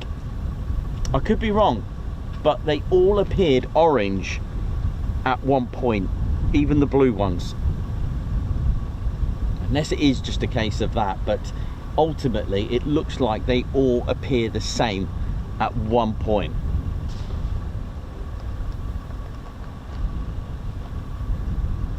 Because they've all, even the blue has a slightly orangey tint to it as well, look. So let's see.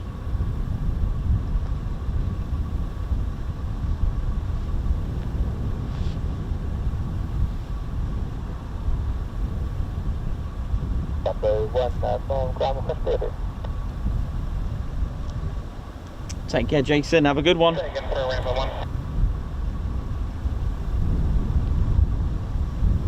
Sammy B, how you doing?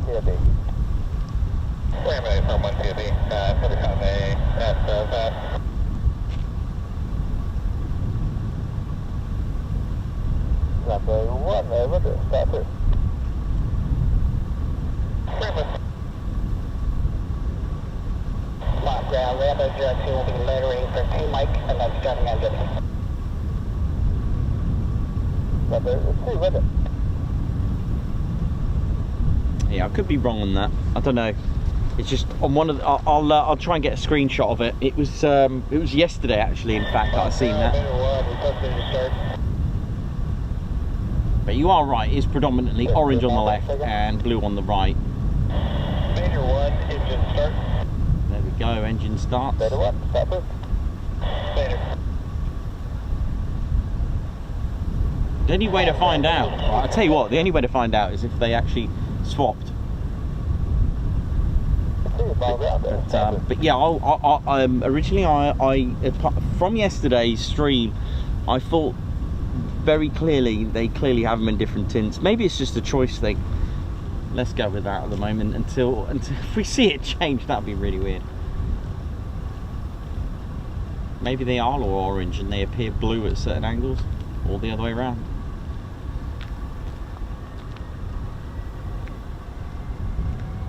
Here we go. Let you enjoy the noise.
Joe, how you doing? Edward Coates, and Cox, Janice, Johnny B, Sammy B, Simon Mottral, how's it going?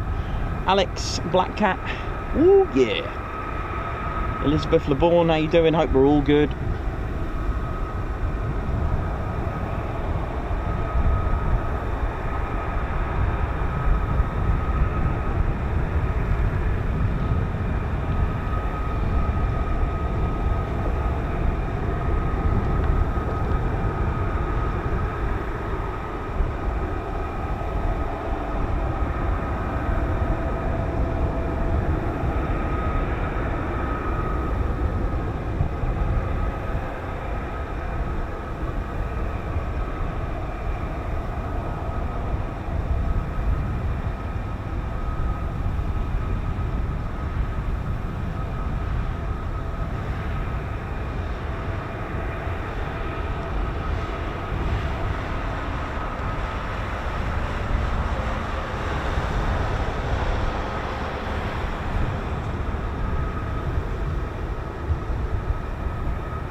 Linda Stagenga, how's it going? Hope you're good.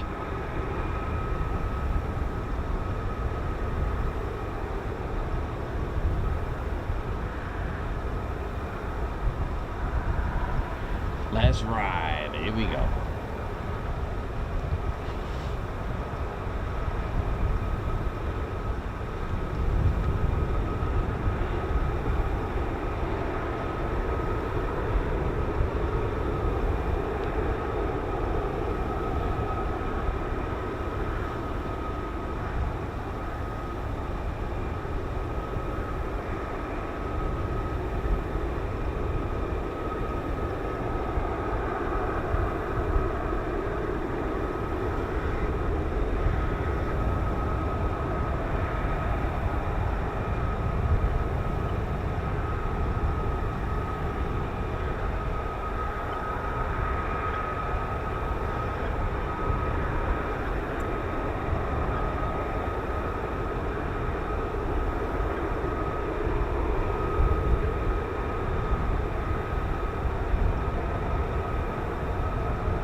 Alright, so this looks good.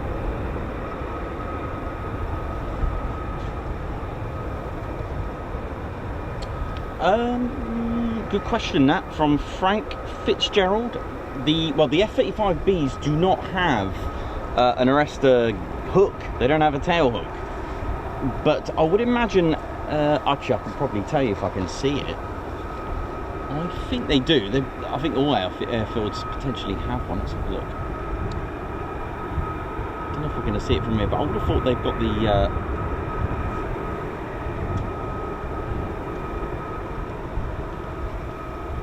yes, they do. It's the black box there with the yellow circle. That's where the arrestor cable is. I would have thought all aerodromes have one anyway, or airfields.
Graham Tinkler, how you doing? Hope you're good. Marco, thank you for the info on that. Dee -dee -dee -dee. Here we go.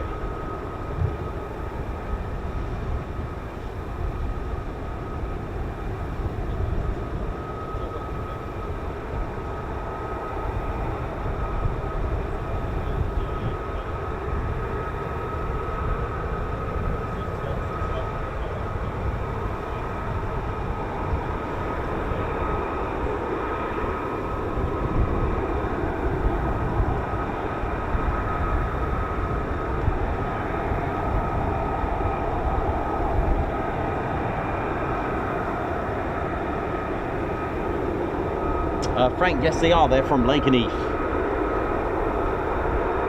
Keith Smith, oi oi, Hancock, how are we all doing? Welcome to the Ted Coningsby channel, we're live here, smashing up the numbers at 69.4k, nice. G Van Pulliam, Jenny B, how's it going? Alan Burden, oi oi, enjoy the show, here we go.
Janice, take care. Roger, Anthony Lowe, how you doing? Jenny B, Elizabeth, welcome to RAF Marham. And we have visiting aircraft. We've got RAF Lakenheath's F-35As of the 48 Fighter Wing. And we'll see where they're going, whether they're going back to Lakenheath or not. We'll find out in a minute. The other two haven't returned, so I'm guessing they've gone.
Kestrel start, here we go.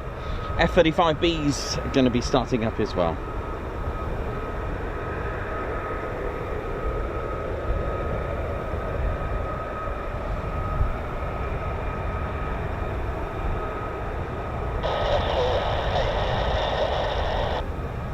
Kestrel 8 start, here we go.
So just waiting for that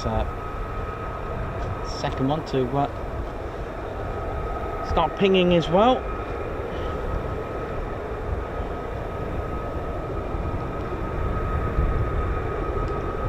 $1K watching, thank you very much for tuning in.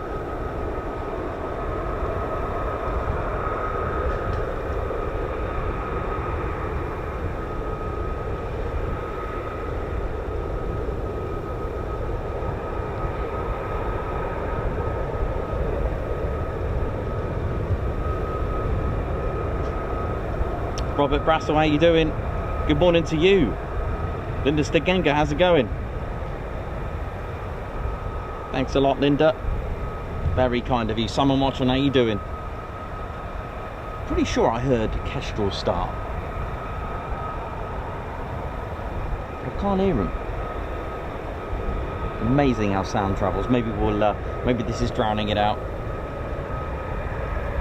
Okay, so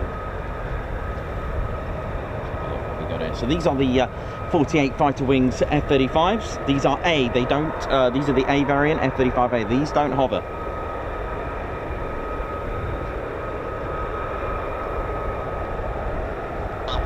Rainbow 1 taxi 2 F-35 from the vast runway 23 with formation Juliet, ready to come departure instructions.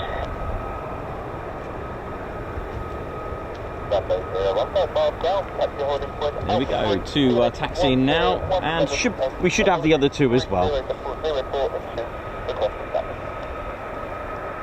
So when the pilot said information code Juliet, that's the ATIS. That gives you the latest and greatest information about the airfield. It will give them the hectopascals of the barometer, basically the QFE. It will give them the wind direction, wind speed, gusts, all the info, runway in use, all the latest and greatest, visibility. If cav okay, the ceiling and visibility okay, cloud info, all the info, so that tower know that they've tuned into the latest. The next information will be kilo. It's all done alphabetically, so it's updated every hour, and it gives them the latest and greatest news.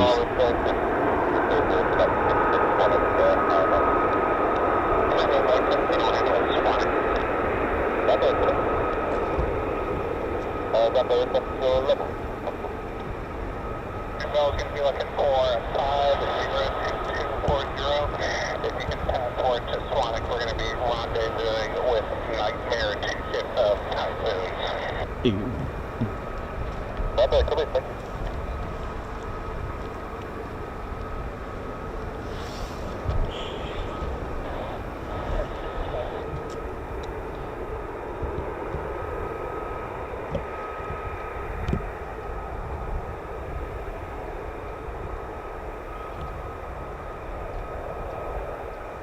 So it is predominantly blue, hasn't changed to orange, but on one of my videos, when you look through it, they just all look the same. It's amazing, amazing bit of technology. I guess they do different things on different colours perhaps, who knows. Oh, look at this, it's a scene out of Top Gear. Here we go. Oh, is it a Dacia? Is it a Dacia? Oh, the F-35's just winning. Just coming into the chicane. It's getting close. I mean, it's aircraft wildlife control unit at this rate. Look at this. Oh, the F-35A's just pulled through and has done it. The F-35 has beat the Dacia. The Duster, that was it, that's what I was trying to think of. I think it is, I'm just guessing. Looks like a Duster.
see it's got a little bit of an orange tint at the top, and when you look through it, that's the colour that you can see. It's like a tinted orange when you do look through the blue one as well. I noticed that at Lakenheath, but yeah, I think ultimately they are a set colour and they just look the same through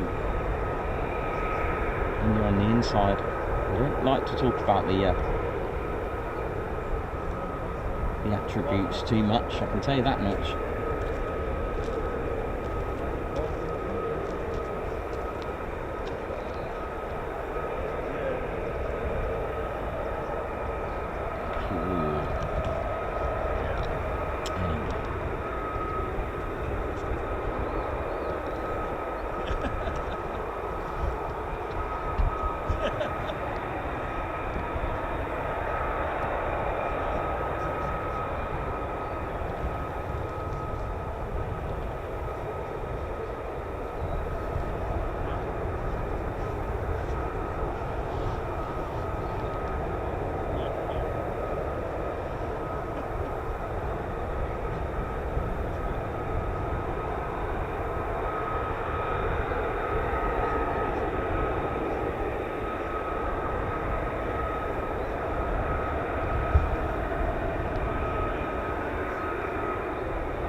Very good question. So so being a stealth aircraft, the F-35s have an internal weapons bay, a bit like the old school Vulcan bomber and the Lancaster as well, that kind of thing. It's got an internal, so it hides the armament from and giving it more stealth signature. They can have external rails fitted if they want to play a defensive mode, because when you're in defense you want to be seen. You want to be seen. You're mean. This is your territory. Like, get out. And also that can be used for training as well, to use them for training purposes, using all their amazing technology that they have in there.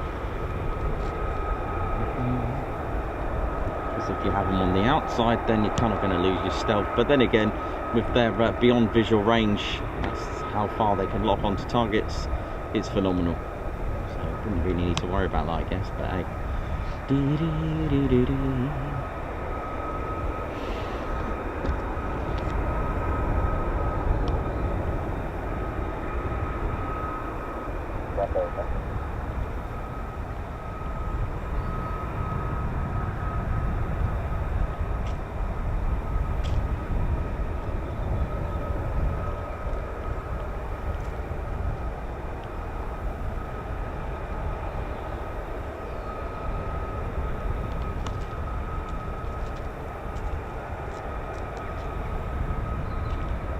Be going out soon.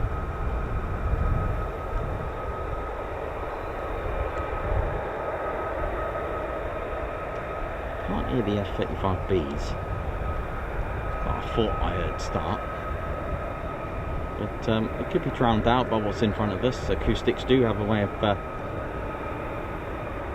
playing tricks.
Clear for takeoff, here we go, let's ride! Here we go, send it!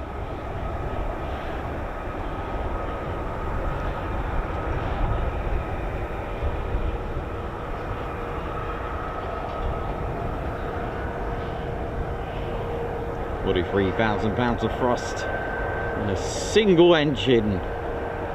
It's about to be enjoyed. Oh, what's that?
That's how noise cancelling or those noise reducing like headphones work, you know, because I think they actually do produce a frequency to block it. Is that right, if I remember correctly? You know those noise cancelling headphones that you can use, those ambient ones you can use too, like they're really good. I didn't believe them, but you turn them on and it drowns out the sound. Like there was a car alarm I know car alarm, right? I know there was or an alarm going off. I had a look outside, it didn't seem it was going off all night, so I put these headphones on and it killed the sound. And I found out that if I got this right, it does actually produce a frequency to drown out the other sound. So really weird how that works. I don't get how that works, but it does. So maybe that's what's going on here. Really, really cool.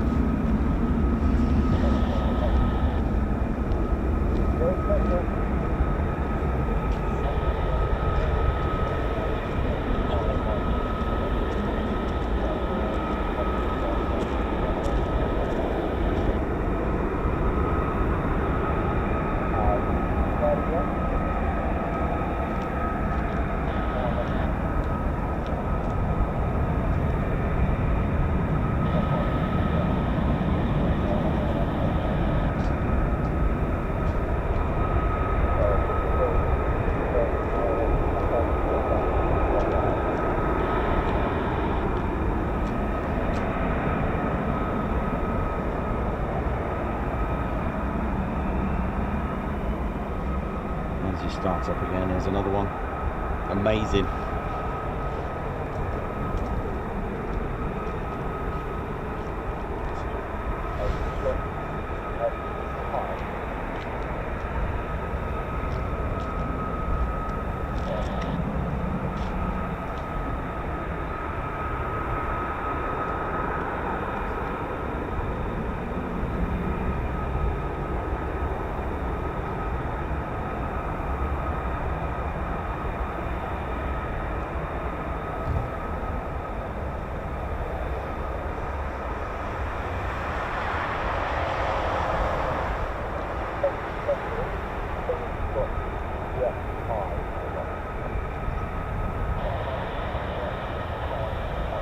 Thanks a lot, Linda Stegenga, for sharing. Don't forget you can share the stream, and if you are subscribed as well, don't forget, so you don't miss out on the latest and greatest live streams and videos, to click the notification bell button and select all.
How many have we got over there?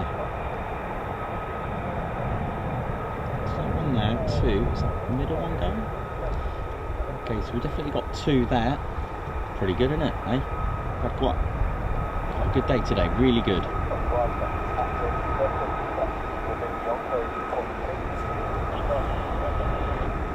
Taxi at your discretion.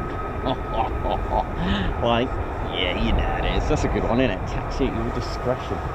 Discreet.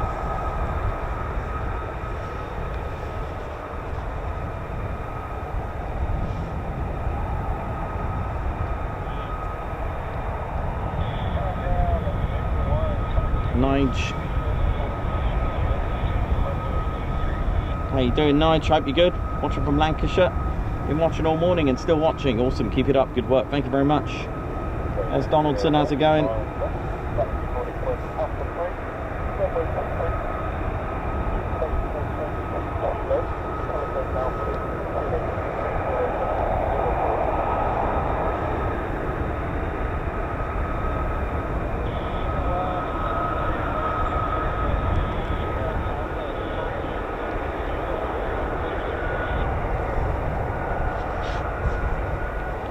Everything's on the move at once at the moment. Let me see what goes first.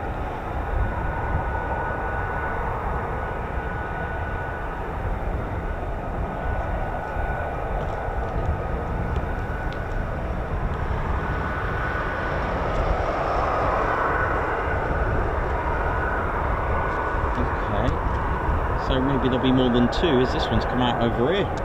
Hello. Actually, I probably missed it as it taxied past. Here we go. So we've got one taxi in here, and we've got two pinging under the canopy. So we're going to get a few here.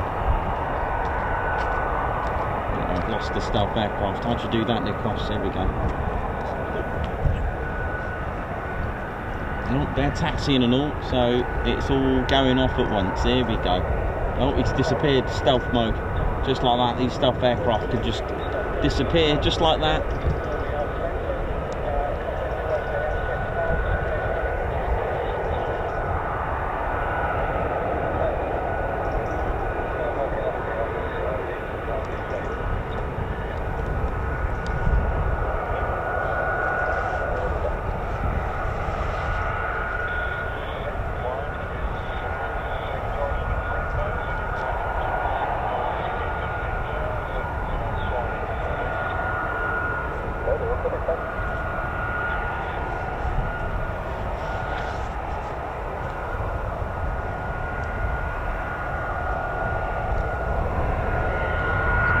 These are F-35As.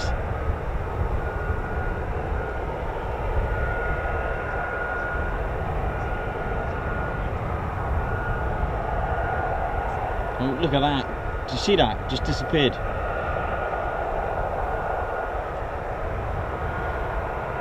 Almost play a game, couldn't you? They actually fit beautifully behind this building. Look, this one here, look.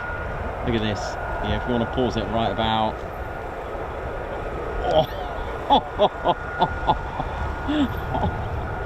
Oh, it's brilliant.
Okay, line up, here we go.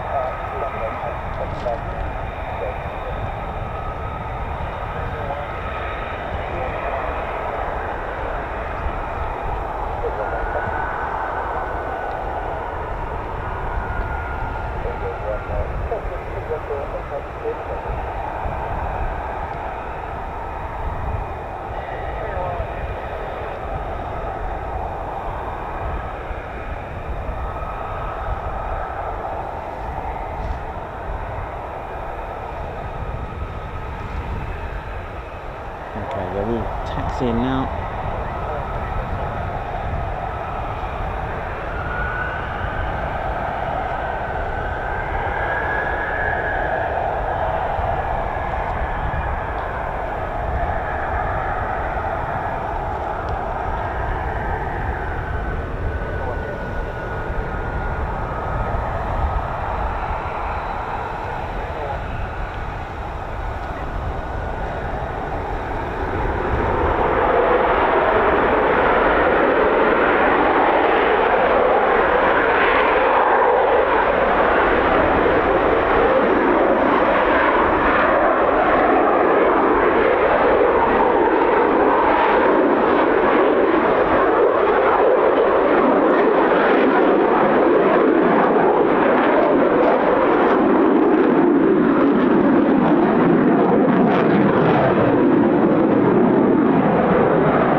and we still got another few more F-35s, at least one in there that's pinging. Could be going out as well, this is good.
Here we go, clear for takeoff.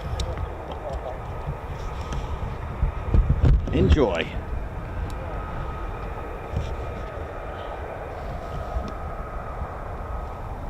These are the F-35B.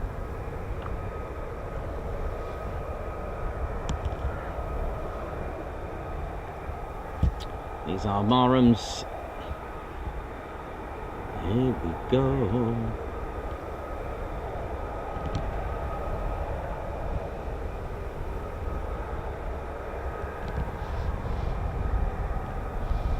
Watching the Ted Coningsby channel, we're live here at RAF Marham, home of the F-35B.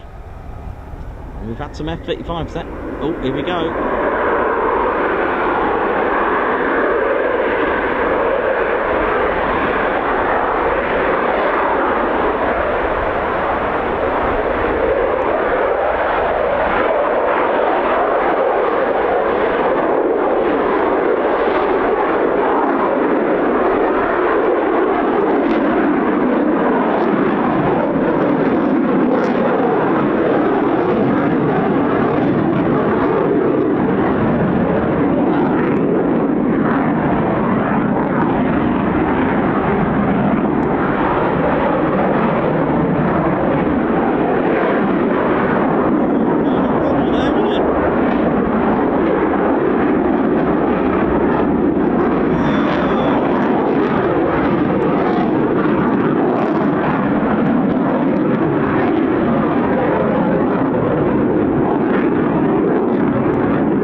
Concerning.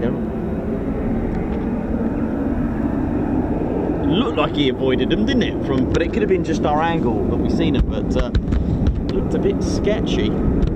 So anyway, obviously nothing serious happened, so that's good. I think it was just a trick of the camera, the way they looked a bit closer, because obviously, I guess.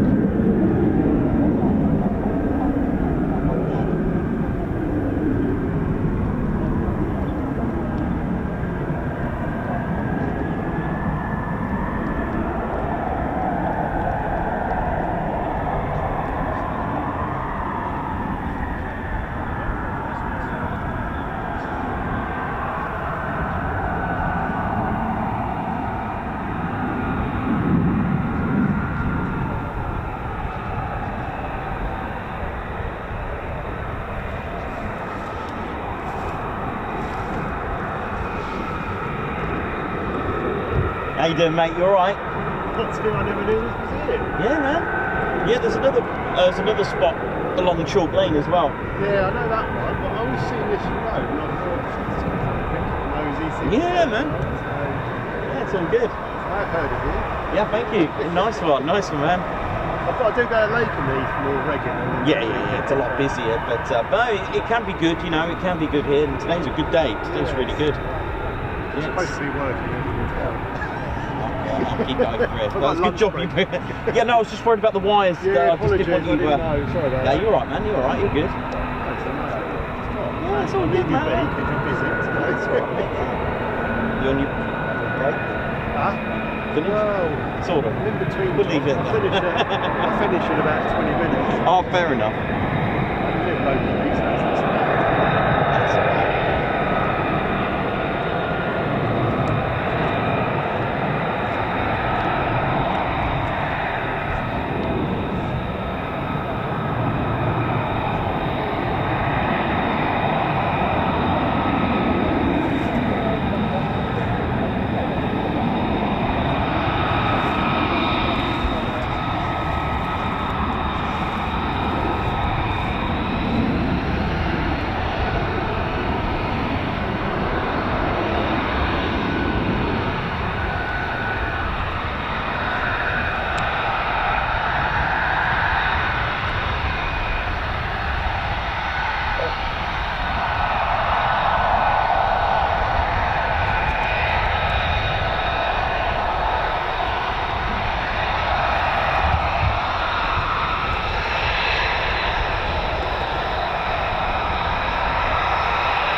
The camera at the same time.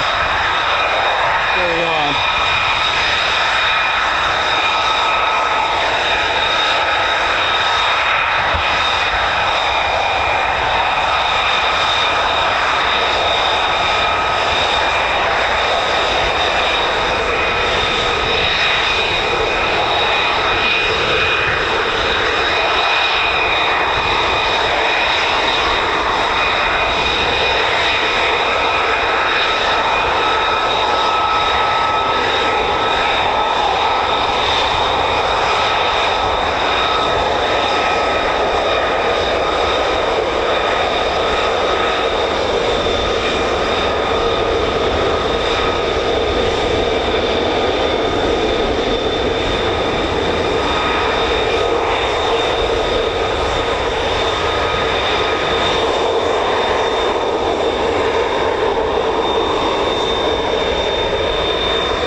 Coat just got caught on the top. I got stuck.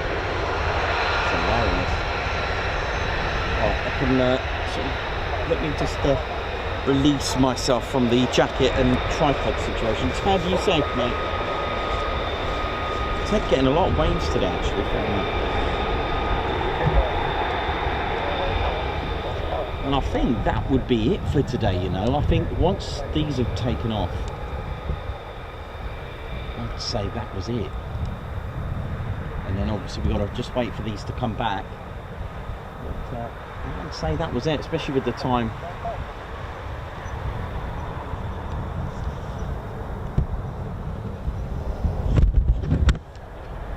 Here we go. I'd say these are our last departures of the day. Wouldn't be a bad thing to say. Yes, been a cracker of a day though, hasn't it, really? Had quite a few movements.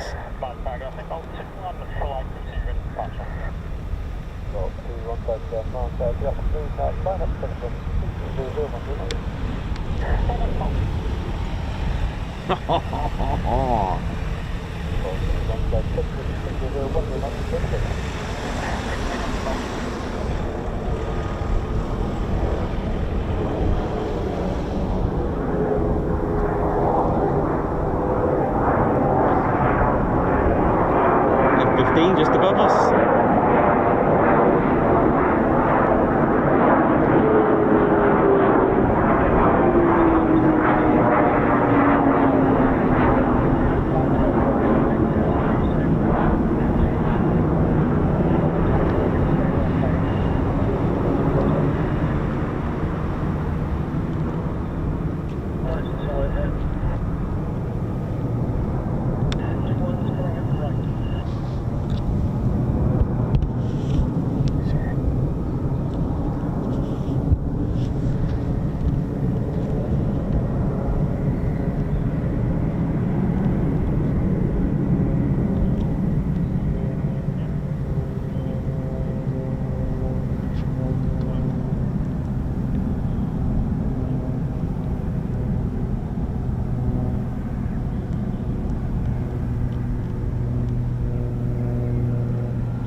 Here we go.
Yeah, because Lakenheath is not far. No, yeah, it's just down the road, so they got about 90 odd there, I believe. They've got a few, yeah. Yeah. All right, nice to meet you. No worries, you too, man.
T1 flight contact, 1 acceptable 252.87. Oh, T1 flight contact, 1 acceptable 252.87. Manual keeps on happening. I'm going to maintain stud 16 with both of us on frequency. Yes, cool.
How we doing, ladies, gents, and teddy bears? Hope you all enjoyed today so far. So we've got 4 airborne. Not sure what's happening with the 48's F-35s. No idea on them, what they're coming back or not. But the F-35Bs that took off are from here, so expect to see them return in about maybe an hour and a half, roughly. Sometimes they come straight back and do circuits.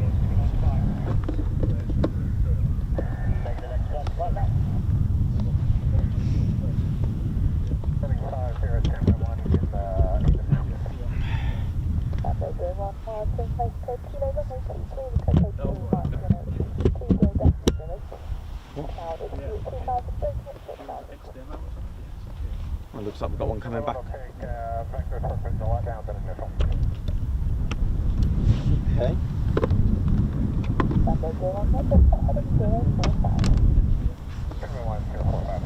Sounds like the Lakenheath's 35s are coming back already. Alright.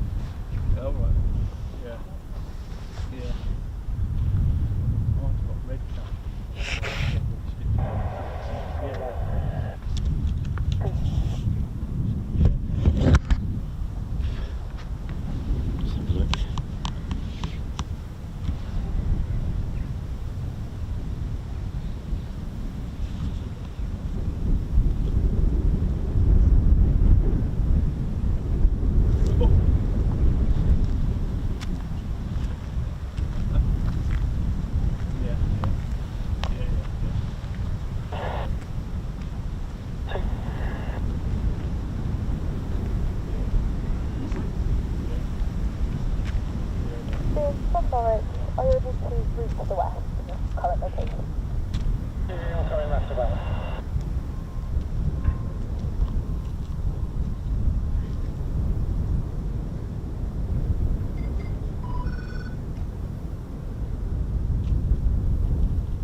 we have a negative signal nav with tower at this time. Sunday 01, Roger, 2 miles tower, 278.17. 01, put the tower.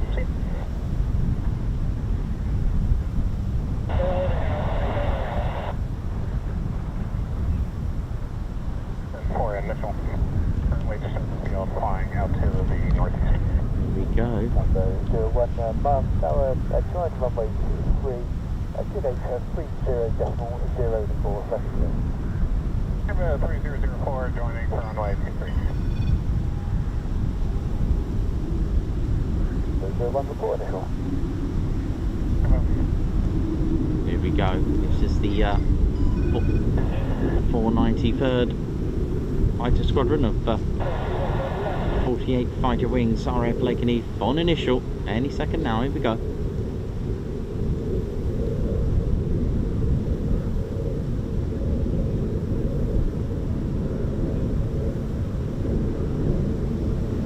These are F-35As, they do not hover, they're a CTOL aircraft, a conventional takeoff and landing.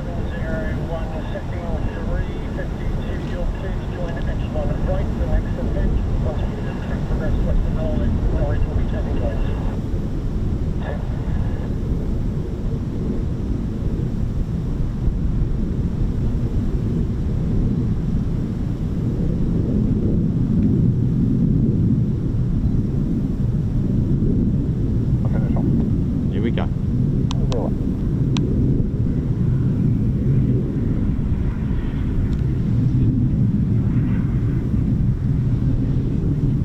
Back towards the mine or come back towards us to S1, sorry. 50.40 is a pound F-35. Just the one.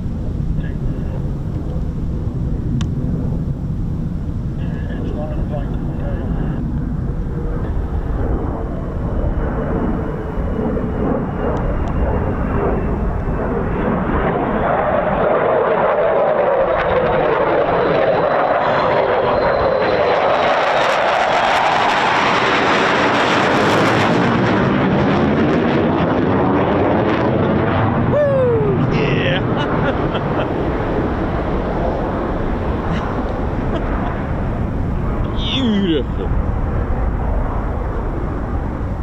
That's what I'm talking about.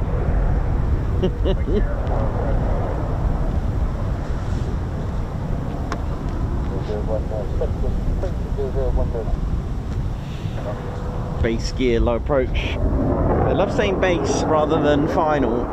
It's still part of the circuit, the leg. There is a base leg, there is a final leg as well.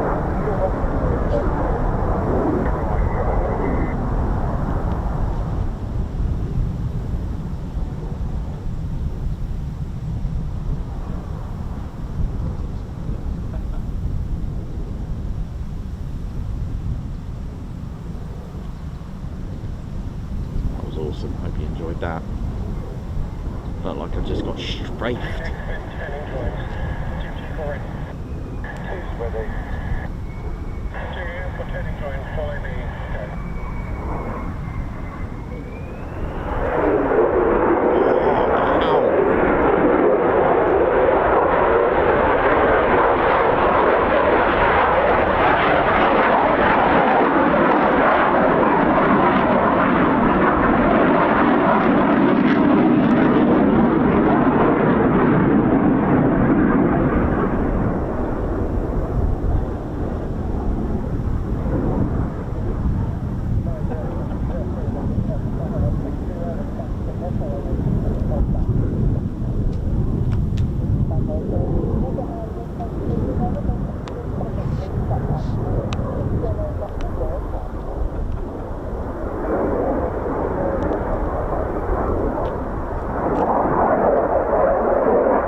navigation, subject to traffic, and now left section west 3 miles, maneuvering and taking altitude 3000 feet.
So we've got 3 Lakenheath F-35s out and 4 10 miles.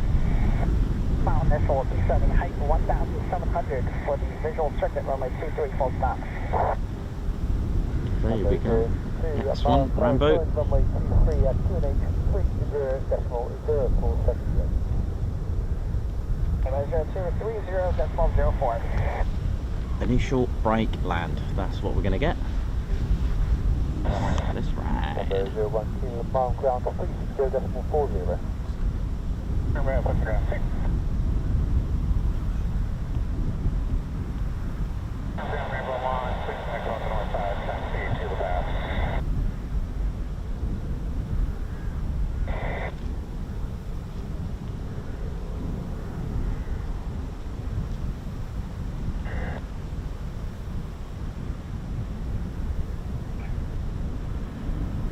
So 01 taxi Bravo, taxiway 2000 special for master inside closing up. Taxiway Bravo.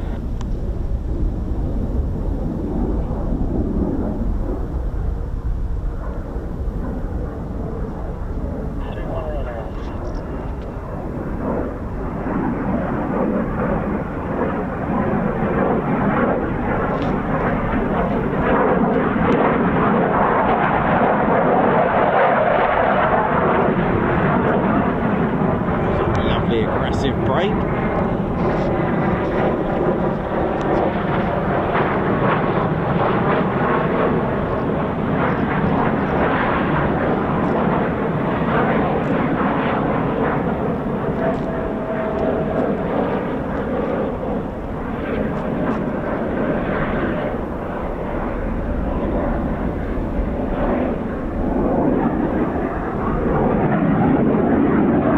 I'll be braking for land.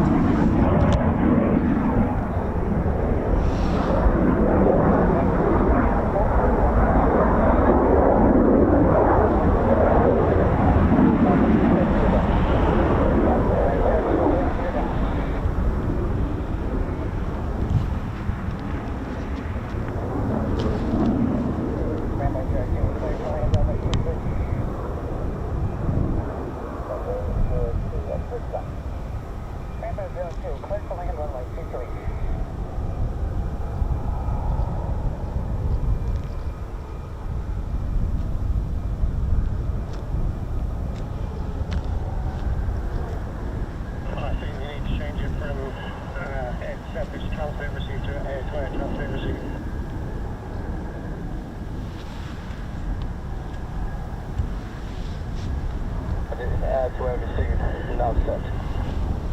Thanks. 2 for turning, join, follow me, go.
requesting a shutdown just there. Well, whichever reason. This could be interesting.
Some info on this, not sure what's going on. It looks like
Rainbow Jersey, confirm what last contact message access, the Alpha, the Bravo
Okay, so we've got two more of the 48 Fighter Wings F-35s just coming now.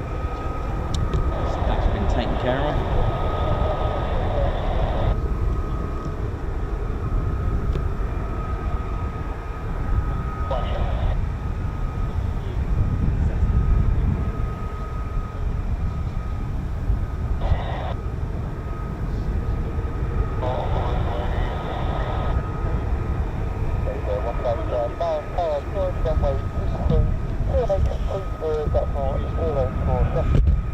Circuit clear, here we go. Clear 1, clear 2, enter the circuit range 004 set.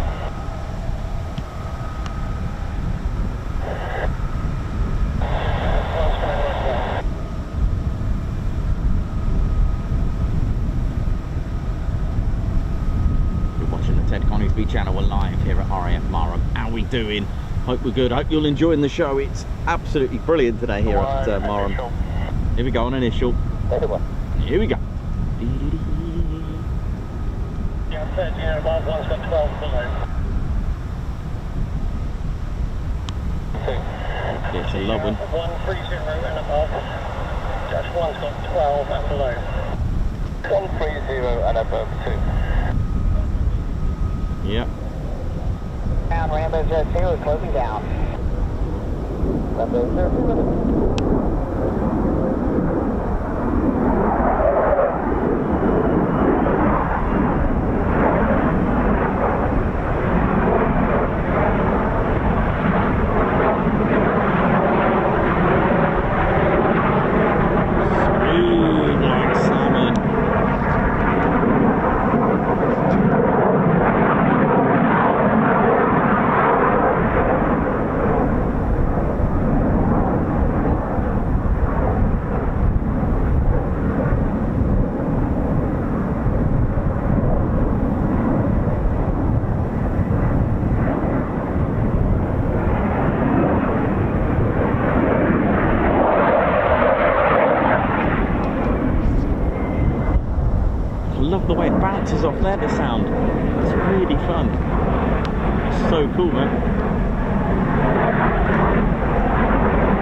some of that.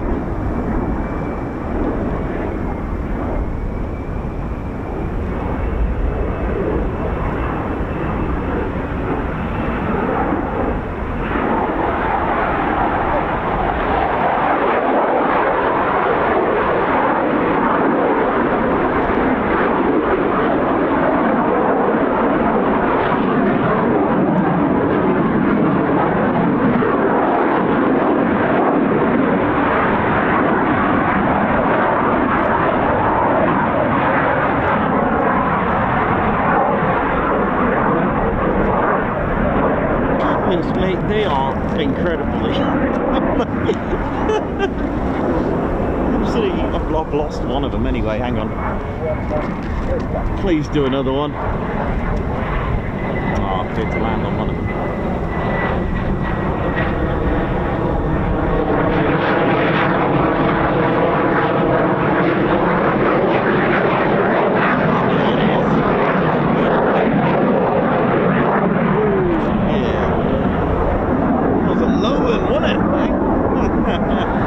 Skim that runway, man.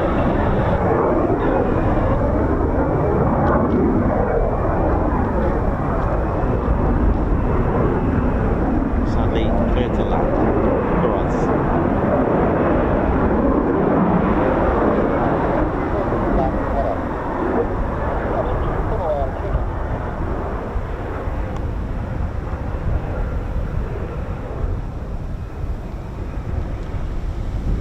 Pretty sure we said clear to land. Here we go.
the American movie where there was some raised low level stuff, like it's not go around.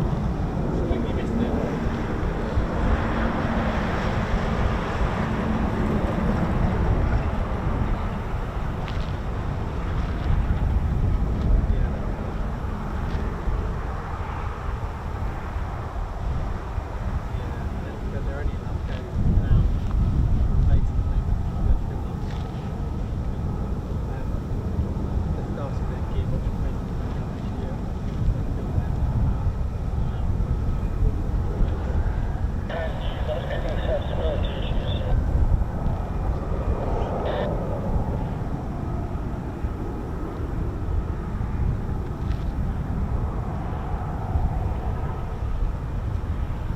How we're doing, ladies, Shanty Teddy fans? Hope we're all good. So the two that have just arrived are taxiing behind the one that's been towed. They've been rather patient. Look at this. I bet they're thinking this could be a while.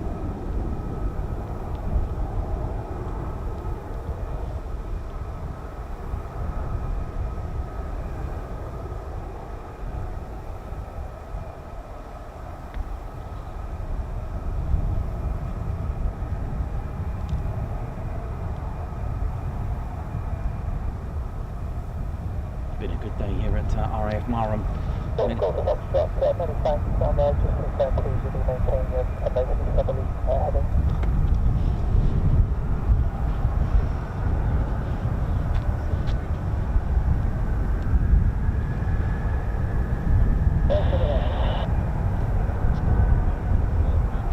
You have traffic about 5 miles opposite direction, indicating 1,200 feet below. Slow moving.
Stuart, Jack, how you doing?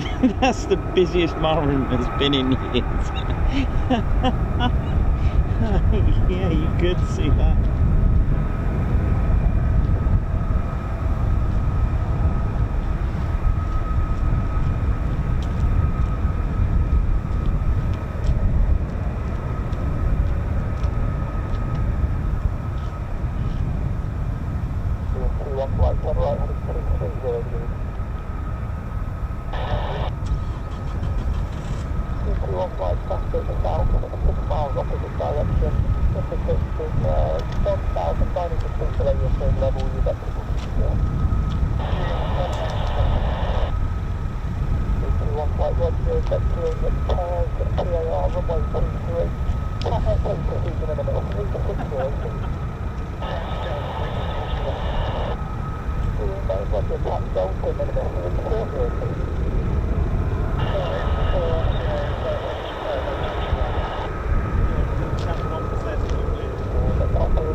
next.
There we go.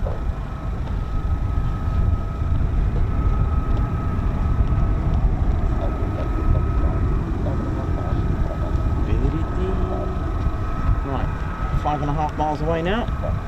Using the talk down, which is instructions from ATC to help and assist the aircraft to land. Here we go. Good for training as well for both pilot and ATC. They are pilot cannot acknowledge unless requested. And that's usually acknowledge gear down. 4 miles. Love the sounds of the shutdown. Cleared low approach, here we go.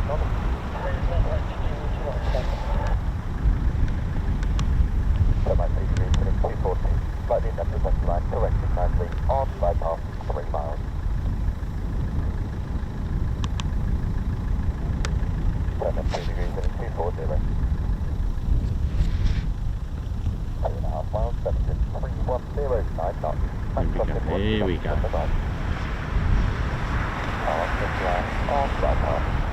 So it's using talk down, and then we'll go into a low approach.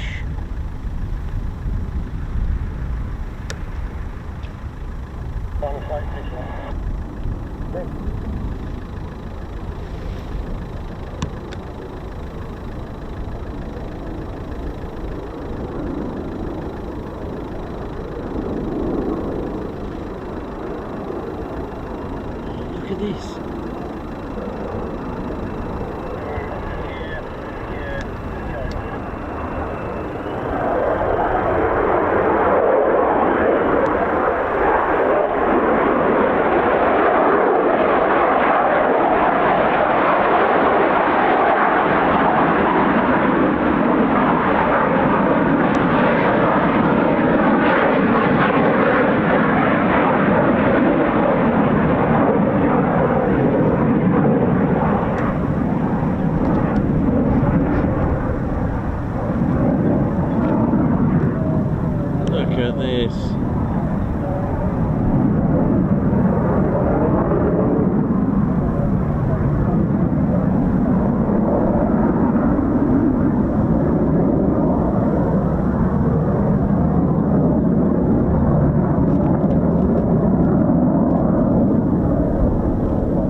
I'll be back in a bit.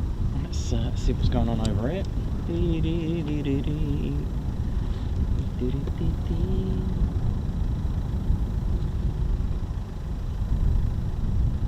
the 48 Fighter Wings F-35As.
Watching the Ted Coningsby channel live here at RAF Marham. How we doing? How we feeling? So we've still got 2 F-35Bs of RAF Marham. 4 to come back. Sorry, 2 in the circuit. Come on.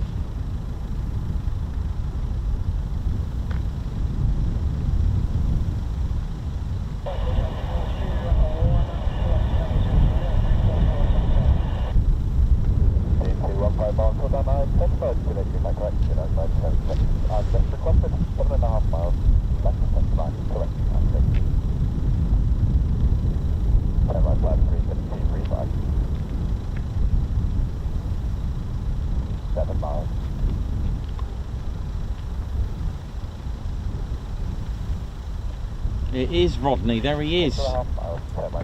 Rodney doing it. I've seen him in a while. Look at him. So let them. And he's gone.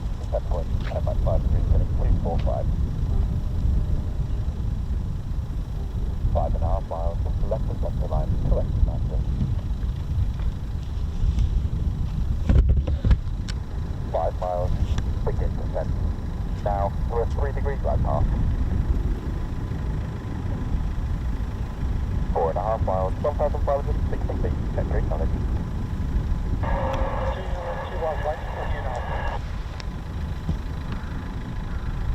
4 miles, 1,400 feet.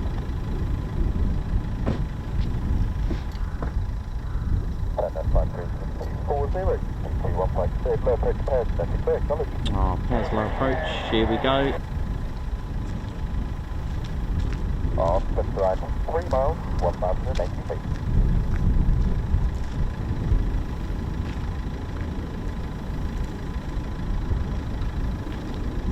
Slow low approach. 60 feet.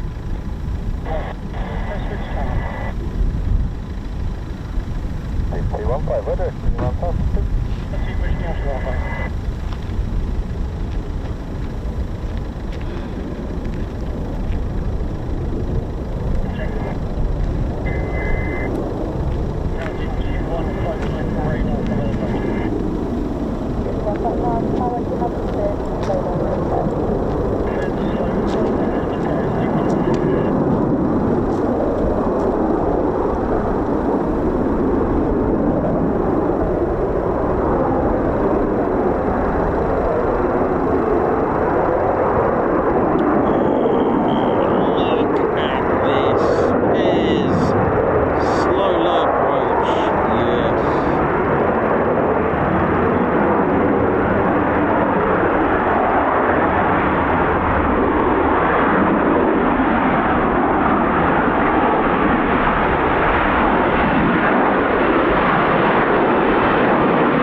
approach. Seen that one before.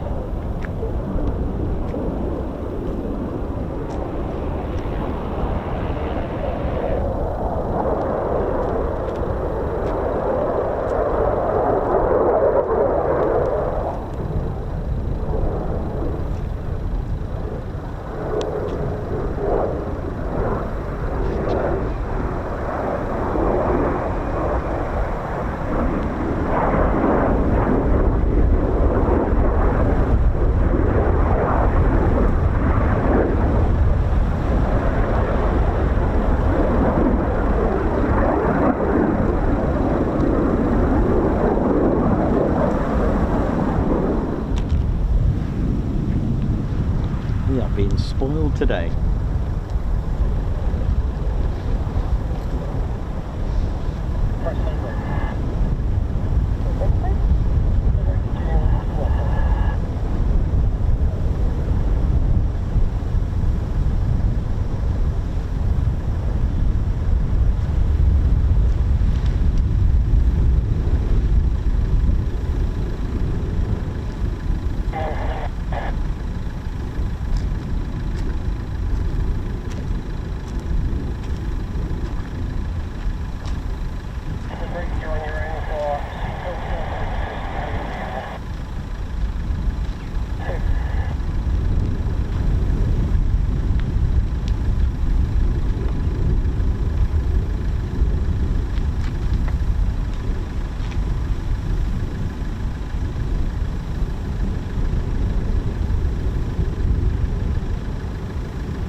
Incredible.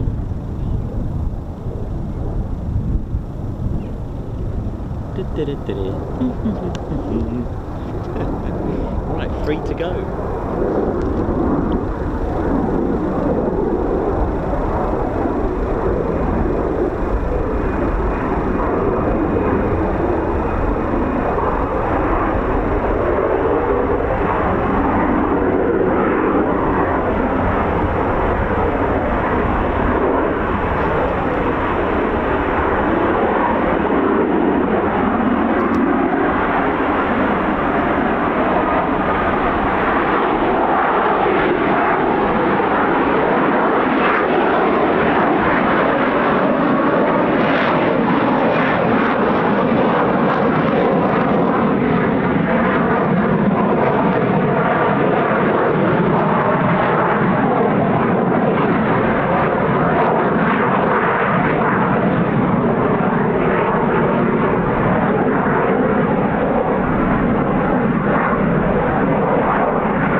Sweet as. Beautiful.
coming in on a straight in approach.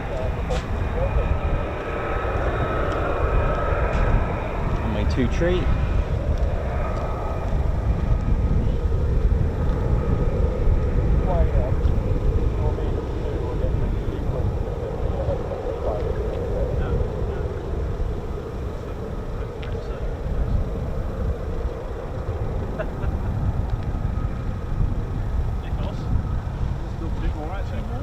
Four.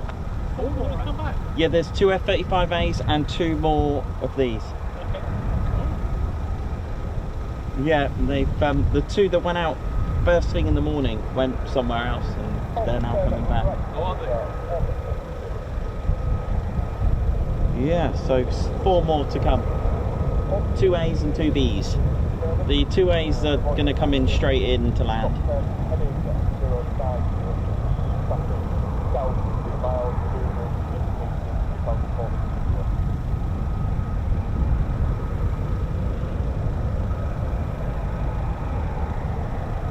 Yeah, good thing about Marham, you can actually count the aircraft.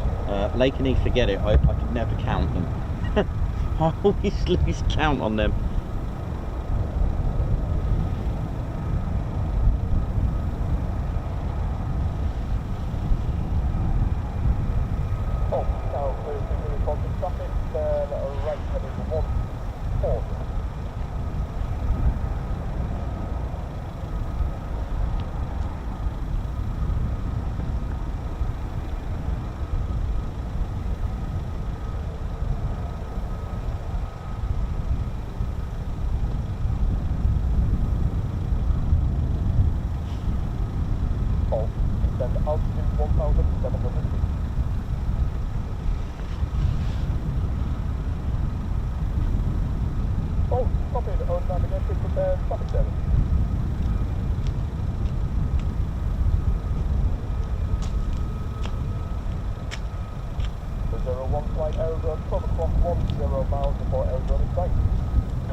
visual that this one's landed, so we know this one's back.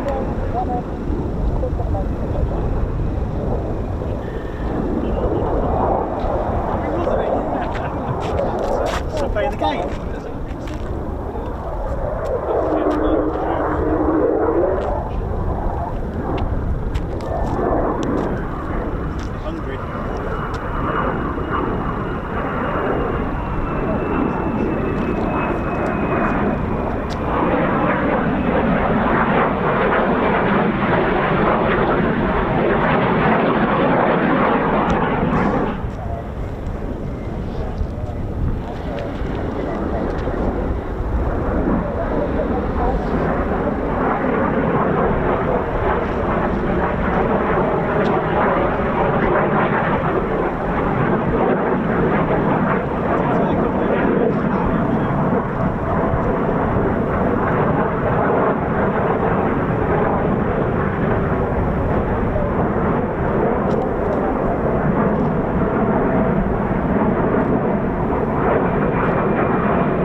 Been a great day, hasn't it? Eh?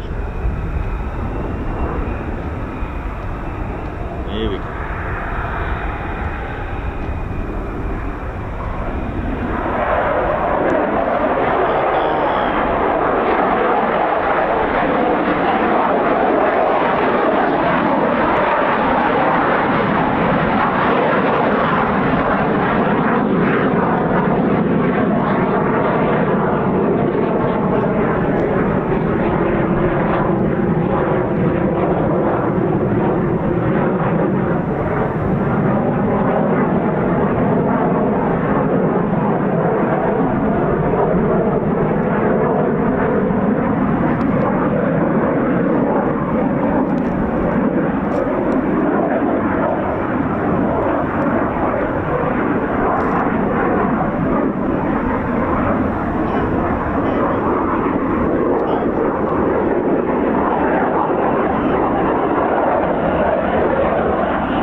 Did all the A's come back? That's the question.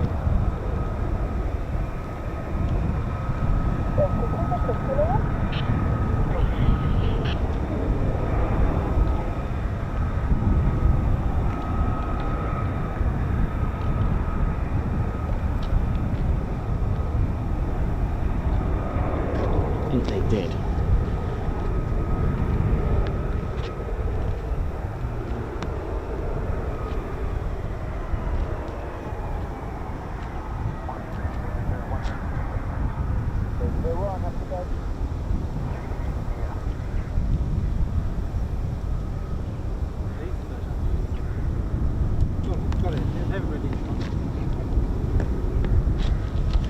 Just trying to work out if that's an F-35 because there was 6. Oh, sorry.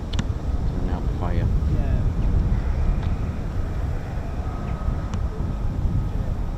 2, 4, 5. It's the 6th one there. It's got to be in it. I'm gonna go now. I'm gonna go down and have a look. Oh.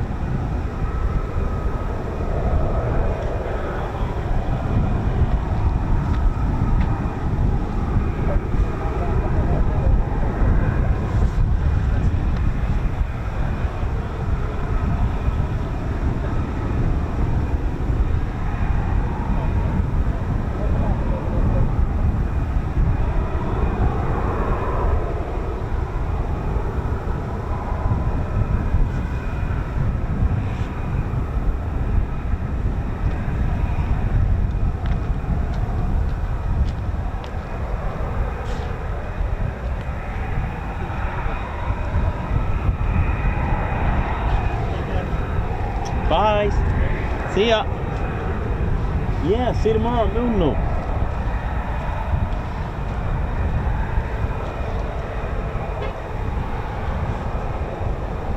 Did we just get a beep? We did from the Bowsers. That's amazing. Dale Clark, thank you very much for joining the Ted Coningsby Squadron, man. Thank you. Guards March, high five. The wind's picking up now, it's good just as well. And Keith Smith, oi oi, Nikos, Ted, Claire Bear and Spanner Crew. Thank you very much for the super. Guards March. And Keith Smith, high five, also gifting a Ted Coningsby membership. Pat Galloway, thank you very much for the super. Guards March. Alan Gates also put oi oi. Thank you very much for the super. And thank you. Keith Smith, thank you to all personnel at RAF Marham. Thank you very much. Guards March. Margot Baxter, thank you for the super. Guards March. Alan Gates, high five. Guards March, thank you for gifting a Ted Coningsby membership. Thank you for that. High five. Big Al, another amazing stream. Thank you, Nikos. Thank you, Guards March. It has been an amazing. Big Al, thank you for your support. Thank you, Guards March to you. Lorenzo Lippi, welcome to the Ted Coningsby Squadron. High five, Guards March. Thank you very much for joining us, Lorenzo. Chris Evans celebrating 2 months of Ted Coningsby Posh Officers Club. Hello. Keep up the awesome work, Nikos, Ted, Spanners and co. Thank you very much, Guards March. And Margot, congratulations to Alan Burden. Grandad again, Guards March. Thank you very much. Just leave you with the Grim Reapers just for a moment.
Us done, ladies, sheds and teddy bears. Mission complete. We are all good. Thank you very much. Hope we're all good and enjoyed the show. Ted Coningsby channel bringing you a close-up of my face. How are we doing? Hope we're all good and enjoyed that. That was a busy one, wasn't it, for Marham? Definitely a really good day, and we're visiting aircraft as well. It's always exciting as well. 2 variants, of course, here at RAF Marham to enjoy the mix in Norfolk. It's been amazing. Thank you very much, ladies, sheds and teddy bears. I hope you've all enjoyed that. That was absolutely buzzing. Really, really good stuff. So, right, well, as we normally do, ladies, sheds and teddy bears, you know how it is. RAF Marham, thank you very much. We salute you, thank you very much. Thank you for everything you do, organising all of this for the visiting aircraft. And of course, all personnel, RAF Marham, all roles, thank you very much. And a salute also to 48 Fighter Wing. How you doing? Thanks for today. So, ladies, gents, teddy bears, hope you enjoyed that. Absolutely brilliant. Day 3 of 5, we're getting there. We're surviving the weather, so hopefully 2 more to go. 2 more to go before our trip to Lossiemouth. Yep, you heard it. We're on a road trip to RAF Lossiemouth. Right, ladies, gents, teddy bears, my name's Nikos. I've been your cameraman and commentator. This is our squadron leader, Ted Coningsby. You've been watching the Ted Coningsby channel live here at RAF Marham. And for the last time for today, unless you're watching another video of ours, see you soon. Wish you well. See you later. Thanks very much, everyone. And enjoy. Take care.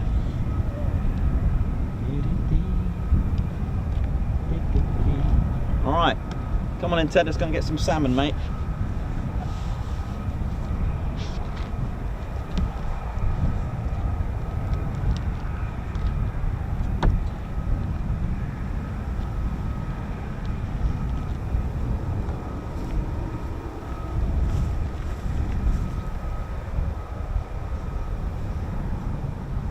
Right, Golf India, Brian 31.